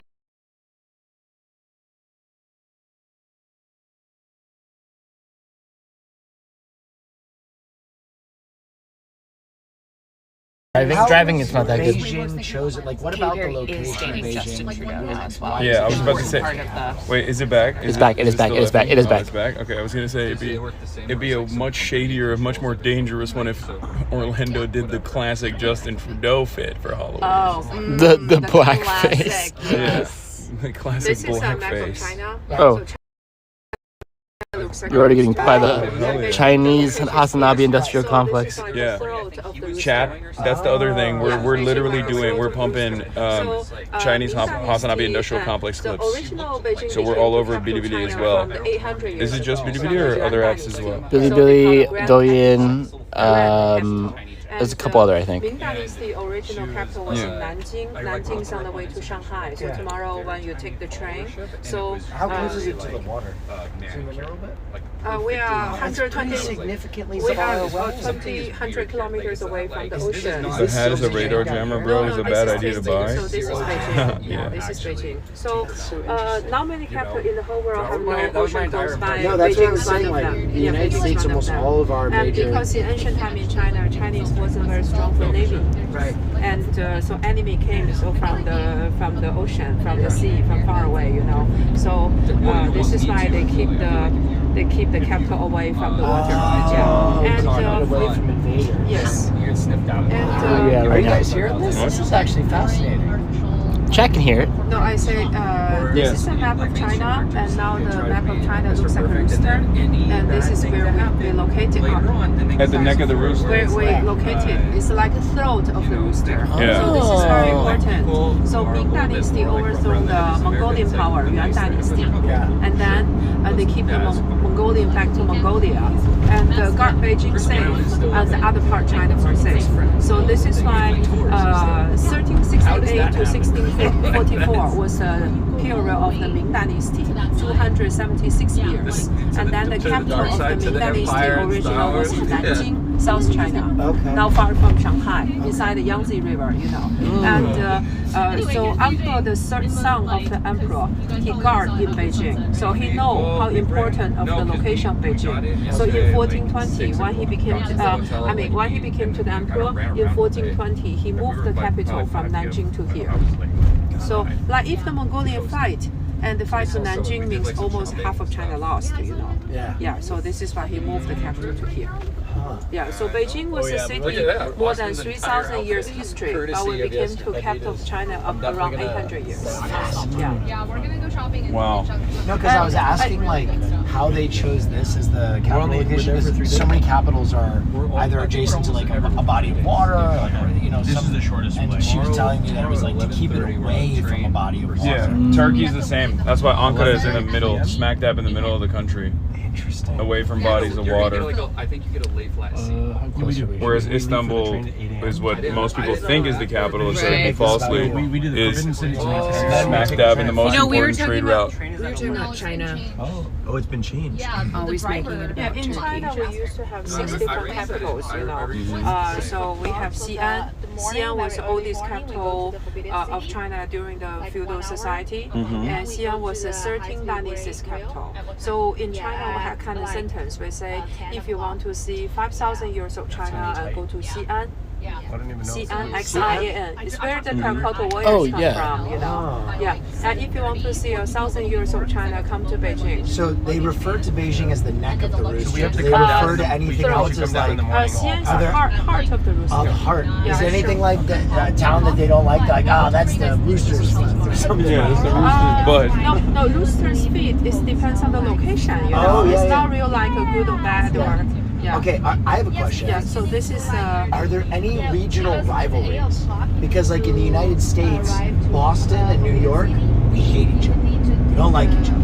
Are there any regions in China that are like, Beijing is like, oh, that's a terrible region? No, I think all Chinese, they love each other. Yeah. Perfect harmony. We are sisters and brothers, you know. And so we say if you want to see 1,000 years of culture, come to Beijing. And if you want to see like 100 years of Chinese culture, and go to Hong Kong. What's your favorite area outside of Beijing? If you had to pick. You mean in China? Yeah. It's hard. It's very difficult because China is a very, very big area. You know, from the east to west is about 5,000 kilometers, and north to south is about 5,500 kilometers. So different parts have different specialists. I really like Xinjiang, Uyghurs, you know. So if China looks like a rooster, so Xinjiang like a tail of the rooster. Yeah. Border is Kazakhstan, Russia, you know. Yeah. So Xinjiang has very beautiful scenery. So you can find the scenery in Xinjiang like Europe. Yeah, and like Europe and like everywhere. Yeah, so very beautiful natural sceneries. Yeah. And Xinjiang produce a Little lot one of of the those? fruits, You were like very sweet watermelon and melon, sweet melons and grapes. And also now they grow a lot of like salmon fish. And it's a desert. In most parts desert, but the salt lake show the crabs and shrimps and also the salmon fish. Yeah. So Xinjiang is the biggest province in China. It's a 1.66 million square meters. Wow. Yeah, very huge area. Yeah. So that's where people that look like me that speak Chinese come from. Where if you see like a white dude Here we who go, speaks here we perfect go. Chinese, they're Here we probably go. from Xinjiang. All right. yeah, we say if you want to see 30 years of China, you go to Shenzhen.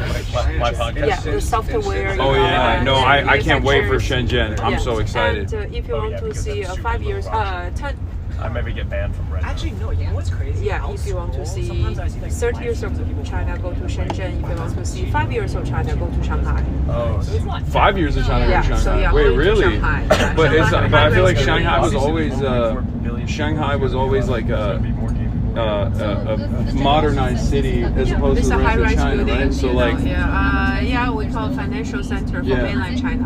Hong Kong Yeah. is a financial center for China or for Asia, especially Asia, you know, but Shanghai is a financial center of mainland China. yeah. And Beijing is growing now, right? Because I mean, all the cities are always growing, but like Beijing is expanding, right? Isn't there like a Xi Jinping city that's like being developed right now? No, not Xi Jinping city, but like we have on the another outskirts. city in Hebei province Yeah. called Xiong'an. Xiong'an is a pretty like a new development. Yeah, new development. And they will move the government yes, that's what I was companies asking, and some like a lot of the Yeah. universities and move to that area. Yeah. Or headquarters of some. That's also very impressive for us because like as Americans we don't have like the same kind of development strategy as far as like building out before people actually come in and then moving people into different areas. Whereas like in America there's always a big issue with real estate because it's so financialized. Yeah, I know. So they don't build new housing. So this is a CBD's area. You can see the whole like high-rise building in this area. So that building, you see the tallest building, they call CITIC Tower, CITIC. CITIC Tower. It's a bank. Yeah, so it's the tallest building in Beijing. Oh. 127 meters tall. Which region in China has the best drinkers? Are there any like famous like alcoholic drinkers? You mean drink? Yeah. I mean, different. I think different part of China, different kind of alcohol brands. So people from Shandong province, Which one is the people one from that's Shanxi like? province. There's like a Chinese alcohol that's like Everclear. It's like a white bottle. Oh, Maotai 嘛，是Maotai 嘛 ，very expensive. Maotai is in Guizhou province. Oh, we gotta tried get that. that We gotta get that. You can't even put that near an open flame. Oh wow. We gotta down that. It's tough. I like it. It was intense. I'll take a sip. We call it Everclear. Take more Also, than a we sip have a lot and you'll of like places it. in China produce a wine, the Oh. grape wine. Yeah. What kind of wine? Grape- 34. Grape wine? Grape Yeah, wine. we The got- we red get- wine. Chardonnay. A lot of people. Yeah, I mean, red it's the wine. stream time. And you're I'd be down to. people like seeing us out in the Do a world. Chinese wine tasting. I would Yes. love I to would do love Go that. to a Chinese vineyard. I'd be down. I'm down for all of And that. then you can have vinegar tasting too. Yeah, because Oh. different part of China they produce different vinegars. Wait, I want to try that Kind too. of That sounds vinegar. good. So vinegar in Shanxi is the most famous one, but a little bit salty. And vinegar in Zhenjiang, closer to Shanghai, is a little bit sweet, you know. So different part of China, yeah. Who's got the best vinegar? Depends on different people have Sally, different. what's your favorite? Sally, you keep Will, you keep asking Sally to pick. She's not I picking. think depends She's a on- Beijinger. She's Beijing No, number it one. depends on what you eat, you know. Maybe dumpling is a good with like a Shanxi vinegar, and if you eat like crabs, the better use a Zhenjiang vinegar, you know. Yeah. And this is a CCTV, the China Central Television Station. It's a British design and very special building. We call the Jin. Foreigner call Jin. Oh, this is the pants. Yeah. Is this the And pants building? We call the big shorts. Yeah. This is the one. Okay, wait. I'm gonna be there. What's the pants building? I'm doing a. CCTV. I'm doing a. The central television station. This is like But if you see the building from the like the board wheel, it's a TV. My husband did that from the sky. Wow. So it's like a TV. Yeah.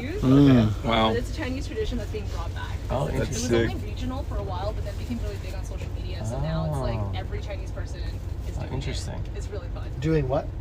Gate crashing. What is gate crashing? All of the groomsmen get wasted drunk. Then they go to the bride's house, and all the bridesmaids are the guards at the door, and they're like, you can't come in, you have to give us money. And then all of the groomsmen are like literally trying to break down the door, and they hand them money. And then the next gate, they'll be like, now you have to do 1,000 push-ups. Now you have to like twerk.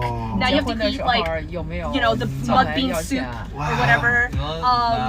Can we fun. wedding crash a gate crashing Bro, wedding? dude, it's so fun. I would love to Get invited participate. to a Chinese wedding. It's Yeah, I would really love to fun. participate. So I did it for my wedding. Heat the shoes of the bride, you know, they will heat the shoes of the bride. They're trying to steal the shoes? Yeah, I mean they hide it. Oh. Yeah. So like the bridegrooms and find the shoes because when she get out the shoes and she can walk out, or you have to take her out. Yeah. Oh, I so mean, the bridegrooms, she's gonna run off on the wedding if she finds the shoes? No. No, the groom is gonna steal the bride, right? Oh. Steal the bride. They're there to steal the bride. Pick up the bride from the bride bridesmaids are there to family. allow it. Yeah. That's awesome. He also has to make like That's sick. proclamations. But He has to different like from write China, out their different custom. Yeah. like wedding vows and like read it out loud, and it's usually really embarrassing. The wedding vows are usually written by one of the So bridesmaids. it's kind of like a test of commitment. Like, how bad do you It's want me? Are you so- gonna kick down my front door? And Yeah, it's a great test of commitment. It introduces. I actually got married in New York, and me Did and my you have husband. gate crashing? I did. It Really? was so fun. I actually have a video of it on YouTube. Wait, that's so cool. They had to eat I like wanna spicy crash noodles. gates. They had to eat bitter drinks, like drink bitter drinks. They had to twerk. They had to dress up because I'm a cosplayer, right? So they had to all wear changed into a costume from like Spirit Halloween.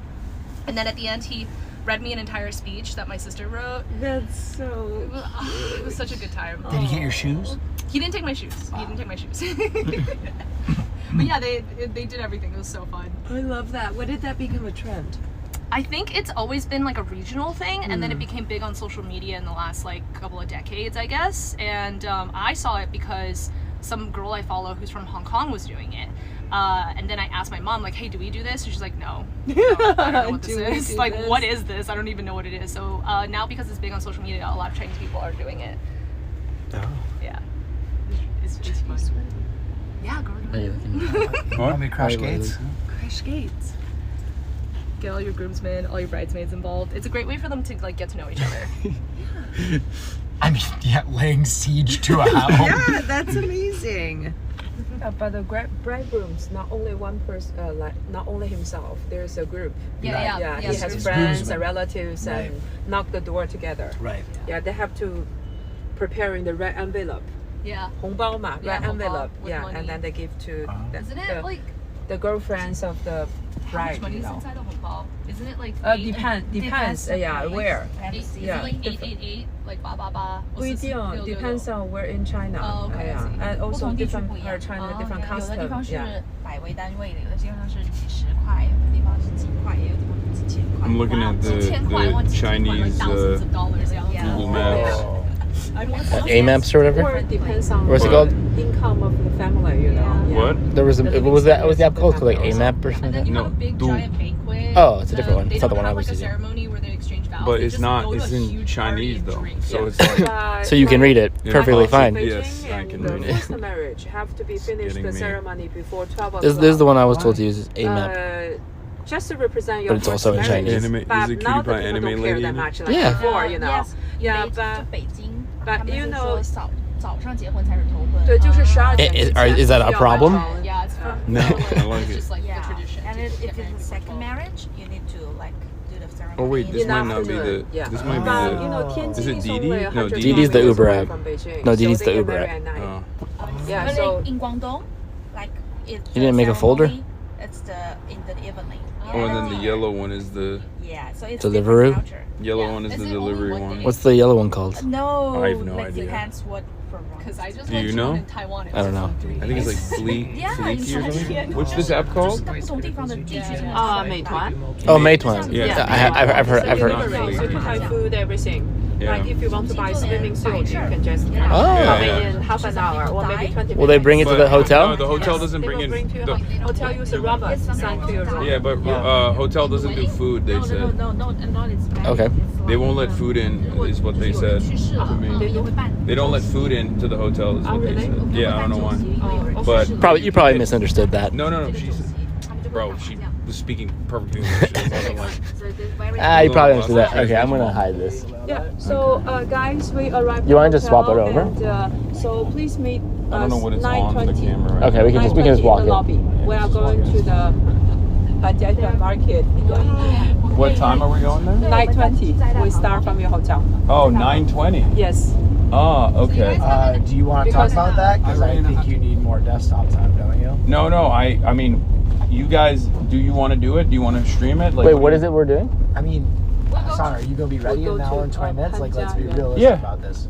Yeah, I can do it, or we can cut it if we want to like work out and stuff, and then do the park later in the day. Well, like whatever you guys want to do. What are we doing at 9:20? What's that? 9:20? 9:20 we are going antiques. to antiques market. Yeah. Oh, that's cool. Yeah, I'm down to do that. 店吃，对。 Okay, so So yeah, they're saying eat breakfast. We'll just eat Yeah. breakfast, have a nice Yeah. take a shower. Well, I'm you saying know, use yeah. desktop. Yeah, I can do that stuff for an hour, and then I'm down to do room it. service or something. I'm down to do it after. Okay. Wait, this camera is We can keep the TV. Oh Yes. wait, no, let's bring the TV backpack. You gotta bring everything. Let me get the backpack too. Yeah, backpack. 它的包含在 Where's 后 the 边。 TV backpack? back there somewhere. This one? Oh yeah, that's the one. Thank you. Thank you. Thank you. Is that okay, the time? The 9:20? I mean, we can push it to like 10, maybe. Yeah, we can push it back. It'd be even I better. mean, Irene, can we push it back at all? Like to like 10 or like 10:30? That way people can have more time to eat and stuff and get prepared. Yeah, 'cause I so still what gotta, time like- you prefer? Because we go to the Panjiayuan a little bit time and there are so many culture and stories we want to tell to you. So maybe like 1 hour in Panjiayuan. So what time you want a departure? Stella, Hotel. you want to eat breakfast? Oh, it's an hour to get there? It's like 30 or 40 minutes. Oh, So Let's do 10:30. Can we do 10:30? Is that too late? No, it's too late. Okay. Yeah, because 10:30 when we arrive, it's like 11 or 11:20, and then in 1 hour we go to the Rusty Duck. It's a little bit late. Okay, so let's do 10 then. 10 is 10 is okay? fine. Yeah. Okay, 10. When and where's the duck place? Because I think I'm meeting up with Jen to go to 2 Yeah, the meetings. duck place right here. All right, 10 a.m. Trying to get some brekkie. Yeah. Gonna run up and set them up, and then I'll be back down with everybody else. Sounds good. Is stream live right now? or- Yeah. yeah. Hey, stream. So how do you then go from that to Just with toolkit. Leaving at 10. 10. Antique Market. IRL toolkit? Yeah, it's all toolkit.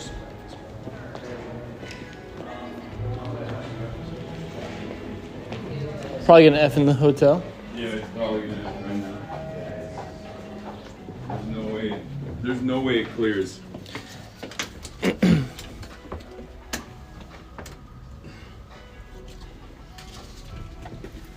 Let's see. I'm gonna put it on. Too late.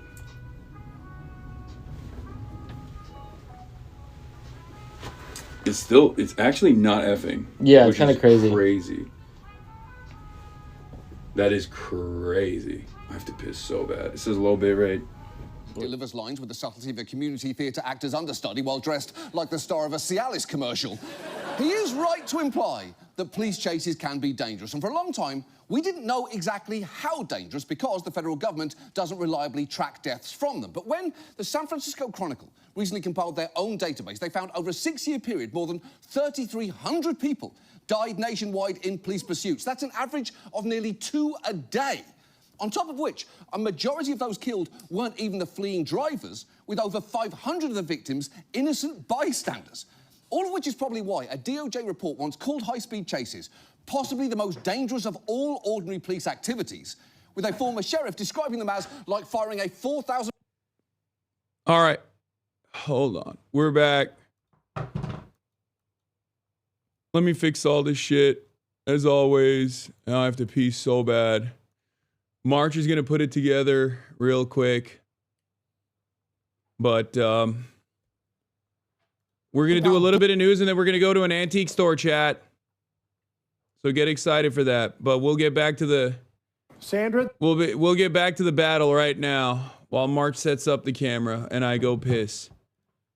Okay? The Democratic Party now facing a deep divide over the shutdown. California Governor Gavin Newsom capturing the mood in a single-word post, quote, pathetic. House Minority Leader Hakeem Jeffries, meanwhile, deflecting blame on Chuck Schumer to those who broke ranks. Leader Schumer and Senate Democrats over the last 7 weeks have waged a valiant fight on behalf of the American people. And I'm not going to explain what a handful of Senate Democrats have decided to do.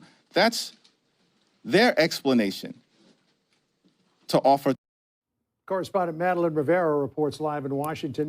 Maybe those Senate Democrats were just concerned about people going hungry and missing their flights, being inconvenienced, because that tends to make people really mad. Yeah, John, well, you're right. The shutdown has revealed just how far apart the progressives and moderates are, and it's spiraling into this bigger conversation about next year's elections. One of the questions ahead for Democrats is who will lead the party. The ire over Democratic leader Chuck Schumer is in many ways emblematic of their dilemma. Many have come to associate Schumer with the old guard that they're looking to shed in 2026. So check out this post from Massachusetts Congressman Seth Moulton. He's launched a primary challenge against incumbent Senator Ed Markey in what's being seen as a major generational fight next year. Moulton says if Schumer were an effective leader, he would have united his caucus to vote no on the bill last night. I'm not going to run on a new generation of leadership platform here in Massachusetts and then go down to Washington and vote for the status quo. And so I've been very public about that. Again, respect his service, but time to move on. But DNC Chair Ken Martin insists there is room in the Democratic Party for different voices. You saw that play out on election night and throughout the country, right? All of our candidates, whether it was in New York City, Virginia, New Jersey, California, Pennsylvania, and all the places in between which we won, we're focused on the issues that Americans are focused on. Former President Barack Obama is warning against purity tests. Tuesday was nice, but we've got a lot of work to do. We had Abigail Spanberger win, and we had Zohran Mamdani win, and they are all part of a vision for the future. The shutdown fight not only magnifying the Democrats' search for a new leader, it also highlights healthcare as potentially a key issue in 2026. John. Yep, purity tests rarely work. Just ask Robespierre. Maddie, thank you. You got Sandra? It. Hey, Sean Hannity here. Hey, click here to subscribe to Fox News YouTube page and catch our hottest interviews and most compelling analysis. You will not get it anywhere else. Fortunate to be joined this morning by Representative Ro.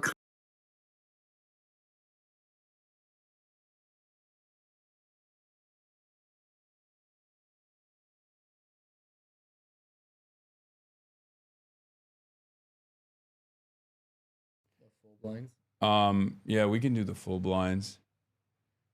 Because you gotta get on the other side, brother. You keep doing it from this side, but okay. I mean, it's fine. Okay.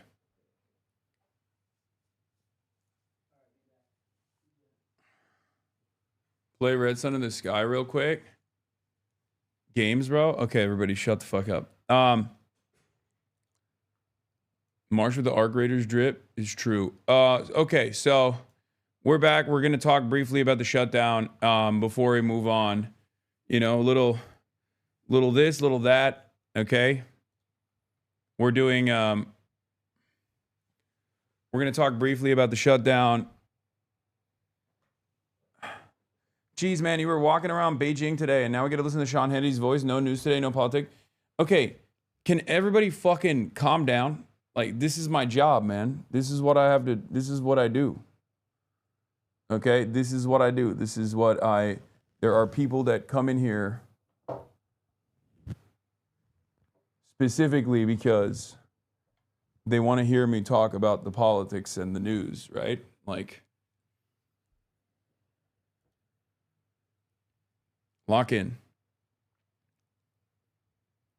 There's mad people. Grand Theft Auto RP. Gaming. All this stuff. Were you worried about the government recording you while you're out? No, why would I be worried about the government recording? I'm recording everything myself. Also, like, there is like we're with people. You know what I mean? We're with Chinese nationals. Like it's not like that. Like it's not. We're not doing anything that isn't allowed. You know, we're not doing anything that's not appropriate or. Shit. Hold on.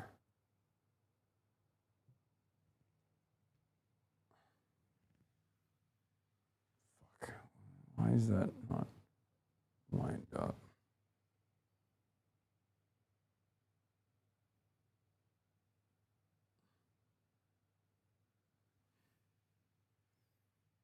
Okay. No, you're on vacation is a filler episode? Is not. Okay. It's gonna be crazy just to swap out of you know, having fun in China and experiencing all that is beautiful about China. But yeah, this is my Bilibili, by the way. HasanAbi Lemon Bro is how they got me billed.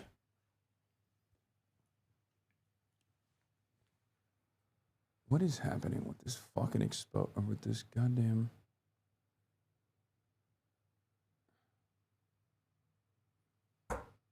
Okay. What happened when the police showed up?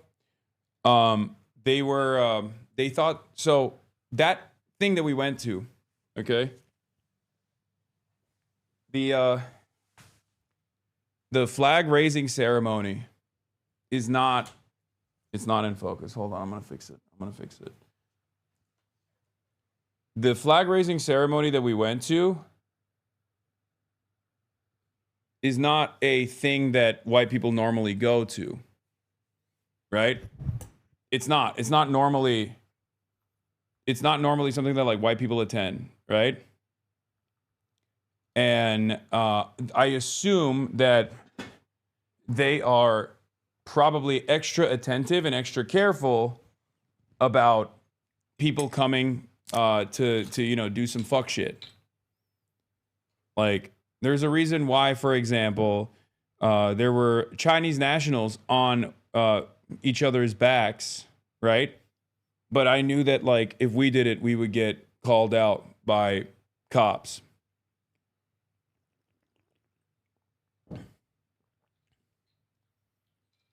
Because like by and large, especially like the government is aware of like how they are perceived or how much like you know, anti-Chinese propaganda exists out there. And I think the older people are also aware of it as well. But I think the younger populations in China are, ironically enough, less aware. Like the younger normies are less aware of the animosity that exists, which shouldn't exist at all, obviously, but unfortunately does. And it's almost entirely one-sided, entirely designed by America. But yeah, we're white.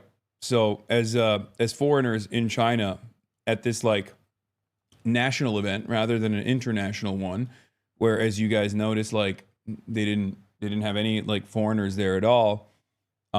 He thought he saw something on the phone. He thought he saw something on the phone. Like he thought we were like making a mockery. You know what I mean? They didn't realize that we were swagged out white boys who love China. Are you being careful with your words? No, I'm just telling you like it is. Like they thought we were, they were being extra attentive to make sure that, you know, no one is, you know, making fun of Mao or anything like that, or the ceremony. And that's what they were, that's what it was.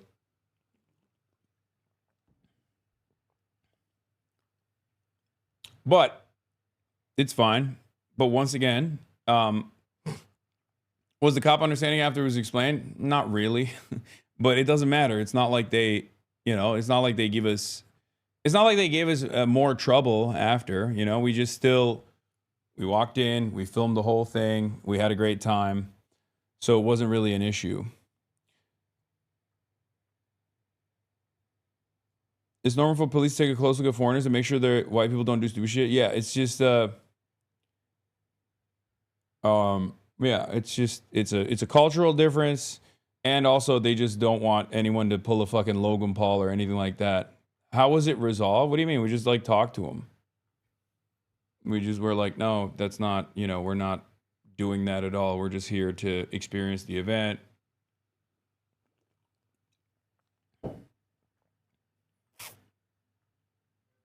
You know.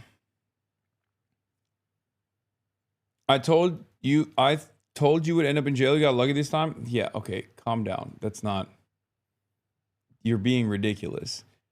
This is actually one of the things that I want to show Americans in general, because like people have this like false assertion, false notion that it's people have this like false notion that it's like they will arrest you for a meme or whatever. It's not like that at all. Okay, calm down.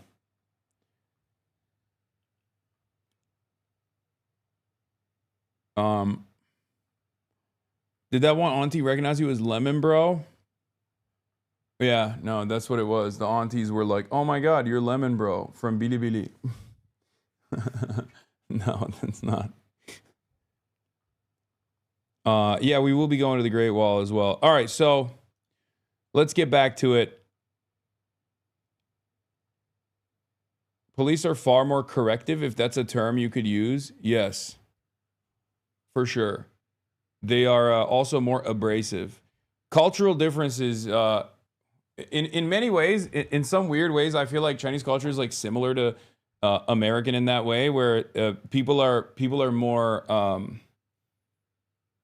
abrasive.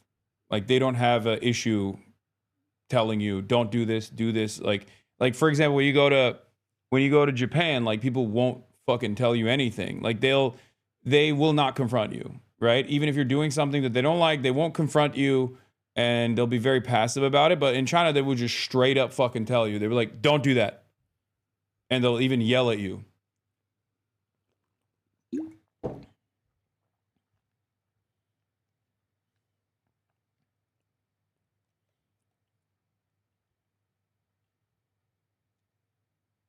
Anyway. It's funny because like I've dealt with cops at this point all around the world, as you guys know. So as far as like cops that I've dealt with all around the world, you know, European cops in France, American cops, just European cops in other European countries, and even Japanese cops as well, I will say that it's not even remotely up there. The further west you go, the worse cops get, the more aggressive they get. America being the worst one out of all of them.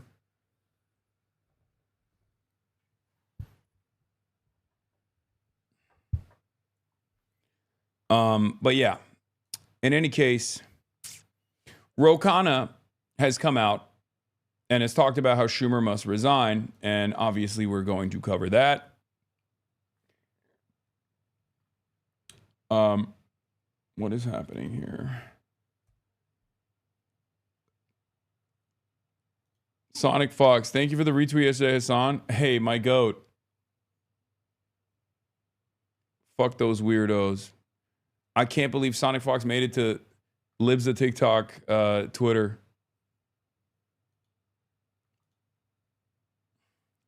Anyway, let's get it going. Of California. Great to see you, sir. Good to see you, sir. Good morning. So you tweeted yesterday in response to a number of centrist Democrats caving to the Republicans and voting for the shutdown deal. You tweeted this: Senator Schumer is no longer effective and should be replaced. If you can't lead the fight to stop healthcare premiums from skyrocketing for Americans, what will you fight for? What led you to that conclusion, Congressman? Just a moral disgust. I mean, I know personally, as I'm sure you do, people whose premiums are going to go up $1,000, $2,000 a month. Millions of Americans are literally going to get kicked off healthcare, and we can't fight to make sure that their premiums don't go up after the Tuesday wins. It's just political malpractice. Here you have Donald Trump on the ropes, scrambling, trying to make some deal, and we basically say, well, we don't care if the premiums go up. Like, what do we stand for? So he needs to be replaced and step down. More Democrats need to be calling for that. The only reason they aren't calling for it, let me be blunt, is because you offend a lot of donors. There are a lot of billionaires. There are a lot of donors that contribute to the DSCC, that contribute to Chuck Schumer. But, you know, we've got to make a choice of this party. Are we going to be beholden to the donors that have gotten us 2 terms of Donald Trump, or are we going to listen to people? Sir, the cope from the Schumer crowd is, well, he voted no. What is he supposed to do? He can't keep his caucus. I can't believe that they thought that that would be valid. I actually cannot believe that they thought, like, Chuck Schumer thinks you are a fucking idiot, by the way. I cannot stress this enough. Chuck Schumer thinks you are a fucking moron. He has to, because otherwise, why else? Why else would he have done this little scheme where, you know, he just goes, well, I voted no for it. It's like, but you're the leader of the party. You're the minority leader in the Senate. Who would ever believe this? Like, who would ever go, oh, well, he actually did vote no for it. So what's the alternative then? That you are bad at your job to such a ginormous degree? You're so bad at your job that you couldn't whip the votes. I mean, your whip, by the way, his whip in the Senate is Dick Durbin. Dick Durbin voted to open the government without any concessions from the Republicans, okay? Like, it is a ridiculous statement. Schumer is the minority leader. He's either not being honest about whipping the votes and using retiring senators to take the fall so he's not primaried, or he's so weak that he can't keep his caucus together. And I need you to understand, the very fact that John Ossoff initially was a yes on the continued resolution, only to turn into a no on the continued resolution, especially because he has a primary coming up, means that Chuck Schumer whipped the votes in the opposite direction. Okay? The very fact that the gang of 8 are either John Fetterman, who is, you know, John fucking Fetterman anyway, or don't have any, or either retiring like Dick Durbin, or don't have any primaries coming up until 2028 or 2030, implies that the Democratic Party knew exactly how unpopular this would look like if they were to concede in the aftermath of an incredible blue wave election that took place, especially at a time when the Trump administration is experiencing unprecedented unpopularity, that the Democratic Party's base of support would punish them. And that's the reason why they went after and got the regular rotating villain structure in the party that exists to do this thing that understandably has been met with a lot of response. When we say it's controlled opposition, this is what we fucking mean. Fine. What's your response to that? Come on, Schumer's been in politics for 50 years. I mean, even he couldn't say that with a straight face. He controls the caucus. He determines when a deal can be cut. He obviously gave them the green light. I don't think he would even deny that. He didn't call up Dick Durbin, his number 2, and say, hey, Dick, maybe you shouldn't be voting this way. So this is the typical game. It actually adds to the cynicism. I mean, if he had just voted for it, at least he could have maybe have some principled argument. But this is the worst of both worlds. It's like, look, I'm going to try to play a political game, but at the end of the day, the premiums are still going to go up. So, Congressman, let me play devil's advocate here. So what the centrists say is basically like, look, the Republicans drew a hard line. They were not bending. Trump isn't even negotiating with us. They say they will not give us anything other than this. And meanwhile, you've got 40+ million people who are going hungry without food stamps. You've got all these federal government workers who are out of work, not getting paychecks. You've got increasing chaos at the airlines. I know you yourself have suffered from some of the air travel nightmares. We're heading into Thanksgiving here. Like, we're trying to be the adults in the room. What do you say to that? Well, look, obviously people are suffering. In my district, they're suffering in terms of the SNAP benefits being cut. There's no doubt that on the airlines, I mean, I was just talking yesterday, I was in the airport 6 hours. There are a lot of lines, cuts, air traffic controllers aren't being paid, congressional staff aren't being paid, federal workers aren't being paid. I get all of that. And what we should be talking about is reopening the House of Representatives so we can vote to extend staff benefits, pay troops. I think we had a lot of leverage to continue to put the pressure on to do that. But you had Donald Trump literally saying we lost the election because of this. We need to get some. I cannot believe it. I genuinely, look, I know the Democrats are bad. I talk about that every day, right? And even then, even when I heard whispers of this happening, and I told you guys about it, when I was in DC, I was like, I am hearing some stuff. I'm hearing some stuff that there is a caving that is going to take place. And you guys couldn't believe it. And I couldn't believe it either. I was like, because it made no sense, right? When I was talking about this, I was like, it just makes no fucking sense that they would do this, right? It literally didn't make any sense. And I think partially it was because they wanted to preserve the filibuster. I swear to fucking God. I think it was literally because they were scared that they would take the filibuster away. And honestly, it's either that, because like nothing makes logical sense. What they are doing here does not make logical sense. Do you understand? It doesn't make any logical sense. It defies logic. It defies all logic from like gamesmanship. It defies all logic for why a party would operate this way. It like, it's unbelievable. It is even worse than the expectations that I have of the Democrats, which is lower than dirt. Okay? I assume it was the airliners potentially, but like, once again, why didn't they go to Trump? I still think it must be the filibuster. At least like the only logical sense here, the only logical movement here is that they did not want the filibuster to get nuked. They did not want the filibuster to get fucking nuked. And they were just like, oh, if Trump is serious, like he has the capacity to whip the votes in his party to nuke the filibuster and go with the nuclear option. And then we can't, and then we actually have to do legislation, which will harm our, I don't know, which will harm our corporate donors' interests. Because like, remember, no filibuster in the Senate means much easier passage of bills.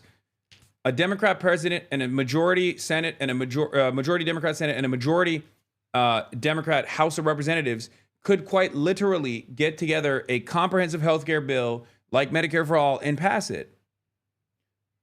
Okay? It's a major hurdle. The filibuster is a major fucking hurdle. It's not in the Constitution. It is just a procedural hurdle that exists that has evolved throughout the years to basically turn into this thing where senators don't even have to stand up and deliver speeches any longer. It's just a mere ever-present threat of a filibuster means that every single massively consequential bill has to pass with supermajorities.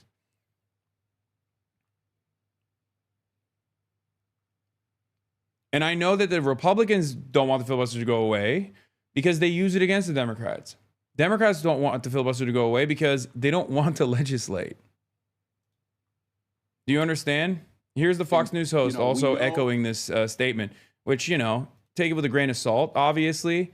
But there was a very, very, very scary lesson that the Democrats basically reinforced here. And that lesson is Republicans can literally get away with murder because the Republicans said, we are not funding ACA extended credits. Okay? We're not doing it. The insurance companies said, bet, if you don't do it, we're going to triple the premiums. Okay? We're going to fucking triple the premiums. And the Democrats were like, that's insane. 24 million Americans are going to lose access to healthcare because they can't pay the triple the amount in their premiums. We have to continue the ACA subsidies. And also we need to get assurances that Trump can't just like veto expenditures by executive mandate, by fiat, right? Like Because right now, the way it works is Donald Trump can functionally destroy whatever kind of congressional legislative agenda you might have. Donald Trump can turn around and say, nope, not happening. Oh, you allocated funds? It doesn't matter. You're cooked. So that's also another problem for even the Republicans in Congress. But they can't say anything about it because it's Donald Trump.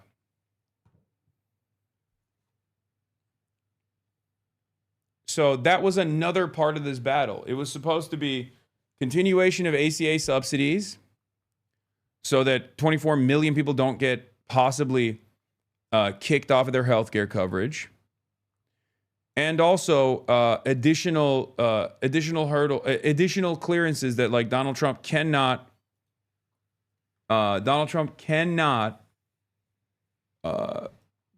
by executive mandate change previously allocated expenditures that Congress actually allotted. Congress actually budgeted out. They didn't get either of those things. And the reason why I say this is a terrible lesson is because not only do the Republicans refuse to cave on this, okay? They also fucking turned around and throughout this entire shutdown process for 40 days, didn't even try to message. At first they said, oh, they're going to give $1 trillion to Guatemalans. They're going to give $1 trillion to undocumented migrants. That was bullshit, right? It didn't even stick. And then what did they do? They turned around and said, okay, we'll actually lean into the shutdown and we'll actually increase the pain.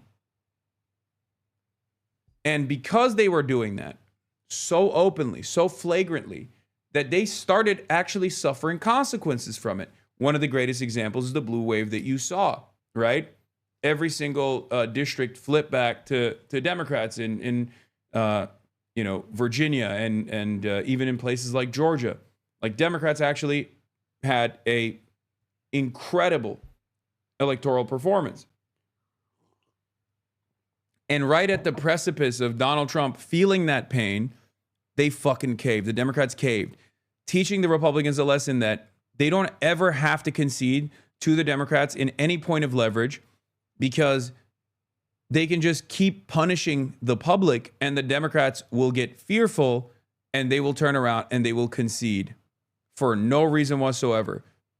I have never seen an instance where you have the leverage, you have the upper hand, and you're actually working for something. You're actually working for something that unites the base, right? You're showing that you're a fighter, you're using whatever leverage exists, and you're actually putting healthcare as the primary reason for why you're doing this. It's a winning argument. It's win, win, win, win, win all around. So much so that even someone like myself, who is heavily critical of the Democratic Party all the fucking time, shut the fuck up and said, Hakeem Jeffries is my GOAT, Chuck Schumer is my GOAT, they're doing the right thing. Remember, until they stopped doing the right thing. And I guess if there is any sort of silver lining that I can see from this situation, it's that more and more Americans on the liberal side, on the Democratic Party side, who are paying close attention to what's going on, are probably going to lean into our side a little bit further. They are, I think they're on the enough is enough. We're done with this bullshit mentality at this point. Liberals do not have killer instinct as part of being a lib. No. It's not that. It's not that. The killer instinct and shit like that, especially with like liberal voters, people who self-ID as liberals. Saw a meme about you in China on Xiaohongshu already. An American who doesn't love China is not a true Turk. I don't even know what that means. But yeah, you have people like Rokana who are leaning into this, obviously. People like Rokana who are leaning into this discontent. Will has Bilibili griefers now.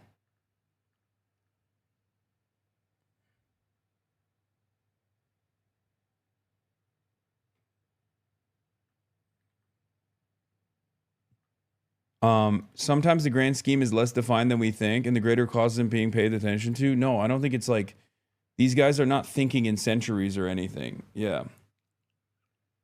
If that's what you think is going on. Centrists care about Republican feelings more than their constituents. They think giving up the advantage will prolong their career because they've done this shit for 40 years, but Republicans aren't playing by neoliberal rules anymore. I can't in good conscience think that they are that out of touch. I cannot in good conscience believe that the Democrats literally think that they're playing by the old rules or something, especially because they were already losing by the old rules over and over and over again. You cannot be that fucking out of touch, dude. It is virtually impossible. Also, yeah, here's Mike Johnson. Like, the Republicans are not playing ball at all. Can you imagine? They're gonna, so what? Without the leverage, you just burned the only leverage that you had. And now you burned the only leverage that you had, and the Republicans are not gonna fucking advance any bills. Donald Trump is not gonna sign any bills. And all you got was a fucking IOU and an assurance that was never gonna come out. And of course, the new line of attack is the Republicans basically saying the Dems held out for nothing. They got nothing in the end here. They starved people for political gain, and they're not even wrong. Jesus fucking Christ, they suck. Is exactly what I said. Exactly what I said before the shutdown actually ended. If you recall,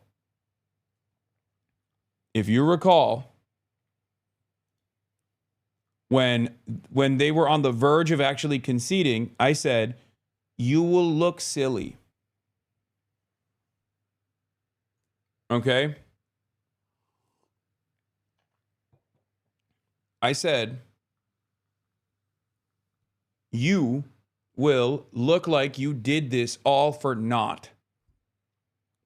And unfortunately, it's kind of true. I do think these 8 Democrats think they're playing by the old rules. They're scared of the Trump overturning the filibuster and think that they can open the government.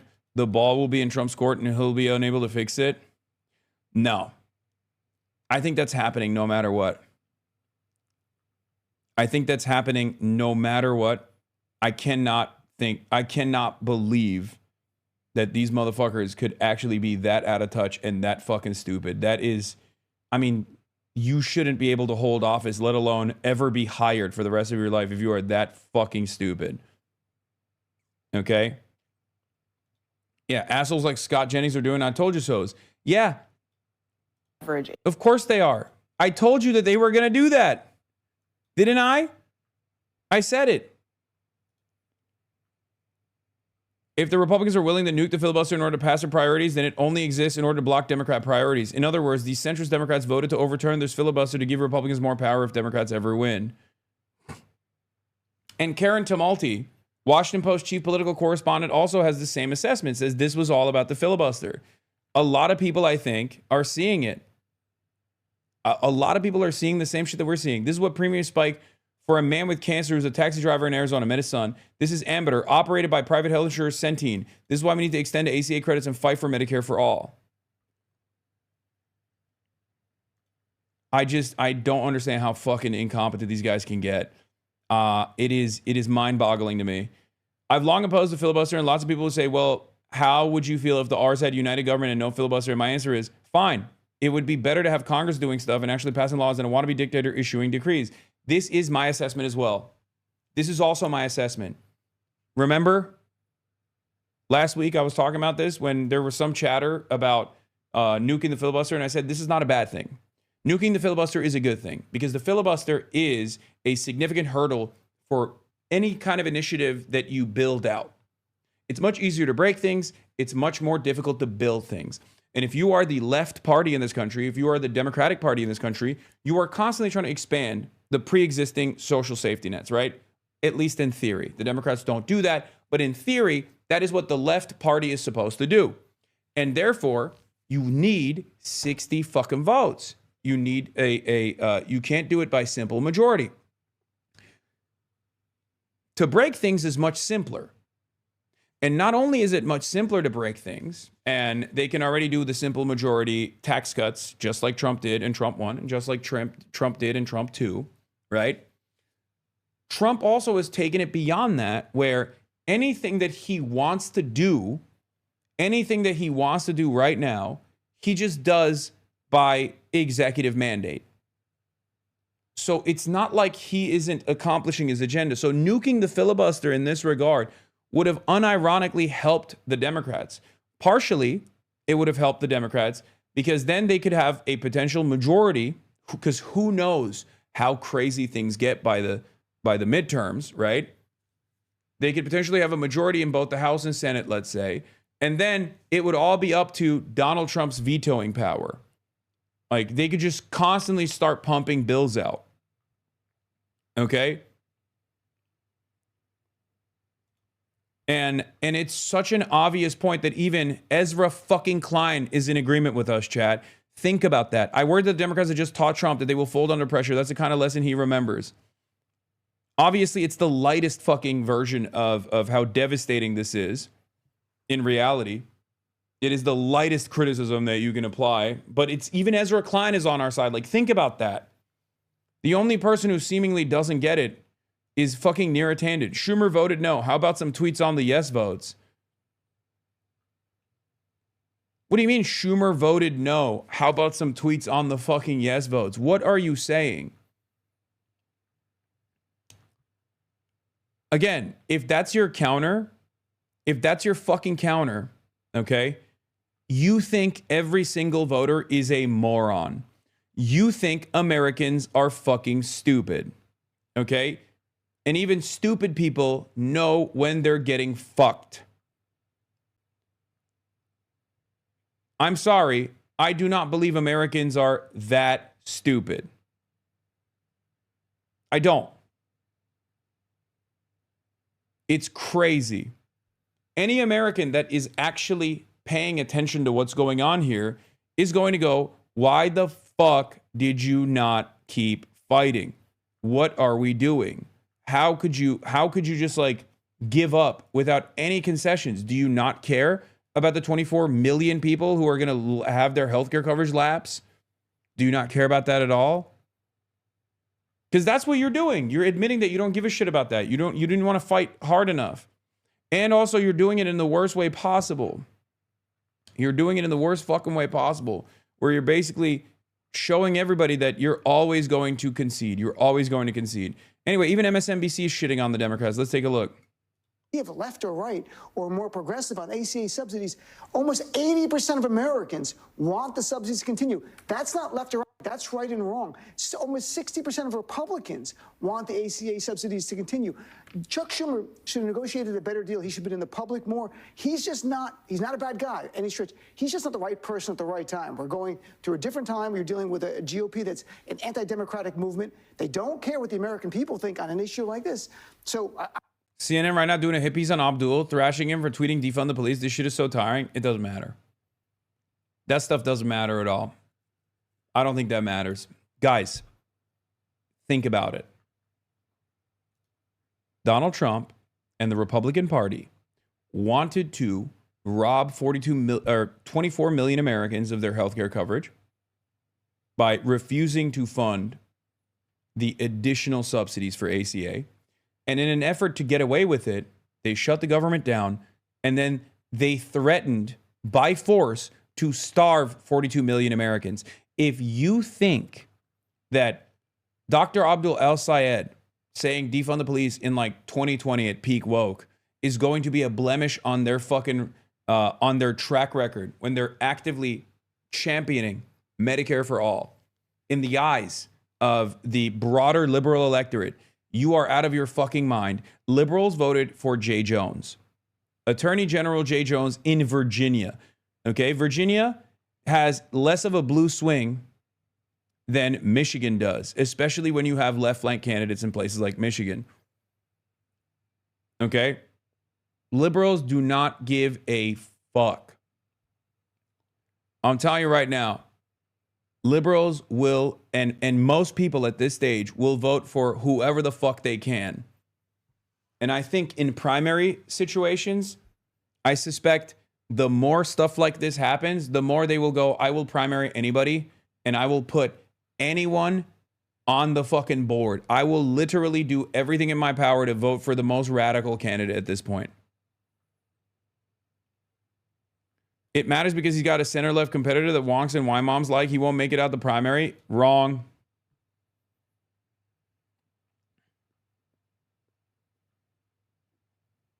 Wrong.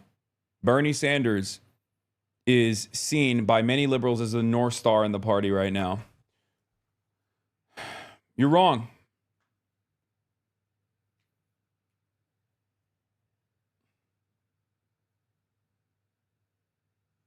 I think when people say, I think when the Bernie wing says that's a fighter, that's gonna go out the bat for you, people listen.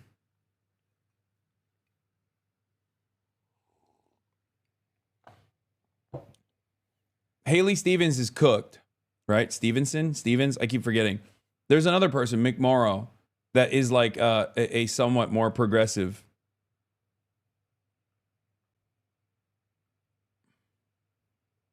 Candidate.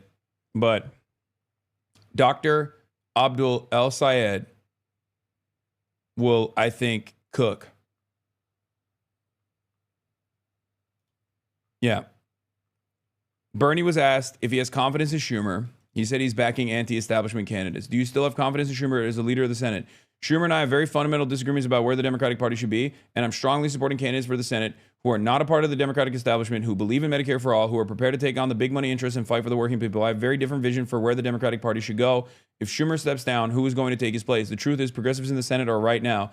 I think there are about 8 or 9 of us. We are pretty much of a minority.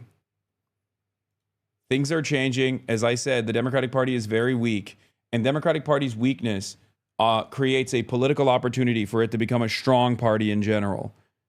Okay? However, because the Democratic Party is so fucking weak right now, because the Democratic Party is so goddamn weak at this moment, unfortunately, it creates these unique moments of pain, these unique moments of struggle. Okay? Do you see what I mean?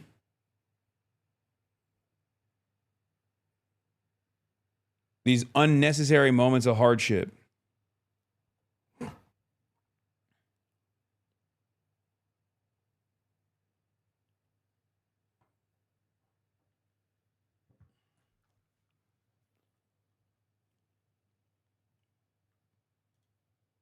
Given the fact that most left/progressive Dem opponents of the filibuster are willing to bite the bill under the current circumstances shows we really do believe in it. Anyway, here is, what was I going to show you? Oh, speaking of the weakness, the institutional rot, here is Hakeem Jeffries. Was it the shutdown worth it? We have waged a battle on behalf of the American people. First of all, Donald Trump and Republicans are the ones who shut the government down. They have the House, the Senate, and the presidency. And the American people know it. And that's been the case for 7 consecutive weeks.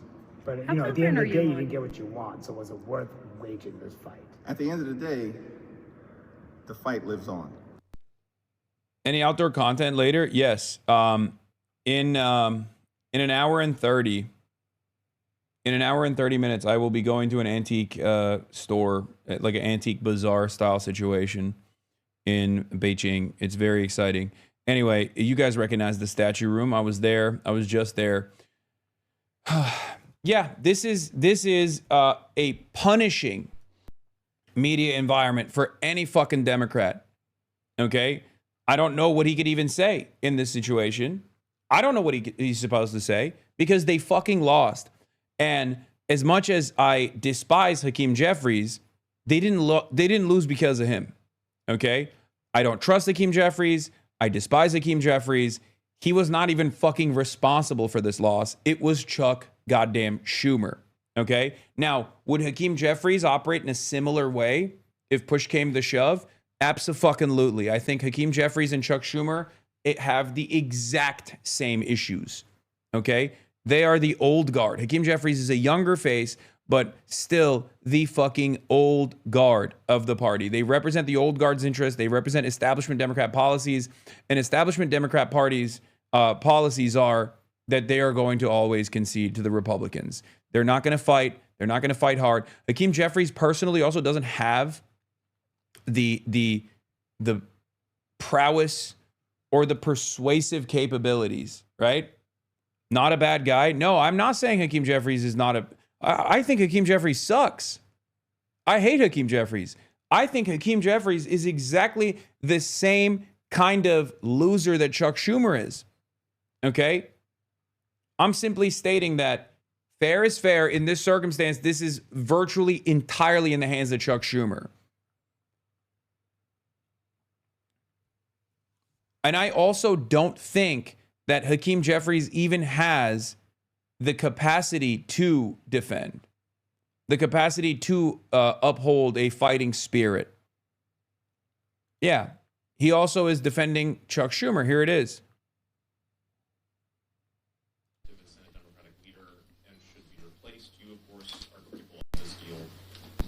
Asked if he thinks Schumer is effective and should keep his job, Hakeem Jeffries replied yes and yes. Yes and yes.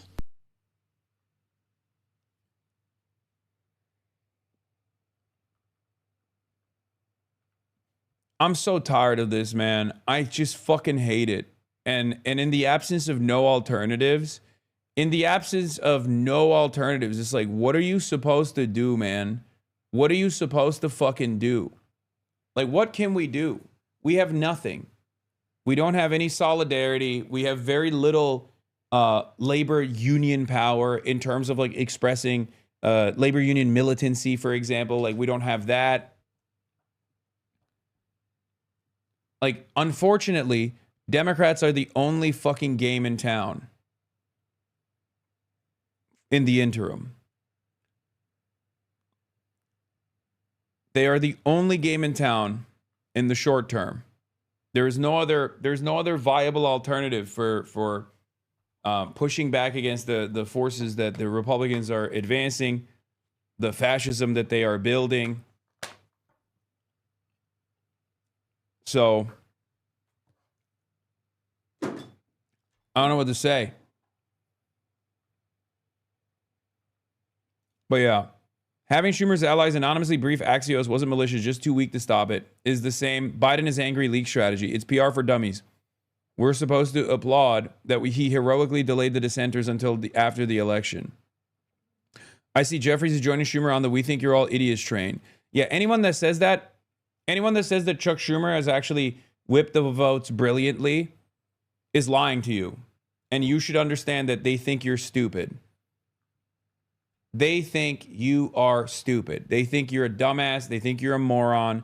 They think you will fall for this. And it's really interesting because by and large, most voters don't pay attention to this stuff. Most Americans don't pay attention to this stuff. But the people that do pay attention to this shit are much smarter than this.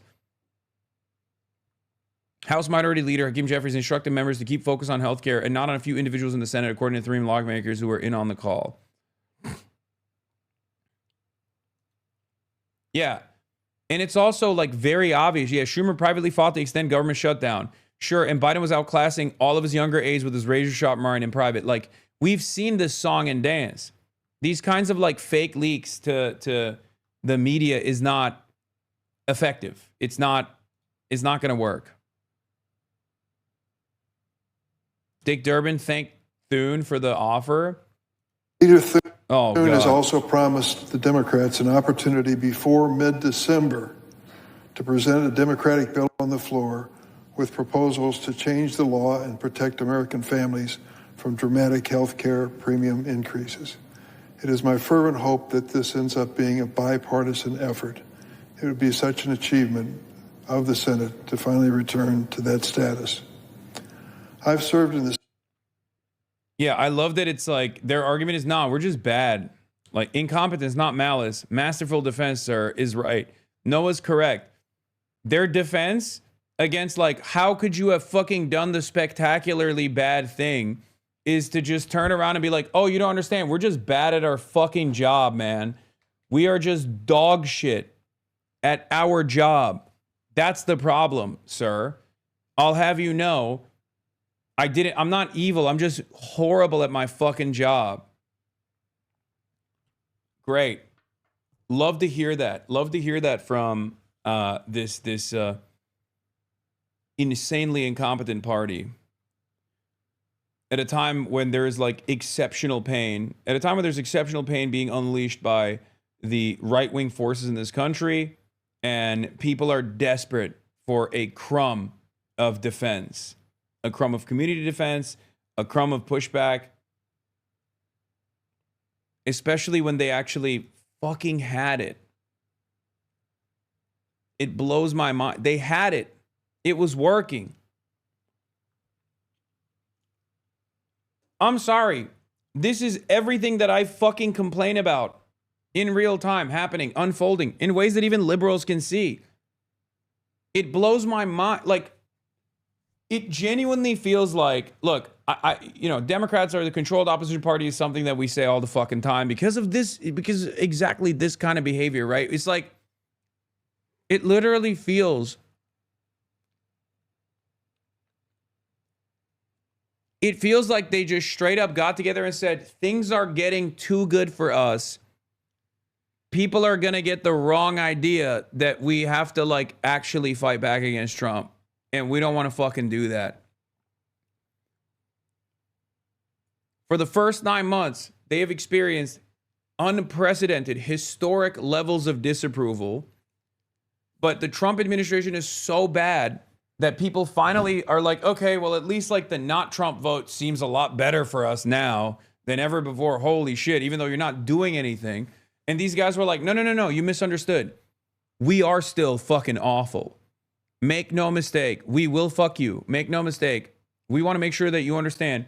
Republicans are actually the only game in town, I promise. Set for 29 years. And I've never seen that kind of offer from a Senate majority. Do you think this will ultimately hurt the Republican Party worse down the line for refusing to negotiate?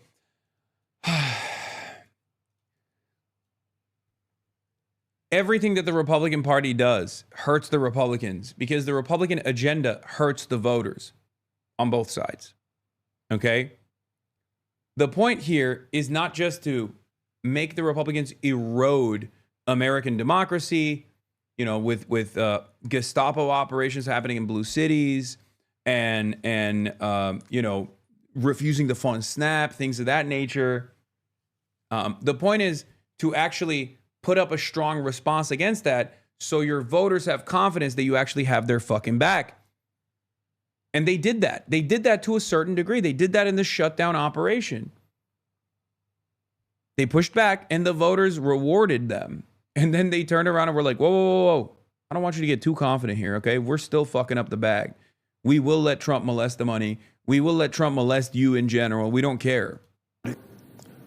During the historic roll call last night, I walked across the aisle and met with Senator John Thune, the Republican leader.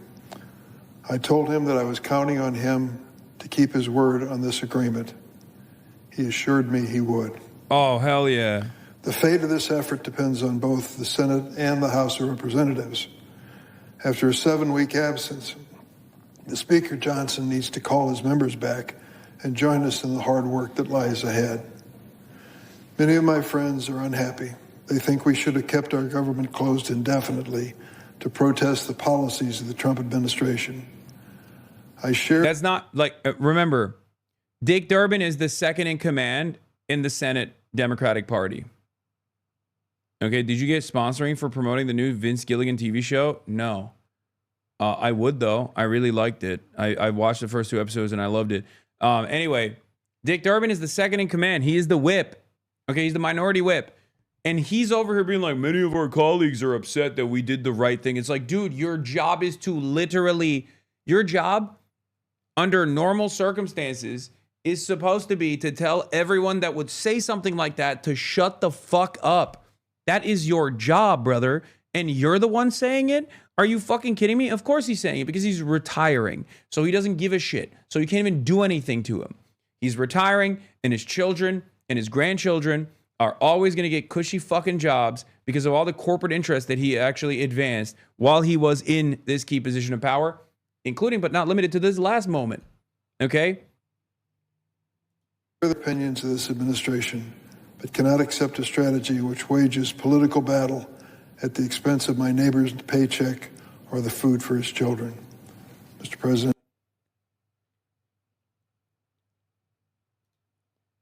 Yeah, Republicans also predicted that they would fucking cave. They were relying on it. Yeah. A group of Senate Democrats give in and agree to deal with the Republicans that would reopen the government without a guarantee that ACA subsidies would be extended. Republicans had predicted that Democrats would cave on the government shutdown as soon as the election was over because they were only keeping the standoff going to motivate their base. Republicans know. Republicans fucking know that their enemies do not care about the population. Okay? Republicans don't care about it either. But at least Republicans are honest about their fucking lack of interest in helping the working class, at least in their agenda, okay? Democrats lie and act as though they do care about the working class, only to fucking sell them down, sell them out in this moment of maximum leverage for no fucking reason. Here's Mike Johnson in the House saying it's not happening. We'd like to bring back to the table because that will actually solve the problem and not just subsidize insurance companies. So you're not committing to bringing up a bill? I also hate when Republicans use my arguments about the ACA. Like when they also say that about the unimaginable cost of like higher education in this country, where they'll be like, oh, it's because like loans are subsidizing these fucking institutions. It's like, yeah, that's my job. That's my argument. You can't use that. The fuck? Because he's not wrong. When the Republicans say, why are we doing these Band-Aid solutions? We're just giving subsidies to private insurance companies. They're not wrong. Except the alternative to that is Medicare for all. The alternative to that is socialized medicine. Cutting out the insurance companies in its entirety. Unless it's something like super, it's just like a super rare thing that you want to get, like an elective or something.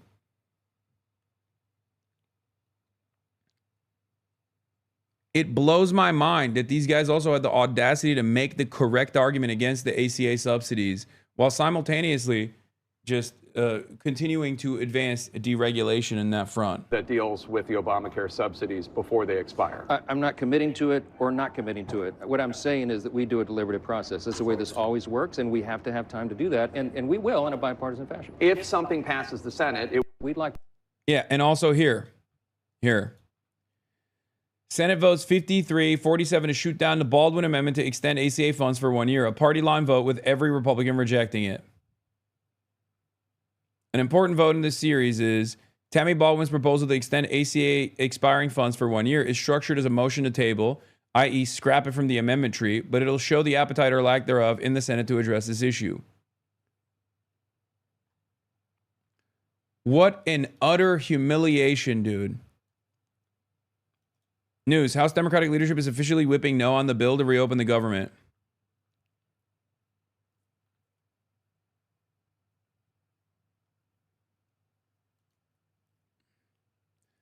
The average monthly SNAP benefits is $177 a person. The average ACA benefit is up to $550 a person per month.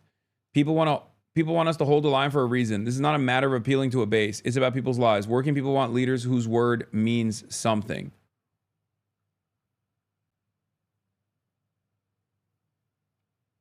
Yeah, stop criticizing them. The GOP gave them their word. Is not fucking good enough for you? I know you're saying that as a joke, but there are people who unironically have that opinion. And of course, while the Republicans have openly said that they're just not doing the ACA subsidies at all by vote, which is the least surprising thing of all time. It's the least surprising thing at all time. What's really interesting about this process also is the Republican line of attack against the Democrats. And once again, the Democrats have given the Republicans a gift-wrapped opportunity to say the truth. Here it is. How are Republicans going to use leverage in their fight with Democrats when the Democrats are actually the ones with the upper hand in the eyes of voters?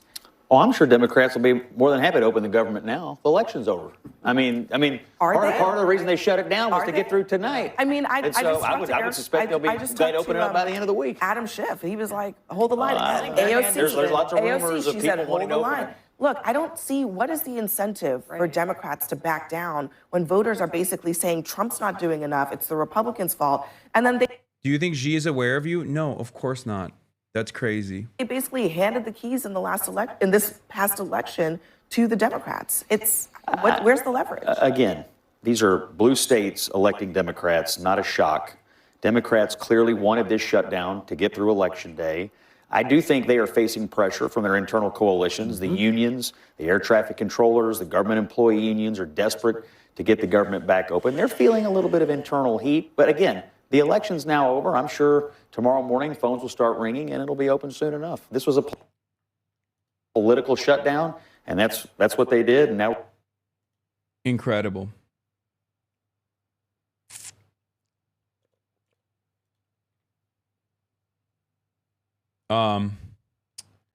Yeah.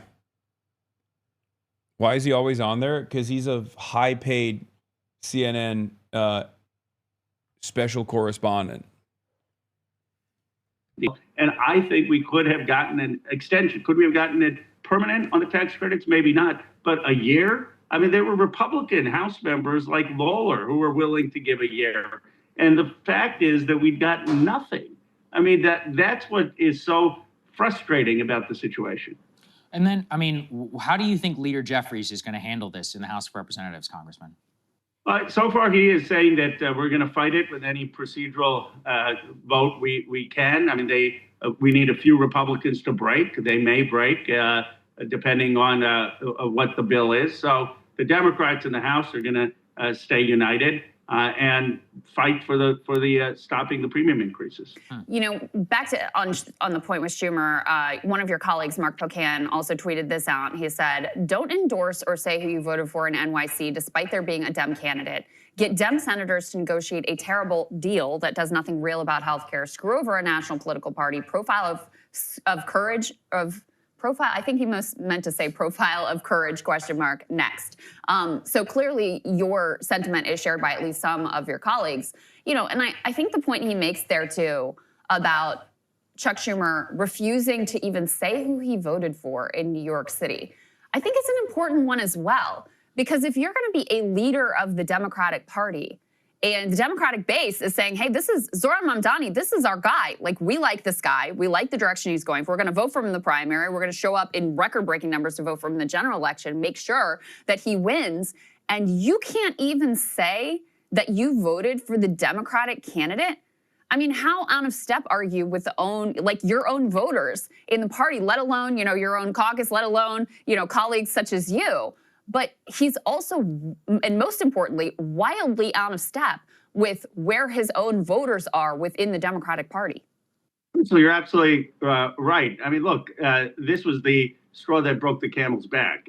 You had Chuck Schumer cheerleading into the war in Iraq. You've had Chuck Schumer cheerleading for a blank check to Netanyahu. You've had Chuck Schumer betraying us on the first shutdown. You then had Chuck Schumer given multiple opportunities after Zohran won the primary to at least endorse him, even if it was a pro forma endorsement. He doesn't do that. And now he's not even willing to fight to make sure that the ACA subsidies don't increase. So to your earlier question about, are there difficult questions on SNAP benefits and troop pay? Of course there are. And maybe if this was the only context, Chuck Schumer would have some grace and goodwill and say, okay, we disagree with this deal, but it's not enough to call for you to step down. But this is the culmination of someone who just doesn't get it, who doesn't get how much people are hurting, who doesn't get where the base of this party is, who doesn't get how upset this party has been that we're giving all this money to overseas wars and not doing healthcare here, who certainly is never going to support Medicare for all. He's just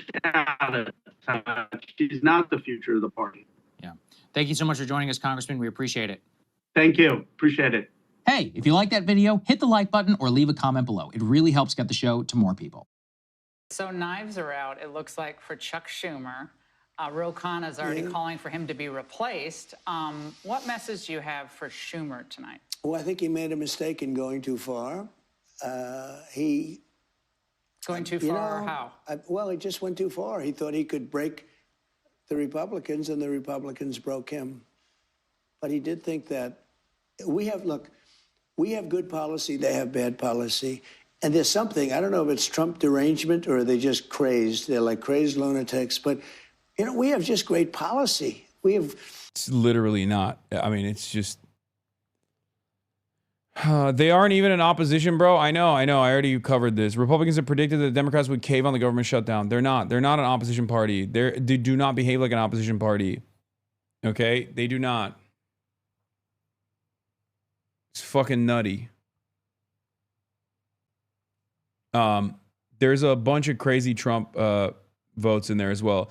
Yeah, Energy Momentum says, so he just sucks on the Axios report that is trying to defend Chuck Schumer for some fucking weird reason by being like, oh, you don't understand. We just like, you don't get it. We just like suck. We're not evil. We're just incompetent. Adam Johnson, the we are not evil, just weak is the prevailing self-narration of dem elites. It's the go-to. And while it's tempting for a jaded whisper leftist to indulge this narrative, is usually not true. They usually knowingly do the bad thing and just leak stories of being bumbling. Yeah, exactly. I agree with that. Hello? Hello?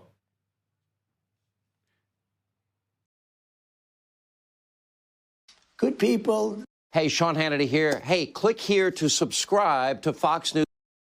Meeting with the Syrian president earlier today, Marjorie Taylor Greene, who is a big ally of yours, said that she would rather see you focused on nonstop domestic policy meetings here at the White House instead of nonstop foreign policy meetings.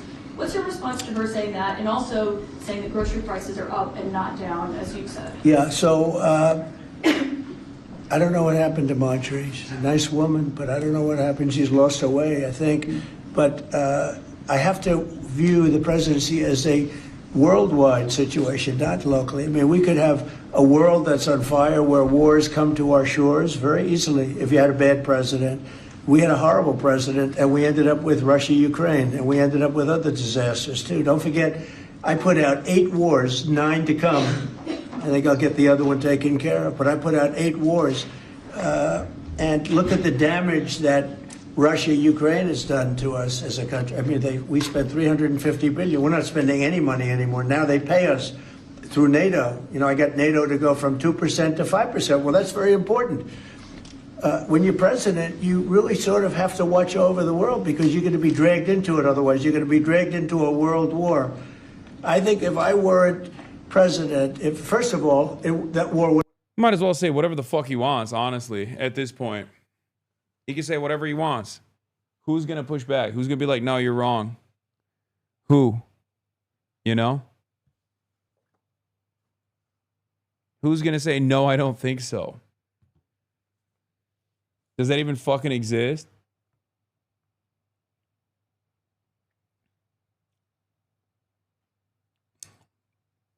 Yeah, MTG wants to run. MTG wants to run as possibly for president, it seems.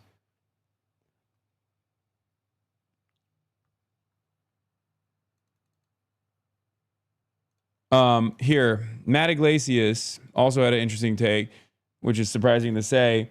I think if you want to understand what the minority Senate Dems who are supporting this deal are thinking, you actually do have to set the politics aside. They're concerned about the harm the shutdown is doing and high-mindedly want to bring it to an end. Interestingly stupid. I would say it's true that the shutdown is causing harm, but the public is blaming Trump and he's crashing out and picking intra-party fights about the filibuster to try to save his ass. But the Dems don't necessarily all believe their own story about blame and feel guilty. I don't think so. I don't think these are like real human beings. I just don't. I respect that perspective, and I want someone somewhat reserve judgment until I understand more of the details of what's in the appropriations bills. No, I think that if they recognize the harm and also simultaneously understand that the people are blaming Trump for it, which you're supposed to blame, is the blame is being appropriately directed at the Republicans, but you still care about, like, you know, saving the citizenry or something, right?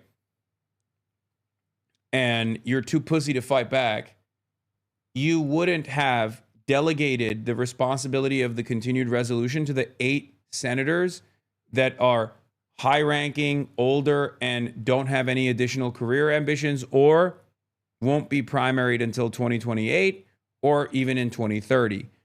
Okay? If that was the case, then John Ossoff would be the spoiler. John Ossoff would be the one who is like saying, no, I care about my people. Okay? I care about the people. We have to fucking open the government. They know.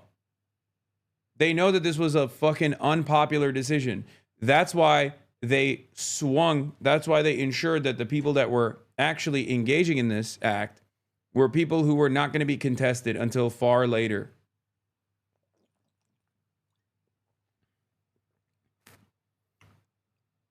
That's it. I've seen the senators who negotiated this deal characterized as moderates, but when I talk about moderation, I mean take positions the public agrees with, not be feckless on political process. Much more aligned with the Auchincloss perspective. Even when Matt Iglesias has an agreeable take, he still finds a way to be impossible to agree with. Senator Schumer has failed to meet this moment and is out of touch with the American people. The Democratic Party needs leaders who fight and deliver for working people. Schumer should step down. Hell yeah. Congressperson Rashida Tlaib. And yeah, by the way, Brian Kilmeade asked Senator Shaheen on whether or not Schumer was kept in the dark about this or whatever. And they said, no, of course not. Of course he knew. Also, here's Angus King. Well, Joe, you have to go back to what the strategy was at the beginning of the shutdown. There were two goals, both of which I support. One was standing up to Donald Trump. The other was getting some resolution on the ACA premium tax credit issue. The problem was the shutdown wasn't accomplishing either goals, and there was practically, well, there was zero likelihood that it was going to. In terms of standing up to Donald Trump, the shutdown actually gave him more power, Exhibit A being what he's done with SNAP and SNAP benefits across the country. Oh, by the way, Joe, you're going to love this. Guess who's getting paid during the shutdown? Not the park rangers or air traffic controllers, the ICE agents. Under special law, under that big, awful bill that they passed last summer, the ICE agents are being paid. Nobody else is. So standing up to Donald Trump didn't work. It actually gave him more power. Well, Joe, you have to go back to what the strategy... Oh, wow. Oh, well, I guess just give him the country. I mean, we already have, whether I say... whether I do this snide remark or not, it doesn't even fucking matter, you know? Oh, I guess just give him the country. Nothing else to do here, you know?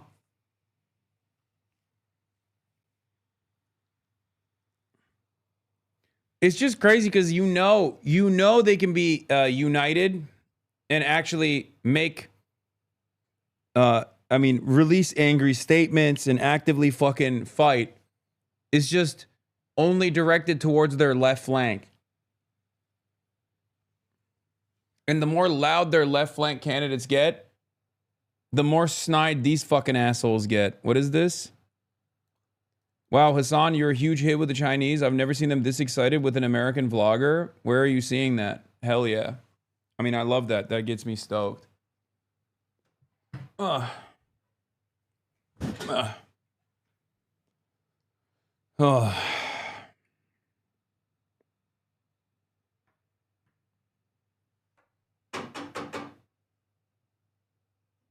God, it's so fucking... Everything is so ass.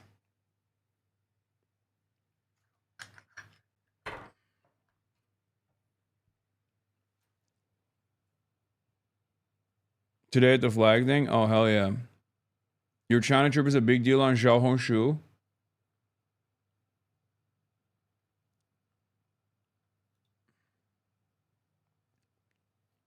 Chatter is lying because Speed was getting mobbed.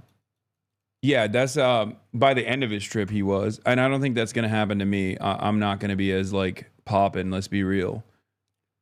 I mean, he was on national television in China. Like it was, I mean, he was the first to go crazy mode, you know? Look. Yeah, there's a lot of fucking videos out there. Look.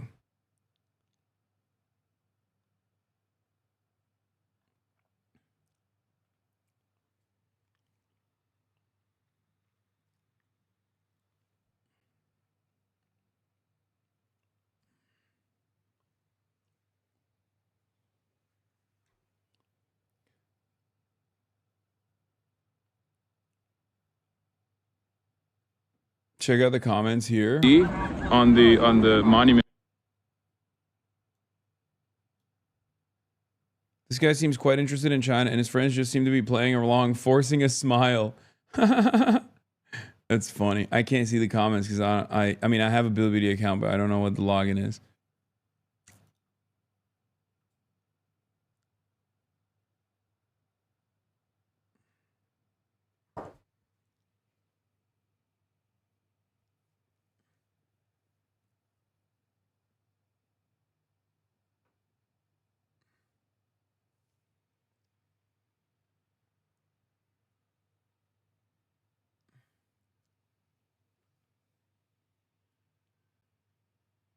Anyway.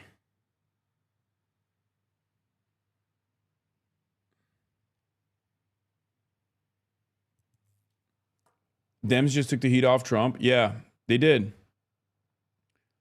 Dems were the ones fighting for our healthcare while the Trump admin held payments hostage in defiance of court orders. Incredibly powerful messaging. Now Dems are bumbling fools who created all this pain for nothing. This is how it plays out. That's why I'm mad. It's true.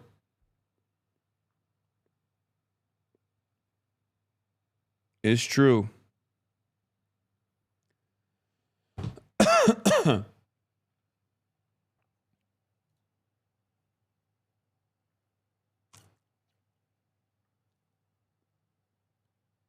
I cannot believe we just had the longest government shutdown and it was for basically nothing.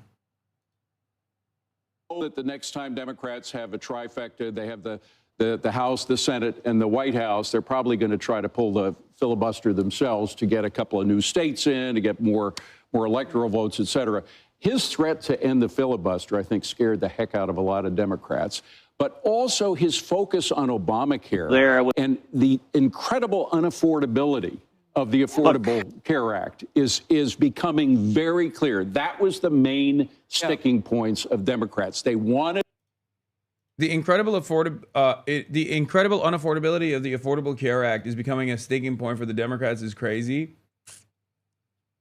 Because they have no alternative. Like they literally do not have an alternative. They're not actually suggesting that like they end up pushing for comprehensive healthcare reform or socialized medicine or anything.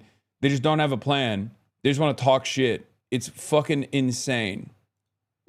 At least $1 trillion, if not more, primarily to bail out a system that we were told was going to lower prices. Instead, prices have increased 96%. They wanted that money without reforming it. They just wanted more money into it because they don't want to change it. You know what was so ironic about that, though, at the time last week? Tell me, Alanis. Well, I'll make it quick. So Obama was speaking because he was trying to help out candidates in mayoral and gubernatorial races on the East Coast. So you had him talking, and then you had Democrats holding out in the longest in our history government shutdown over Obamacare and how broken it is and how nobody can pay for it. So what would have happened if Obamacare wasn't jacked up and oversubsidized during the pandemic? Would rates have skyrocketed later this year? Yes, they would have, absolutely. So that just goes to show you the program was overwrought, and that the rate hike and the pain that people are going to feel who thought that they could rely on this new government subsidy, they are now completely left in the cold by something. This was a can that was kicked. You know, Obama didn't care because he knew he wasn't going to be in office any longer. So when the pain really hit, it's like having an adjustable rate mortgage. And then all of a sudden it goes fixed rate when rates are high. And you can no longer afford it. And that's the pain that people are feeling right now. But what the Democrats are proposing is just more government. So every time we have more government in one of these horrific hybrid programs, somehow it gets more and more costly. And the only fix when you have too much government for them is more government. Hakeem Jeffries is running around saying, you know, we have an affordability crisis. People can't afford everything. Well, maybe their taxes are too damn high because they're paying for broken programs. Like the rent in New York, remember him? Exactly right. All right. A column in the New York. Yeah, no, it's the taxes that are too damn high. We need to cut the fucking corporate tax rate further.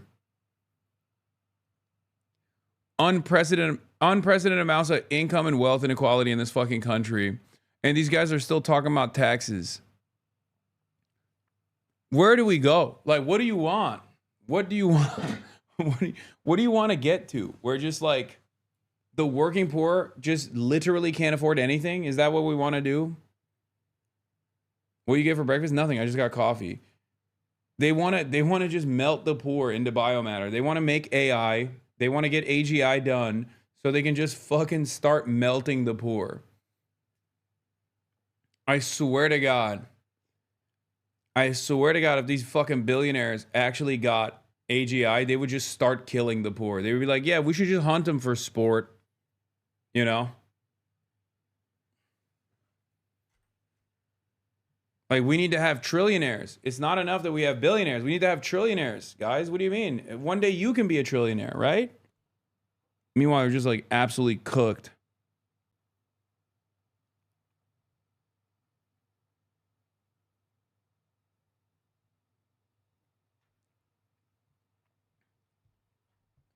It's a modest proposal. Yeah.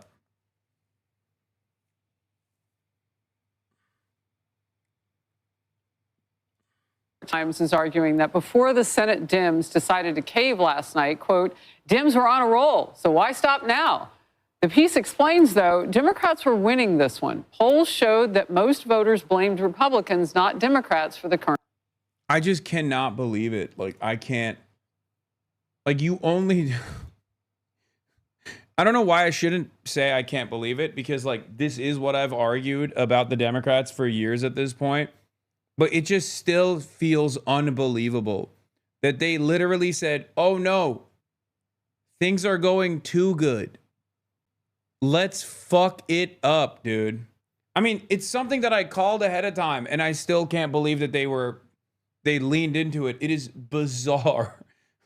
It doesn't make any sense unless you're just like, no, we want to suck shit.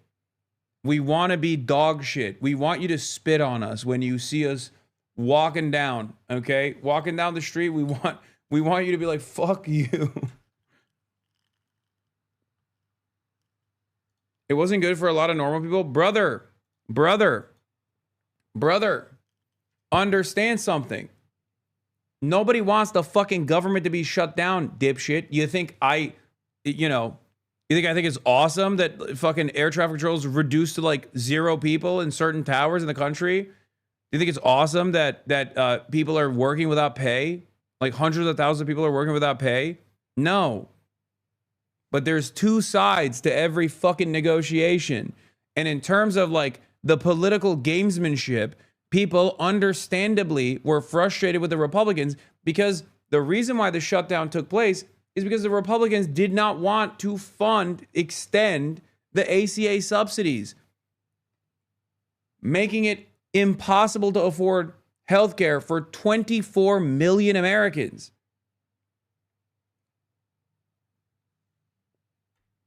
What do you mean it wasn't good for a lot of normal people? I don't mean that it was awesome. I don't mean that it was sweet. But a lot of people correctly were placing the blame on the Republicans. And not only that, but the Republicans leaned into it. They leaned into the mania. They leaned into the evilness. They were like, oh yeah, you want healthcare to be relatively affordable, even though it's like incredibly fucking expensive for 24 million Americans? Well, guess what? We're also going to starve 42 million Americans.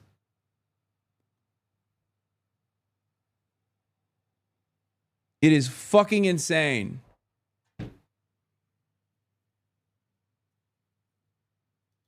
Shutdown.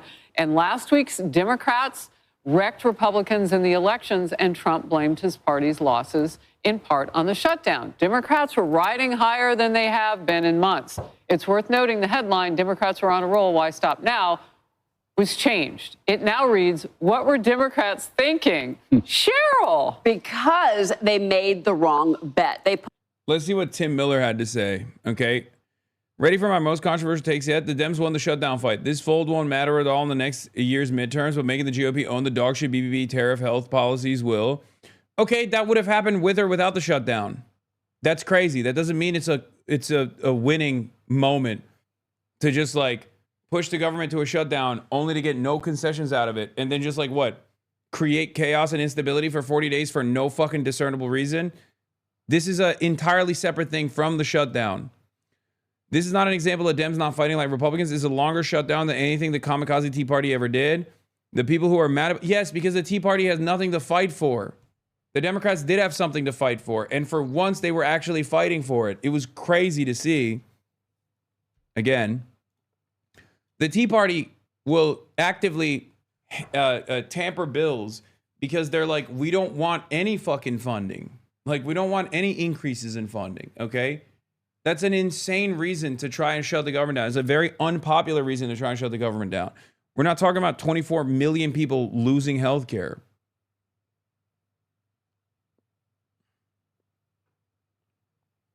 The people who are mad about this are a small subset of the electorate that treat politics like sports, and it's possible that they're crying about the fold will contribute to snatching defeat from the jaws of victory. There was no path to getting the Obamacare subsidies back because the GOP controls everything and was never going to do it, and they're fake populists. Them should run against them on that topic, and they have a great case study now. MTG helps with that. The fact that there was no getting Obamacare subsidy extension endgame was obvious at the start, and anyone setting that expectation was lying to people. Okay. This unironically means the Democrats are still dog shit then. They should have never shut the government down then at all. They should have just passed the CR and moved on and been like, sorry, there is nothing we can do about it. So it's not even a... So the original premise here is still fucking stupid. You're undermining the argument that you're trying to present. And the reason why you're undermining the argument that you're trying to present is because there is no argument. There is no way to message out of this. Okay?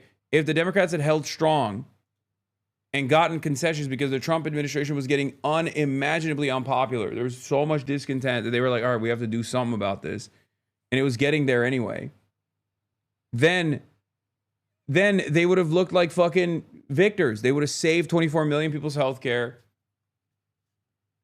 They would have continued SNAP funding, like claw it back piece by piece. They would have galvanized the base.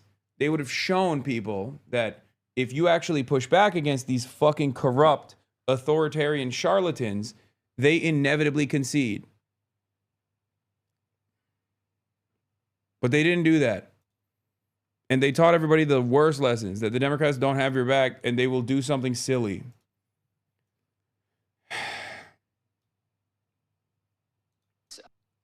I can't believe it.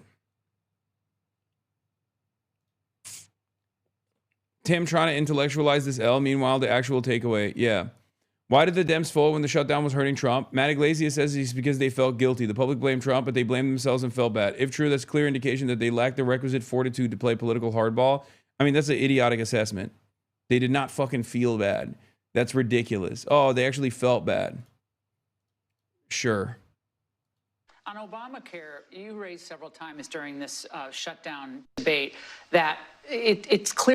Someone should tell Trump that if he actually wants to erode Obama's legacy, he should do socialized healthcare. Okay? Someone should be like, Mr. Trump, Mr. President, do you really want to make Obama look bad? Do socialized health, do the public option. Shred it. Shred the private healthcare industry. Cut it across piece by piece. Rebuild a solid socialized medicine infrastructure in this country, socialized healthcare infrastructure in this country. It's true. Call it Trump care, baby. I will fucking gladly, I will ride for that, okay? This was never going to work without these massive subsidies. Now they wanted to continue the... Yeah, private healthcare is woke and gay. Private healthcare is the wokest and gayest thing I can think of, dude. We want anti-woke socialized medicine. That's what we want. We want anti-woke Medicare for all. MAGA care, Trump care, whatever. Oh my God. You go to the doctor and the doctor's like, you go to the doctor and if you ask the doctor to call you by your pronouns, you actually get billed, but it's free if you don't. No pronouns. None. No he, him, no she, her, nothing. Like you have to, it's a totally new way to communicate. Fuck it. It's impossible to communicate with one another, but at least you get free healthcare.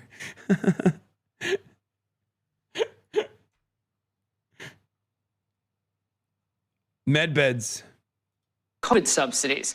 So given the fact that Obamacare really can't survive as they thought without these subsidies, what next? Well, I watched Obama from when this thing came about. As you know, I opposed it very strongly. Unfortunately, we had a couple of negative votes, which should never have happened.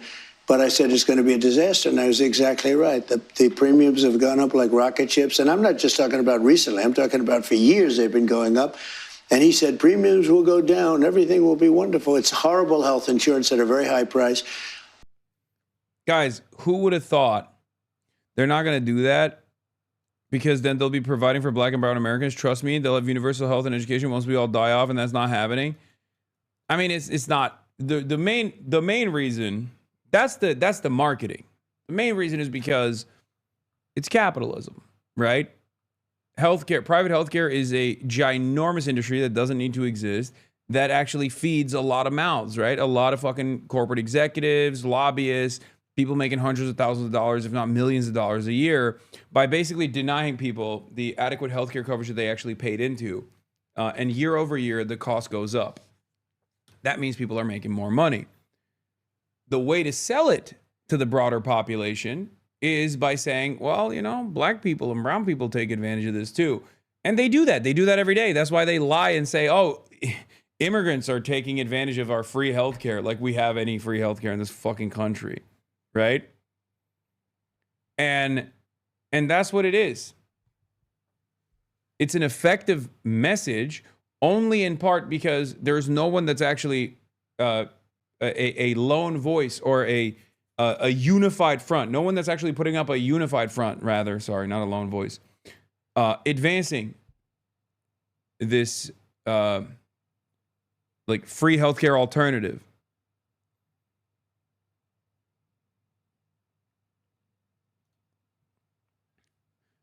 Yeah, Trump says he's about to unveil a fantastic new healthcare plan for everyone with lower cost, better coverage, etc. He first said this just before he was inaugurated in 2017, almost 9 years ago.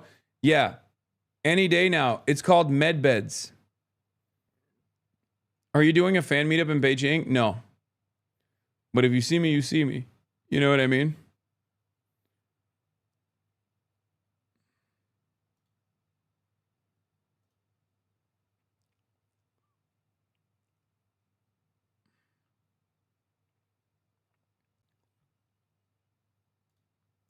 And I want, and probably what you're alluding to, is the fact that I want, instead of going to the insurance companies, I want the money to go into an account for people where the people buy their own health insurance. It's so good.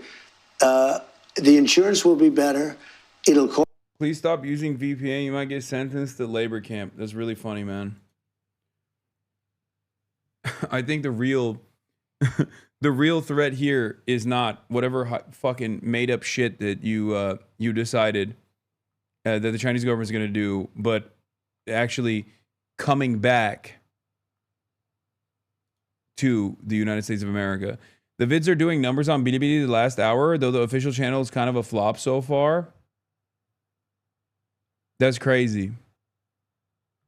The official channel is doing worse than the HasanAbi Clips Industrial Complex on Bilibili.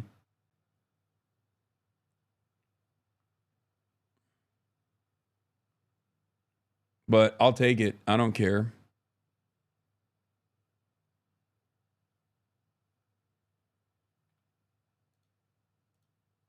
Less. Everybody's going to be happy. They're going to feel like entrepreneurs. They're actually able to go out and negotiate their own health insurance. And they can use it only for that reason. That's the beauty, only for that purpose. And if we did that, that would be so exciting. Call it Trump care, call it whatever you want to call it, but anything but Obamacare. Obamacare is a disaster, just like he was as a president. How do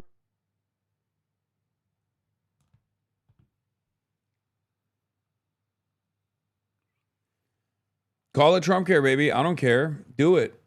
Fucking do it. You won't, pussy.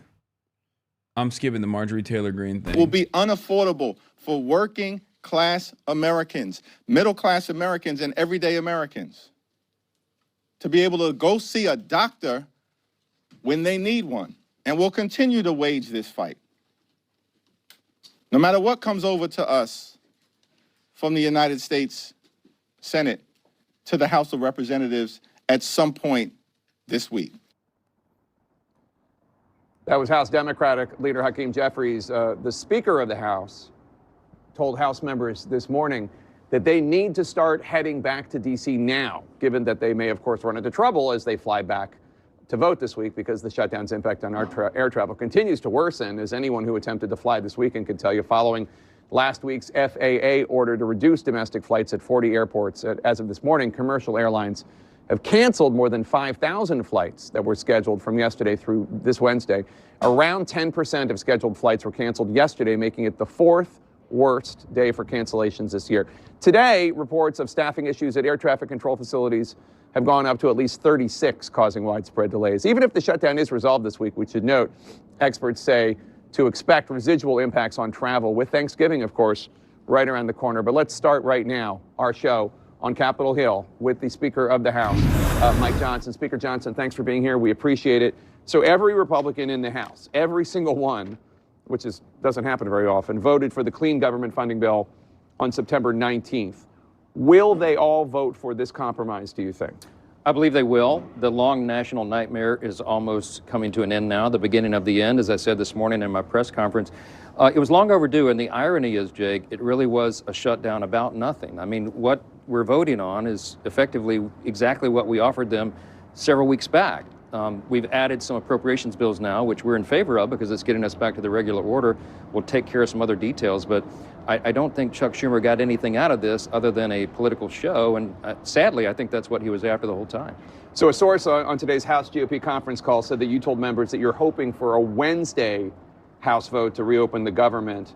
The shutdown, air travel chaos, obviously, is a, you can't predict that. It's a challenge for us, for sure. I'd like to vote tonight after the Senate is done, but it takes everybody a while to get back. We have people come from the West Coast. We have a member flying in from Guam, so he has 20 hours just to get to the West Coast and then get here. So we've got to get everybody back.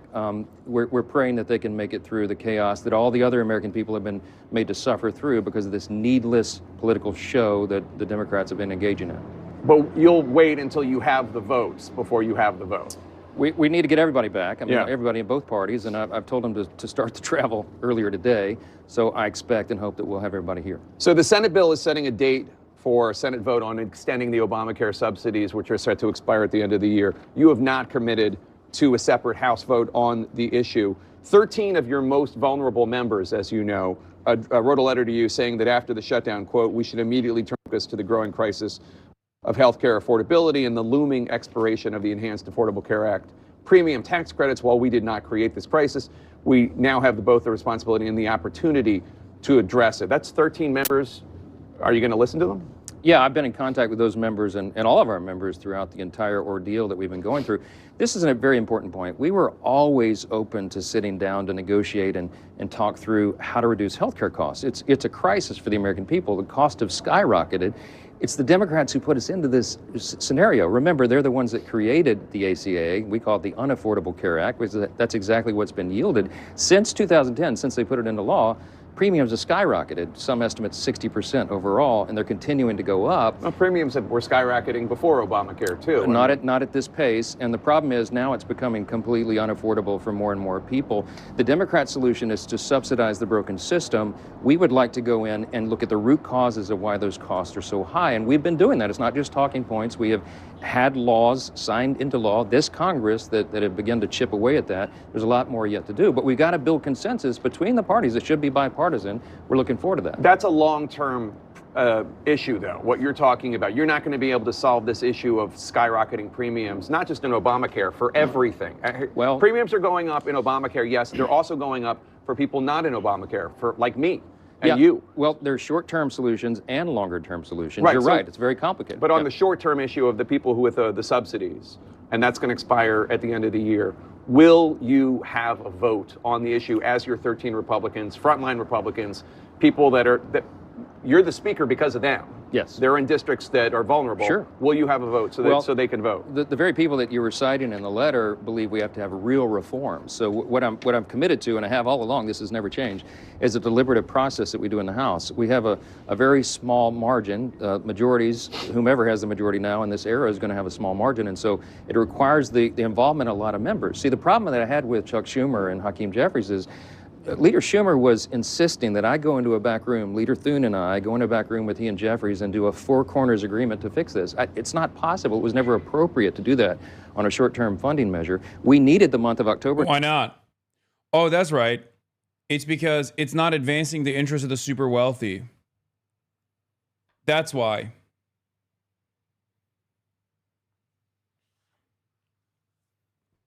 Because you love... Will you go eat Peking duck? Yes. Because these guys love backroom dealing when it comes down to, deregulatory agenda items. They love backroom dealings when it's about melting the poor, initiatives that revolve around melting the fucking poor. They just simply can never get their ducks in order, their ducks in a row,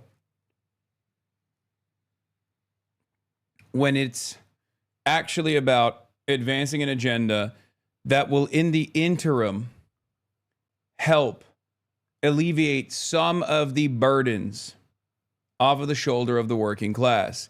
That is the fucking name of the game. Here, I'll give you another example of this, okay? One of the modest initiatives that the Biden administration advanced was cutting out the unnecessarily costly middleman in terms of when it came down to like people doing their taxes, right?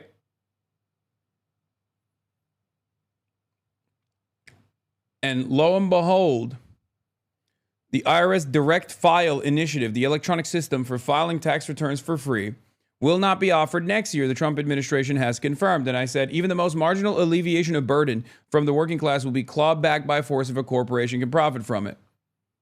They got no issues breaking shit. None whatsoever. Can you walk around China with your belly hanging out so we can see? I mean, so you look like a Chinese unk? Oh, that's funny. Can you go play with the unks? Yeah. That is real, but it's just too cold for that right now. Chatter. Over December to work through this. And ironically, because of his shenanigans, they've now taken all that time off the clock. So we have a lot more important work to do in a shorter time period. Congressman Don Bacon, who's retiring of Nebraska, he's been working with Congressman Tom Suozzi, a moderate Democrat from New York, about this exact issue, about reforms on these subsidies, means testing, having the payments directly go to the insurance companies instead of to the businesses than the insurance companies. Is that something you're willing to let come up for a vote? That's one of many ideas that are on the table. The problem is when you're subsidizing insurance companies, they just jack the rates up even higher. I mean, we've been seeing this over and over and over. So the solution is, to get at the root causes. I'll give you an example. In the big, beautiful bill, the Working Families. Oh, that's right. We just, the insurance companies just keep jacking up the fucking prices. Okay, do you have any solutions to that? No, I don't. And it's a good thing that they're able to do that. We should actually deregulate this further, so that we can let the free market do its thing. Tax cut, we had the Medicaid reforms. So as we've discussed many times, what we did was we went in to eliminate the fraud, waste, and abuse and drive down the cost. The CBO, the Congressional Budget Office, evaluated that and said, you know what, that's right, it will achieve that. It'll save $185 billion for taxpayers because you got ineligible enrollees off the system. We need to do that same thing across the board through healthcare. We tried that in the big, beautiful bill when it went over to the Senate in the House version. We included a cost-sharing reduction program that would have reduced premiums 12.7% overall on average nationwide. Yeah. The Democrats fought in the Senate to take it out of the bill. So there are a lot of ideas that we'd like to bring back to the table because that will actually solve the problem and not just subsidize insurance companies. So you're not committing to bringing up a bill that deals with the Obamacare subsidies before they expire? I'm not committing to it or not committing to it. What I'm saying is that we do a deliberative process. That's the way this always works, and we have to have time to do that, and we will in a bipartisan fashion. If something passes the Senate, it would only pass on a bipartisan basis. Yeah. Would you bring it up? Well, the bill that's going to pass to extend the subsidies, that later vote. I can't commit to anything that hasn't even passed through the Senate yet. I mean, I've never done that. I'm very consistent. I've been Speaker for over 2 years, and one of the reasons I've held the gavel is because I don't go out and predetermine outcomes. It's a member-driven institution, as it should be, and I'm really insistent about that. We got to get back to regular order, and that's what we're doing here. President Trump today on Truth Social said that air traffic controllers should get back to work. He said he's going to recommend a $10,000 bonus for any controllers who took no time off. And he said, well, anyone who doesn't show up will be substantially docked. He then went on to say, quote, for those that did nothing but complain and took time off, even though everyone knew they would be paid in full shortly into the future, I am not happy with you, all caps. Now, as the Transportation Secretary, Sean Duffy, has said to me on my show and to plenty of other people, these air traffic controllers, some of them called into work and said they couldn't come in because they had to take a job as an Uber Eats driver or a Lyft driver just to put gas in their car so they could get to work the next day. Yeah. Do you think the president realizes this? I think he does. I spent some time yesterday talking to my good friend, Sean Duffy, who's a former colleague, now the Secretary of Transportation, and I was with the president last night. We have a lot of sympathy for the people who have, at great personal sacrifice, gone to the towers, gone to work, and done their job. The president wants to reward that, and that I appreciate that sentiment. It would take an act of Congress, I'm sure, to make that happen, but it's the right idea. But he says, I am not happy with you, all caps. I mean... Well, Look, on an individual basis, there may be some people that abuse the program, but I mean, it wasn't just air traffic controllers, of course. I mean, we asked Border Patrol agents, TSA agents, and many other categories of federal employees, including all the employees that keep this place in operation. Right, Capitol Hill police officers, right? All of them, the ones that are protecting us right now. I mean, they've been working without pay, and so we have great sympathy for them. We'd like to reward that any way we can. It's a patriotic duty that they filled for their country. When the House returns, so I guess presumably Wednesday, if your prayers come true Wednesday, Yes. when are you going to swear in Congresswoman-elect Adelita Grijalva of Arizona, who was elected way back in September? Yeah, just as I promised, as soon as we get back to legislative session. So, I mean, before we have this vote that we're talking about, she'll be administered the oath. That's what After we the always House say. gavels in, but before the vote? Right, yeah, sure, as soon as we get started, yeah. And then she has said that she is going to be the 218th vote to force the discharge petition to release the Epstein files, et cether, et cetera. She has the right. I mean, that's immaterial to us. It's now a moot point, by the way. The Oversight Committee has been delving in deeply to the Epstein investigation, and they've released 43,000 pages of the Epstein files, more to come. Subpoenas are being complied with. By the way, the latest batch was the Epstein estate files that is not even considered in the discharge petition, was never mentioned. But that was a treasure trove of information, and they released his personal logs, his flight logs, his financial records, and even his daily calendar. So there's plenty of oversight. All of that information is going to be released to the public. The only thing they're redacting, Jake, is the names of the innocent victims. Sure. And we insisted upon that, and everybody of common sense understands why that is. Of course, the survivors. Speaker Rick Johnson, thank you so much. Really appreciate your time. I hope the government opens. Yes, me too. CNN's Caitlin Collins is at the White House right now. Caitlin, President Trump was playing hardball with Democrats and with the public in many ways when it came to fighting to prevent SNAP benefits from being paid and on and on. How is President Trump feeling about this deal? Well, also with Republicans, Jake, I mean, he was posting nonstop over the weekend about getting rid of the filibuster, regardless of what happens here. And so when we went to the Oval Office earlier today, I asked the president whether or not this deal that is making its way on Capitol Hill right now through the Senate, as Manu just noted there, whether or not it has his backing. And this is what he told us.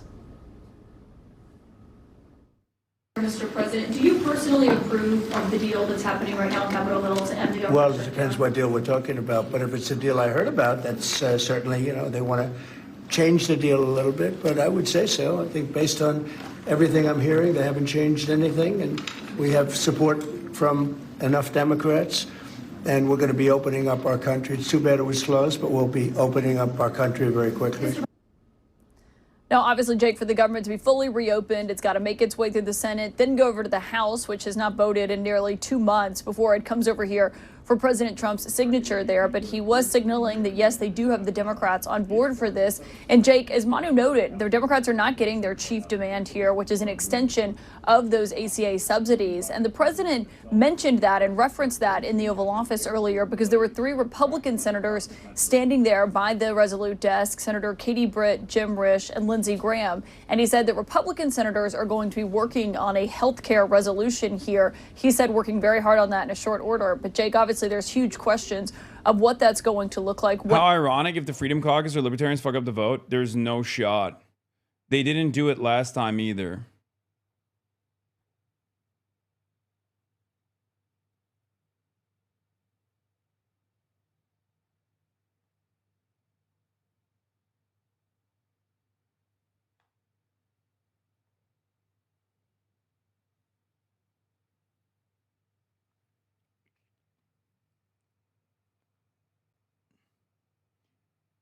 CNN, was the shutdown worth it? Hakeem Jeffrey says yes.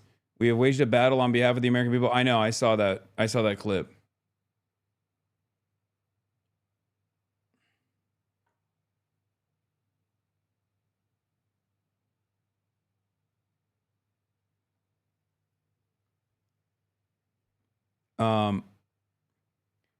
She brought the filibuster and they played a fucking clip of her asking him nothing about the filibuster. Republican. Oh, the other thing is like Bernie Sanders obviously is like anti-filibuster abolition as well, which is lame, but it is what it is.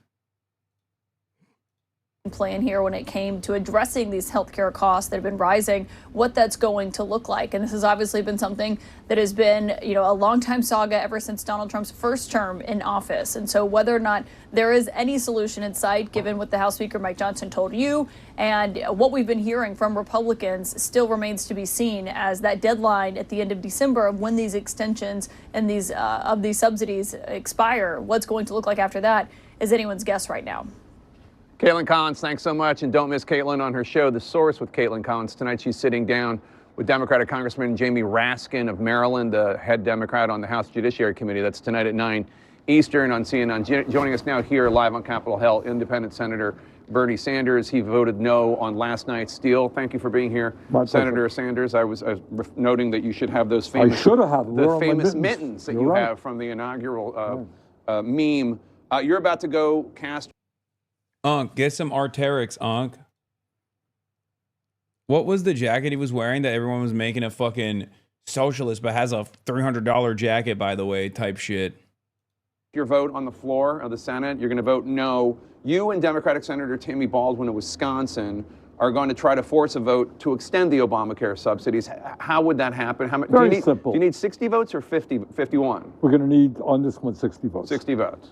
All right, and it is absolutely common sense. I think no sane person wants to see 20+ million people see a doubling in their health care premiums and pave the way for 15 million Americans to lose their health care through... Why is Jake Tapper interviewing the 80-year-old man outside? This is ageist, and I can't prove it, but this is also anti-Semitic. Massive cuts. He's from Vermont, bro. He's used to it. Down to the freaking bones, you know? This is the type of shit that Bernie rocks with. That's why he's got all the cool jackets. So all that we're doing is saying... He will shit on Chuck Schumer here. You know, after 4 years of being president before, after 4 years... He just straight up said Chuck Schumer represents a different vision for the Democratic Party that I do not care for, and that he's wrong. This is an incredibly powerful statement, because like all the people that are like shitting on Chuck Schumer are, for the most part, coming from the House of Representatives. Bernie is an independent, but he's a senator. He's an independent senator that caucuses with the Democrats, that ran for president in the Democratic ticket. So for him to come out and say this is huge. Okay? Out of office. After a year as president, he's now beginning to think about the healthcare crisis facing America. Very, very good.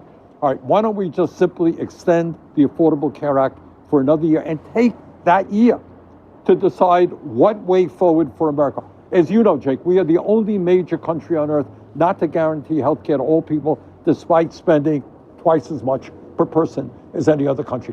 I happen to believe that the solution is Medicare for all, expanding Medicare to cover every man, woman, and child. It's the cost-effective way to do it. Republicans have another idea. Let's debate it. But let's address the crisis in healthcare. So there are 48 Democrats. Do I have that number right? 47. 47 Democrats. I mean, you'll need 13 Republicans. Right.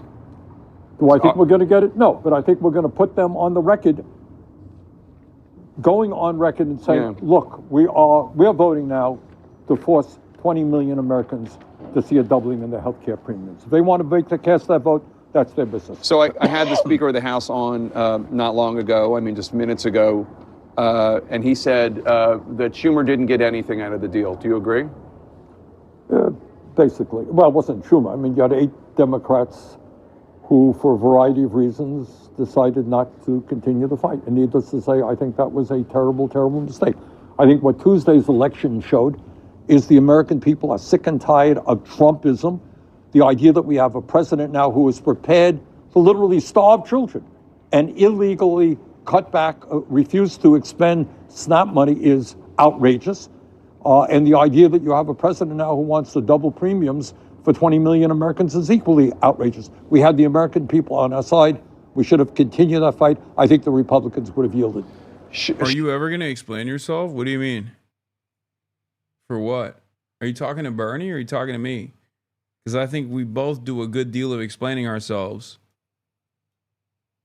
Schumer voted no, or is going to vote no, along with you. He did last night. He's going to do it again. But a lot of Democrats are blaming him because he is the leader of the Democrats in the Senate. And some of your allies, like Congressman Ro Khanna of California and others, are saying Schumer should step down from his position as Democratic leader in the Senate. Do you still have confidence in him as leader of the Senate? Look, Schumer and I have very fundamental disagreements about where the Democratic Party should be. And I am strongly supporting candidates for the Senate who are not part of the Democratic establishment, who believe in Medicare for all, who are prepared to take on the big money interests and fight for working people. All right, I have a very different vision of where the Democratic Party should go. If Schumer steps down, who is going to take his place? The truth is, progressives in the Senate right now are I think there are about 8 or 9 of us. We are pretty much of a minority. I want you to take a listen to the Senate highest ranking Democrat in the Senate, Dick Durbin, who's retiring next year. He voted yes on the deal. Take a listen to what he had to say. I've served in the Senate for 29 years, and I've never... Yeah, that's the problem, man.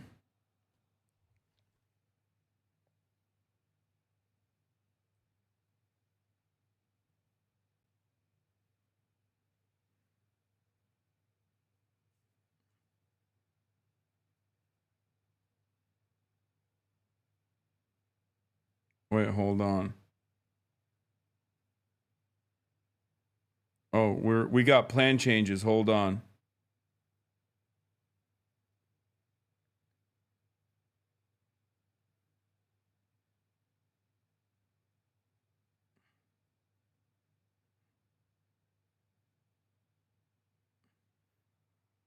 Oh, March is coming up. We had a change in the plan. Our girl Stella. Okay, our girl Stella is. How does it feel to be controlled opposition, brother? Hasan, you're owned. Desu, let the fats die. Lol. What the fuck? Wait, are the Dems capitulating on healthcare premiums to open the government? Sorry, I'm out of the country, so I'm not up to date. Yes, they did it already. Oh, my day-long follow is up. Wait, what? Oh, no. Why'd you ban him? I wanted to see. He waited for a whole day to say that. Come on, chatters. My day-long follow is finally up. Anyways, prayers up for your dog. Please try to be less of a shitty person. It doesn't make it okay just because you're grabbing your mic. What? Thank you for your brave take, chatter. We shouldn't ban people like that. That's a brave guy. He had an important political message. This motherfucker getting rage baited in China, brother. I am cooling, okay? I am chilling. I'm Bing chilling, okay? It's hard.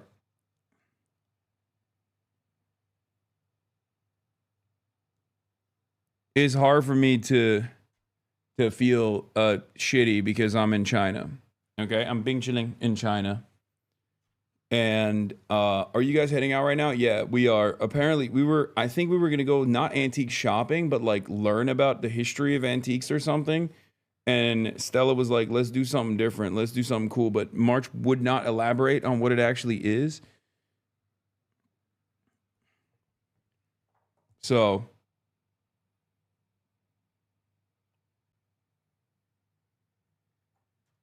we are going outside. Yes, we are going outside once again. And we are going out to see the dynamism of China. We're going to go see China, baby.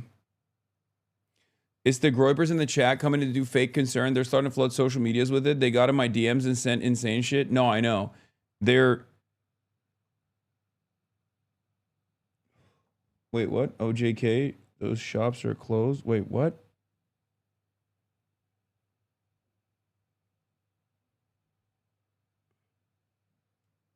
Okay, never mind. Maybe we're not.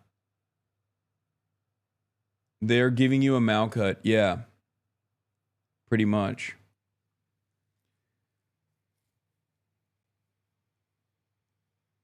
That's what's going on. Can't wait to see you hang with Jake and Bake and Waterland. Yeah.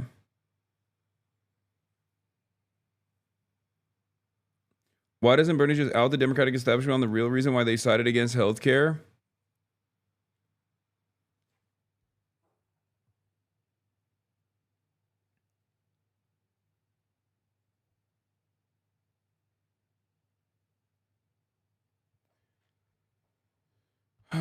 The Groypers go under your retweets as well. I reply to one of your retweets and they comment under my reply bashing you. I know, man. I know. There's also a lot of bots.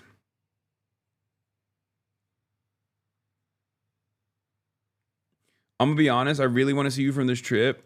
Was you joining in with the aunties in a square dance? So here's what we're gonna do. We're gonna do lunch. Okay, Peking duck. And then after that, we are going to go speed dating. And we are going to rizz up Chinese moms for their daughters. Okay, we're going to go to a park. And apparently at this park, Chinese moms bring their resumes for their daughters to try to find an eligible partner. And Will, myself, and Austin Show are going to see if we are eligible. Okay? We do not speak Chinese. That sounds kind of cringe, not gonna lie. Okay, well, you don't have to fucking participate in, any of that. Okay? We're gonna do a lover host IRL. Yes, pretty much. Pretty much. And then after that, we're gonna go to some cool shops. But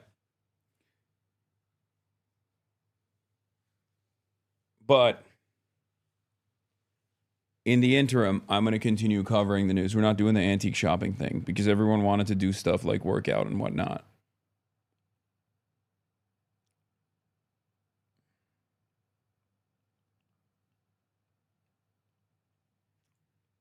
And the antique shop in and of itself wasn't actually an antique shop where we go antique shopping.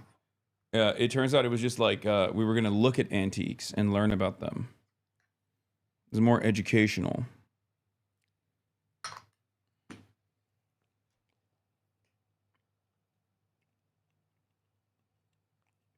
Anyway, let's continue. Seen that kind of offer from a Senate majority. During the historic roll call last night, I walked across the aisle and met with Senator John Thune, the Republican leader. I told him that I was counting on him to keep his word on this agreement. He assured me he would. So this is part of the deal, that there will be a vote in the Senate on extending the Obamacare subsidies, as you and Tammy Baldwin are introducing again earlier. Tonight, and they're going to, if it fails, it will come up again. Do you believe Thune is going to keep his word and have this vote in? Yeah, I suspect that he will, but it's more or less a meaningless gesture. Because you could pass it here in the Senate, but as you well know, you got to get past the House. You got to get it signed by the President of the United States. Do you think the President of the United States is going to sign that bill? I don't. As you know, premiums are going up not just in Obamacare, they're going up for everybody. That's right. And one of the reasons that we've been told is because people are having trouble, healthy people are having trouble affording it. They're dropping out of the insurance market. And so the unhealthy people who are in the market, right, their premiums are going even more exponentially up than they would have. Absolutely. I mean, that is look, that is what happens when you don't have a universal healthcare system. What we, as the wealthiest nation on earth, should be doing is guaranteeing healthcare to every man, woman, and child, and then you don't run into that problem. You're insuring healthy people, you're insuring people with cancer, etc. The truth of the matter is, right now, the function of the current healthcare system is to make huge profits for the insurance companies and the drug companies. It is a wildly inefficient, bureaucratic system that is driving doctors and patients and everybody else crazy. It is unaffordable. We need to get rid of it. In my view, move to a Medicare. Stop picking your nose, damn. No, I'm pulling my mustache. I have long, dangly mustache hairs that sometimes get annoying.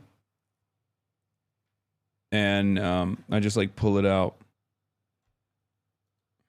Your fellow independent from New England, Senator Angus King, was asked this morning to respond to your criticisms of the Democrats who voted yes last night. He said, his response was, "What's your strategy, man?" And, quote, "Standing up to Donald Trump didn't work." Well, maybe Angus didn't notice the elections on Tuesday. I thought that they worked pretty well. Maybe Angus is not noticing the polling. which shows that correctly people understand that Republicans control the White House, the Senate, and the House. They are holding Republicans accountable. And you got to stand firm. This is tough stuff. And Angus is right. A lot of people are hurting. Nobody feels good about this. Nobody feels good about federal employees not getting a paycheck. But we are winning, in my view. I think the Republicans are on the defensive. And in my view, it was the vote that Angus cast was the wrong vote. All right, Senator Bernie Sanders, independent from the great state of Vermont. Thank you so much for being here. Thank you. Senator, you say you're fighting on the Affordable Care Act, but what do you say to your colleagues who say this isn't a fight, this is a capitulation? You're putting together, you're agreeing to a vote on a bill that it almost certainly will not become law, and you're allowing that to happen. Well, first of all, there was, as long as the government shut down, the clear statement from Senator Thune. No, we're not heading out at 10 any longer. The star doesn't seem straight. Yes, it's not. It's a bit janky, I will admit, this hat. But I fixed it. But we're not heading out any longer. We're doing it later. And the Republican majority, and they control the Senate, the House, the White House, was we will not talk about health care with you. So there was no vote that we were going to get on the Affordable Care Act, premium tax credits. We have a guaranteed vote by a guaranteed date on a bill that we will write. Not that the Republicans will write, although I do think it's important for us to engage with them because we need a bipartisan bill that we know is going to get enacted to provide the relief that Americans need. And I think there's a commitment on the part of many of our colleagues to do that. But there's no guarantee this will become law. There was never a guarantee that it would become law. Well, just to follow up on that, Senator, because we understand that this vote will happen, but a vote on extending the tax credits, it does not guarantee that it's going to happen. So how do you explain, though, to your constituents why it was? Hello, everyone. I'm Dana Perino, along with Kellyanne Conway, Jessica Tarlov, Joy Jones, and Greg Gutfeld. It's 5 o'clock in New York City, and this. That's my mood. That's my mood. You guys see that? That's my moody mood. Jessica.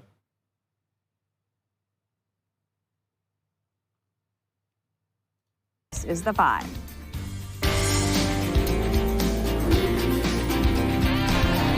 Wait, when is later? What time? Us Europeans need to know around what time. 1 p.m. Like 12:30 p.m.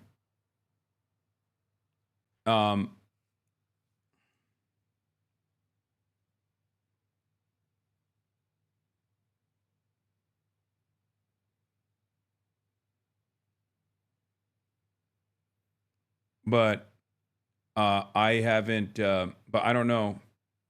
Yeah, in 2 hours. No, oh, sorry. Yeah, 2 hours and 30 minutes. 1 p.m. In 2 hours and 30 minutes. So it'll be it's 6 p.m. in Pacific time. Brother, I gotta sleep. I can't stay up that late. No, I'm not gonna be streaming it. It'll probably be either Will or someone else. Whoever wants to stream it. They will be streaming it. I'm doing this.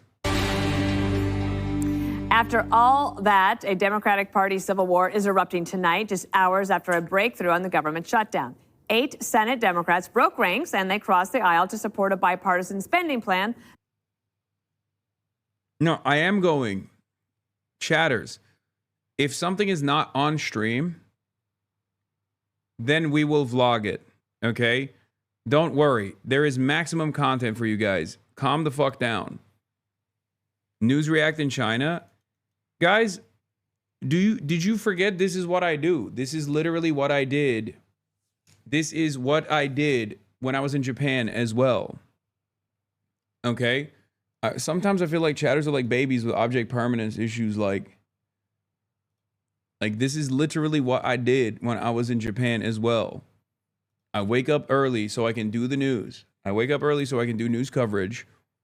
And then after, we go and we do like one fun IRL thing. And then Will and Caroline or whoever is like interested in streaming the other fun stuff, they stream it as well. And whichever thing that we don't stream, we actually film. Okay? That's always how it goes. Why are people behaving like it? Why are people acting brand new? Does China have clothes that fit you? I mean, I'm wearing the pants that I bought. I'm wearing the hat that I just bought. So yes, there are clothes that fit me. And the Chinese jacket that I got, the Adidas jacket I got in China. So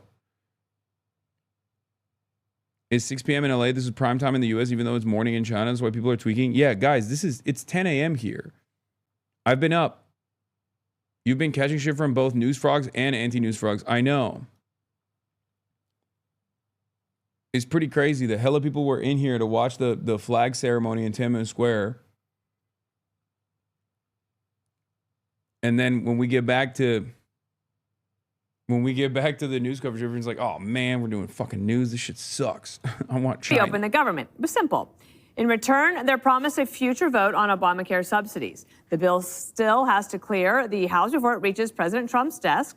And here's what the president had to say. We'll be opening up our country very quickly. Mr. President, that deal does reverse the mass firings your administration put through during the shutdown. Did you sign off on that, and will you abide by that if this passes? Well, I will be. I'll abide by the deal. The deal is very good. Even though Schumer voted no, the knives are out. Progressives are turning him into the scapegoat for a deal that doesn't lock in any guarantee on Obamacare subsidies. Lawmakers like Seth Moulton and Ro Khanna are calling for Schumer to be replaced. Others airing out their grievances with the bipartisan deal. Oh, I think this whole thing stinks. And I think most members of the House caucus on the Democratic side are absolutely outraged. We'll continue that fight today, tomorrow, this week, next week, this month, next month, this year, next year. What this Senate is about to do is make a horrific situation even worse. There's no way to defend this. And you are right to be angry about it. I'm angry about it. And some folks in the liberal... I heart eating shit. Oh, you mean the Democratic Party's resounding message that they're going to carry over to the midterms coming up? I heart eating shit, and you should too. You have no options. You must vote for the Love Eating Shit Party. Please keep eating this shit, because otherwise the opposition is eating more shit. Do you want to eat shit by the spoonful or by the shovelful is the option here. Fucking awesome. Fucking awesome. And the craziest part about it is that, you know, better things are possible. We have seen it. Okay? And that's what the Democrats, I think, like the establishment in both parties, fear the most. They fear that you will hope for a better future. They fear that, you know, if you find the courage within yourself, if you find, if you recognize that we do have the capability to fix things, to make things better for the working class, for example, all of a sudden you're going to start demanding it more and more. You're going to start voting in candidates that will actually do that. And then that actually compromises the position. There is nothing as dangerous as the threat of a better alternative. Never forget that. The threat of a better alternative was presented by Bernie Sanders in 2016, and they fucking hated him for it. And that momentum continued to grow, albeit not as fast as you would want it, not as exponential as you would have hoped. But that momentum has carried over year, and after a sequence of horrible defeats, even the liberal voter base of the Democratic Party, the self-identifying liberals, are also recognizing that things are horrible and that the centrist Democrats are constantly selling them out. They want to see Schumer go. The president is kind of getting what he wanted. It doesn't feel like a gentleman's agreement. It feels like Lucy and the football. Now you're going to open the government up, and what did you get in return? Right. Nothing? Right. Yeah. Nothing? This is the end of Chuck Schumer as we go forward. I think Chuck Schumer, his days are over. If he cannot keep his caucus together, he needs to go. He needs to be replaced. All right, we've got to have a great discussion. Kellyanne, on the day that this began, I said, we know how this is going to end. It will end with the Democrats having to cave because they don't have the votes. And in the end, it does. But Schumer walked himself into this situation. And now, do you think he'll have to go? Probably, at least as the minority leader. He's been in politics, Dana, for 50 years, and it's starting to show. So you were correct on day one. You knew how it was going to end. The question was always, when would it end? And it ended almost 40 days later with the exact deal that the Republicans offered 35 days before and were rejected by the Democrats. There's no way to spin it. They caved, they capitulated, they should claim strategic bankruptcy. This is a party bereft of leadership, of vision, of ideas. And Chuck Schumer's had a terrible week. This was just the capper. His week started out with him not even acknowledging whether he voted for Mandami for. Nothing I hate more than the Republicans being correct. Okay? I can't begin to explain to you how much I despise being in an environment where some of these media demons on the right happen to make the correct assessment. It is so fucked up, dude. These guys are assholes. They are assholes. The fact that we are giving these assholes not only a W, but also allowing them any kind of room to make correct statements about the state of affairs within the Democratic Party. Very frustrating. It's like, on the one hand, you got the Kellyanne Conways of the world making the correct assessment about Chuck Schumer's ineptitude. On the other hand, you got the Gavin Newsoms of the world taking advantage of the momentum and saying that the Democrats are pathetic. I hate that both, okay? I am terrified of a Gavin Newsom presidency. I think it is exactly the establishment Democrat dream. I know what it looks like to live under the banner of gruesome Governor Gavin Newsom. His worst issue is the most consequential one. It's housing. And yet, more and more liberals are getting on the Gavin train because he keeps saying the right things. He keeps tapping into the frustrations that people have. It's very, very frustrating.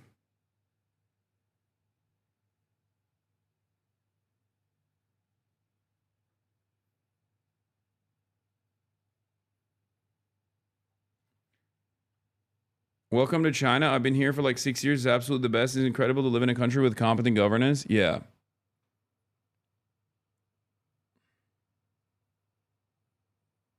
New Hakeem Jeffries clip will make your eyes roll all the way to the back. I already watched this. It was really bad.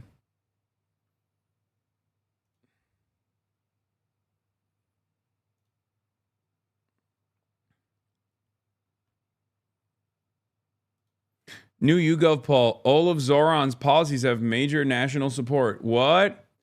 A new YouGov survey finds that nationally, Mamdani's policies are actually quite popular, including 57% support for government-owned grocery stores. What? What? This is nationally, not just New York City. What?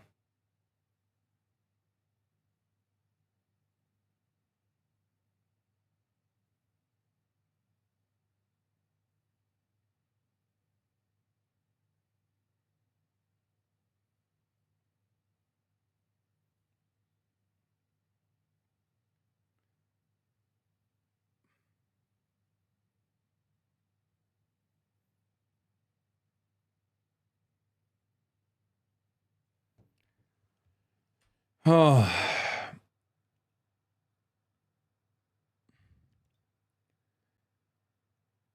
Raising taxes on corporations and millionaires. Strongly support 52%. Some will support 17%. Some would oppose 10%. Strongly oppose 14%. Not sure 8%. It's not like people are even unsure. It's not like there's even a large percentage of the population that's like, yeah, I can go either way. People are just like, no, this is what I fucking want. This is what I want really bad. 52% strongly support is crazy. It's crazy.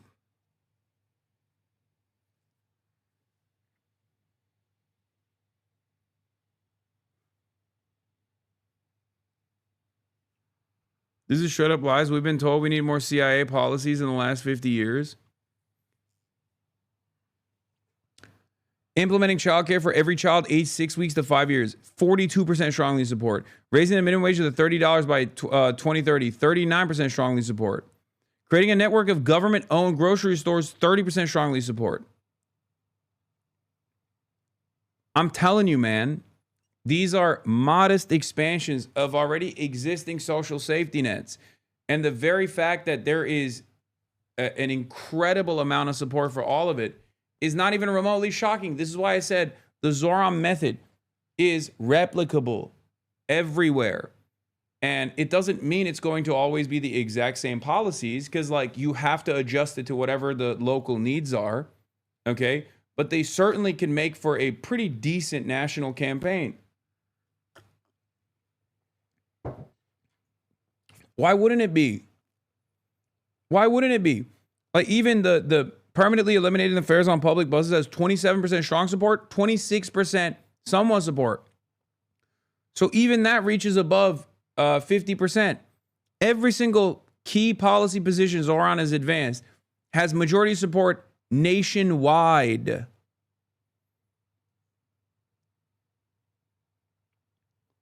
Nationwide, not just New York. I wonder why Bernie Sanders is the most popular politician in the fucking country, you know? How shocking, how surprising.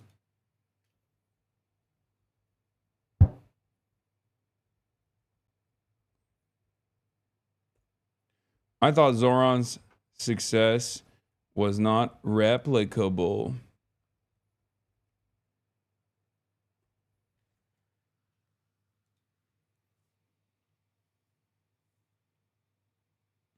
Bro, I live in Utah, and the most surprising thing I heard about Park City was that they have free public transportation. Wait, what do you mean? Why is that surprising? Rich people go and fucking ski there, of course. Half of the stuff that Zoran Mamdani wants to do in New York is stuff that you literally pay for and you get, and it works perfectly well. Or like, think about it this way. Fast and free buses. Where does that exist in the United States of America? College campuses and Disneyland. Okay? Like think ski resorts. Ski resorts where rich white people go to. It already exists. Okay? That's it. These are replicable ideas because they already exist. Another thing, government-owned grocery stores is seen as this like incredible thing. Oh my God, it's communism. It's like, yeah, you know where we have government-owned grocery stores? Every fucking state in the goddamn nation. It's called the commissary. Every military base has one.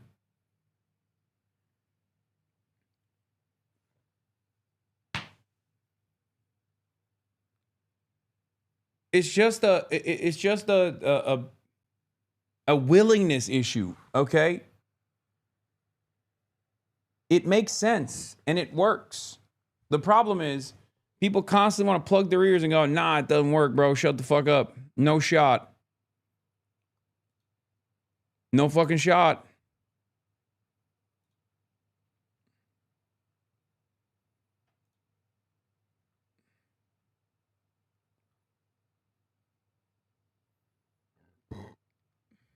Yeah, they have government-run liquor stores too, but that's besides the point.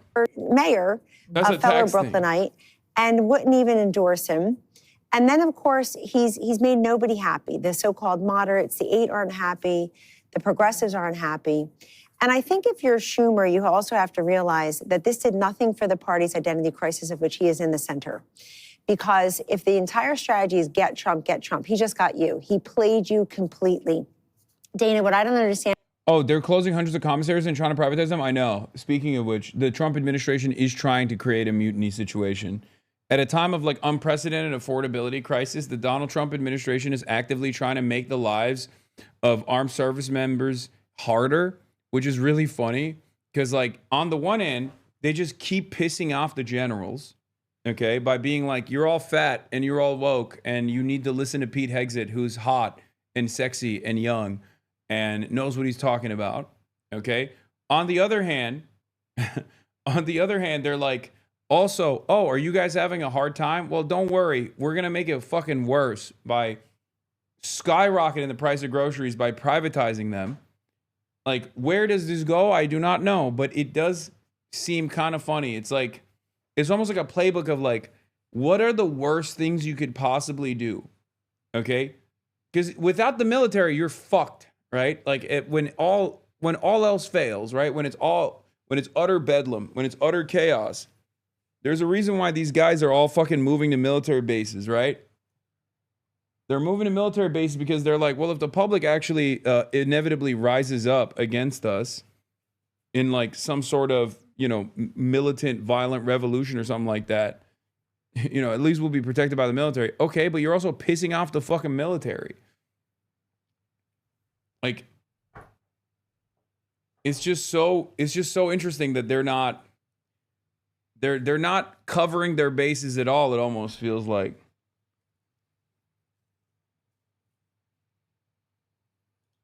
And the Democrats wanted to die on this hill. It's always the hill for illegal immigrants. First, you lied that the border was secure, and you let in millions and millions and millions of them. They got all kinds of benefits the rest of us can't get. Then you stood there and said, we're going to stop lawful deportations. Who's moving to a military base? Stephen Miller did. A bunch of high level. I think JD Vance did, right? Gonna make us on Raw Dog IRL in China this week. Oh, don't worry, I'm ready. I already Raw Dog IRL. I already went. You missed it. We went to Tiananmen Square for the flag raising ceremony. Marco Rubio, Kirsty Noem, Pam Bondi. It's a suspicious number of high level administration officials that have moved to military bases. It actually is weird.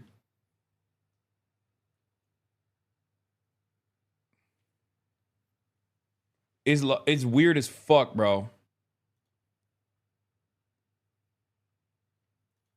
Unlawful people.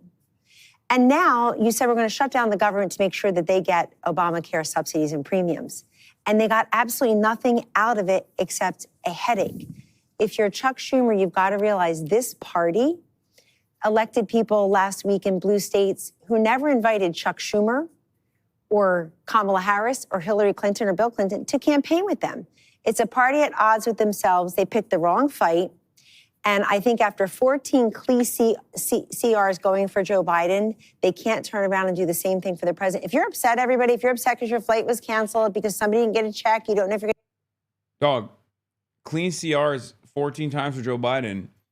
It's not like there was a genuine agenda item that they opposed. Like, what are you supposed to? And they opposed it anyway.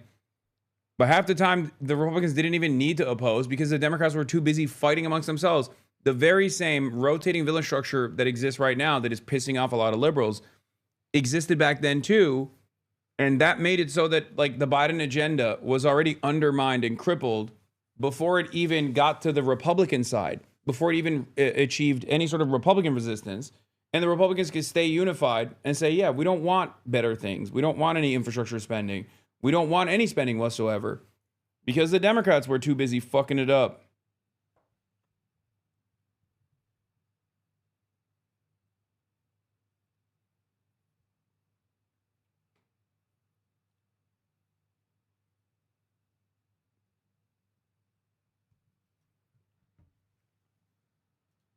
back pay. You only have one party to blame, and it's the Democrats. I want to get to a bigger picture about the American people with Joey, but let me go to you first, Jessica, about this, because what are you hearing? Is there a serious drumbeat about Schumer leaving, or is that just people airing out their frustration for a day? It's going to be way more than a day. So you remember what it was like after he voted to keep the government open back in March, and people thought, okay, well, let's kind of see how this goes. And it did feel actually surrounding this issue in particular that the caucus was feeling decent about his leadership. Yes, he was not the #1 surrogate out there on the campaign trail, but Democrats were coming off of a very good electoral week. So the big tent was in, full regalia. I was at a liberal conference on Friday, and people were pretty high on the idea that we were winning races, yes, in some blue states, but also in Mississippi. I hypothesize about what a strong Dem party should have done here. I mean, I did every day. I did. There's no hypothesis. They accidentally lucked into it anyway without doing much. Because the people were already on board. They correctly blamed the Republicans for the fucking shutdown. And then Democrats took ownership over it for no fucking reason. It blows my mind. It's genuinely amazing that Trump was being forced to shut down a bunch of airports and flights because of funding. And Democrats right before Thanksgiving, when they would have had insane amounts of leverage, went, cool, let's cave. Being a supporter of the Democratic Party in 2025. Being a supporter of the Democratic Party every year is like this.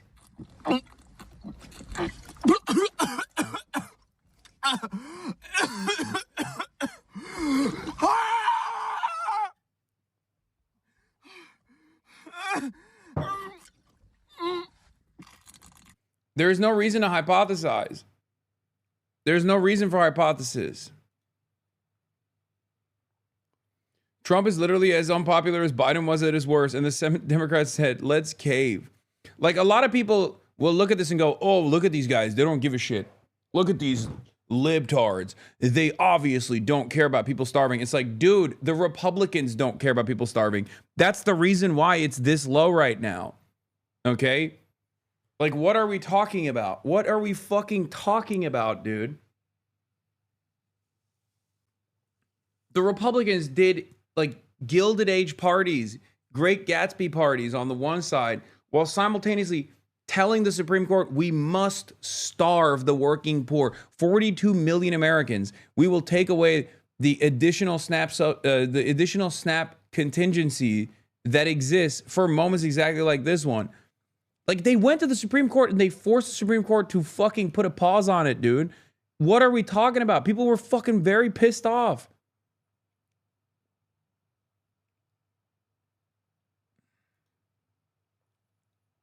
It's just so weird how every single time Republicans are about to totally self-destruct, Democrats rush in and do something that bails them out. Probably nothing. I mean, yeah, it's impossible not to fucking, it's impossible not to recognize it. You know, it's just, what are we doing? How many times? How many times does it have to happen? It is like if the Democrats are not the controlled opposition party, they're doing a really fucking shitty job, you know? If they're trying not to be the controlled opposition party, they are doing a horrible job. If they are trying to be the controlled opposition party, then they're doing a spectacular job. This is how the controlled opposition party would work, you know? Like, we like to think one-party rulership structure exists in other countries, but the Democrats basically operate as like the junior coalition partner that just goes, we can't do anything. Like, what the fuck are we doing? What the fuck's going on here? You know? And in Georgia. And that, frankly, we were united around the fact that Democrats are the party that cares about people's health care. And that's what this fight was about. And I think the thing that stings the most is that not only the 8 senators who voted for this, but the reporting shows that there are a few more behind the scenes, apparently, that were telling them, please do this for us. We're more vulnerable than you are. Right. And that they didn't think that we were mature enough to hear that argument out loud, for them to come to us and say, these are the reasons we think we should take this deal. And maybe we should have taken it 3 weeks ago even, but right now I am hearing from constituents that are hungry. I'm hearing from constituents that cannot get to see their families. I am hearing from furloughed employees. So let's hold Senator Thune to his word. And apparently he and Dick Durbin had a conversation before Durbin, pushed this forward, where Thune said, I assure you I will bring this vote in December. That doesn't guarantee Mike Johnson is going to do it, though. But I understand the celebrating. I feel defeated by this, but Republicans still don't have a health care plan. This election will be about health care.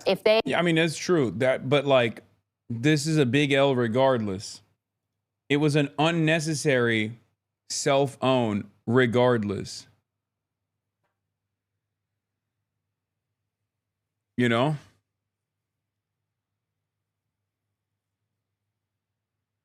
They are on the record again as not wanting to extend these ACA subsidies that mostly benefit their own voters. That is something that Democrats will be very willing and able to run on in 2026, and that'll spell electoral disaster for them. So it's not as if they're fully out of the woods here. Joey, I was thinking about you earlier because I feel like you have your finger on the pulse of people. You fly a lot. You're back and forth a lot. I do fly a lot. And so the pain became so acute over this past week, and it's not going to stop for a while. You also had military people who were not getting paid. They were having to go to the food banks, for example. There's a lot of people that were dealing with this where the members of Congress. I can't believe it, dude. The Republicans talking about like people in food banks and how devastating that is one of the craziest things. Okay? It's one of the craziest fucking things to hear from Republicans.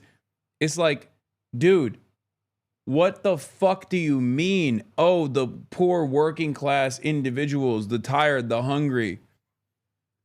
Trump, your guy, literally personally cut SNAP. And while he was trying to do that, while he was trying to fucking cut SNAP, you were running around being like, well, it's all angry, entitled black women that want SNAP anyway. Like that just happened. It didn't, like, that didn't happen, you know. I mean, it did happen under the Reagan administration as well, you know, welfare queens and stuff, but like that has not stopped happening. It was happening last week. I was there. We were watching it, right? Like there was fucking, we saw it with our own two eyes. Yeah, while they cut SNAP, they went against SNAP discounts too. It was insane. USDA tells grocery stores no special discounts for SNAP recipients. Like true cruelty, true evil, actually. Like there is no other way to look at this. That was a week and a half ago, man. That wasn't that long ago. That was a week and a half ago. What the fuck are we doing? What the absolute fuck are we doing? Uh-oh. Uh-oh. We got some hotties in the building. Oh shit. Yeah. We got the Chinese contingency in the building. We are Chinese. We're all Chinese. God, your fucking shoulder is. You know how to do the 早上好中国我喜欢冰淇淋 the thing that Oh, John Cena says? you just said that so. No, I don't know how to Okay, do so, that. That was crazy. 早上好早上好中国中国我喜欢我喜欢冰淇淋冰淇淋 No, That's exactly it. 中国. 中国 Yeah. 中国 See, You said fine. No. Songguo. You need to make sure. Bing chilling. That's the fucking John Cena. Yeah. Yeah, I brought a bunch of them. If you guys want some, down them.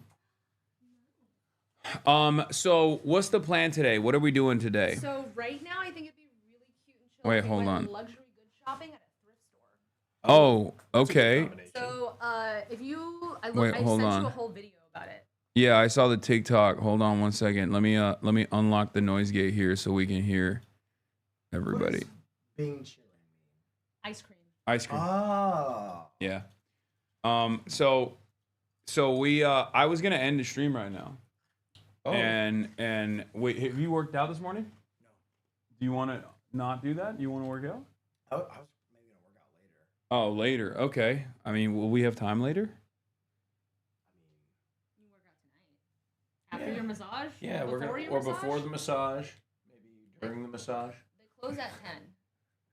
Oh. We'll figure it out. Okay. So what's the plan for the? Okay. So we might go thrift shopping. So we're thrift shopping and then right after, depending on how long it takes to thrift shop, Yeah. afterwards we can go and do whatever we want. I can find something to do, and then we have to meet back here at 1 p.m. for like the lunch that they booked for us. Yeah. Which is gonna be like Peking duck, you know, like the roast duck. That's like so juicy, delicious Beijing. There is no delicacy. noise gate anymore, but she's just like hi, not getting everyone. picked up. Oh, hello. 早上好中国我喜欢冰淇淋 So yeah, so today we're gonna go do the luxury goods thrift shopping, which is only like 10 to 15 depending on traffic away. Hi everybody. And then if we're still feeling like we want to be at like stay or leave, I'll figure out something else to do that's nearby. And then we're gonna come back here at 1 to go eat to meet up to eat lunch. Yeah, and because they're who gonna take us there. want Will? Are you gonna stream that? The lunch? Yeah, lunch / Yeah, I can. to build up. I mean, I don't know. Do you want to do that? I literally don't even know what our schedule is or what the. Yeah. If you want to, you can stream at the luxury goods store. No, I'm good. I already did 7 hours. I did like a bunch of political commentary as well. I'm happy with my, you know. Yeah, let's just do that, and like we'll just like Okay. feel it out. We'll feel it out. I think the place we're going to later that I suggested, Nanlo Gushan, is like a very like cutesy, touristy, old town Mm-hmm. with lots of little sweet treats and like souvenir shopping. Oh, Mhm. And we aren't, I don't know how many opportunities we're gonna get that on this trip, but I think that that's like one of the cutest things to do here in Beijing. Okay. One of the thing that I really want to do definitely on stream is the marriage market. So yeah. I'm super confused as to why we're allowed to stream that. When I was with Jake and Bake in Shanghai, somebody came up to us and told us to turn our cameras off. Oh well, Because- Speed did it too, I think. And they let him stream it? Yeah. That's crazy that they let him stream it because it's all personal information it's basically real life Tinder profiles. That Yeah, but it's boomers like are holding for their I know, millennials. but I feel like it's I not. love that's gonna be so much fun. It's crazy. Do they only do it for straight couples? Yes. Okay. Yeah. Do you need to laminate your profile?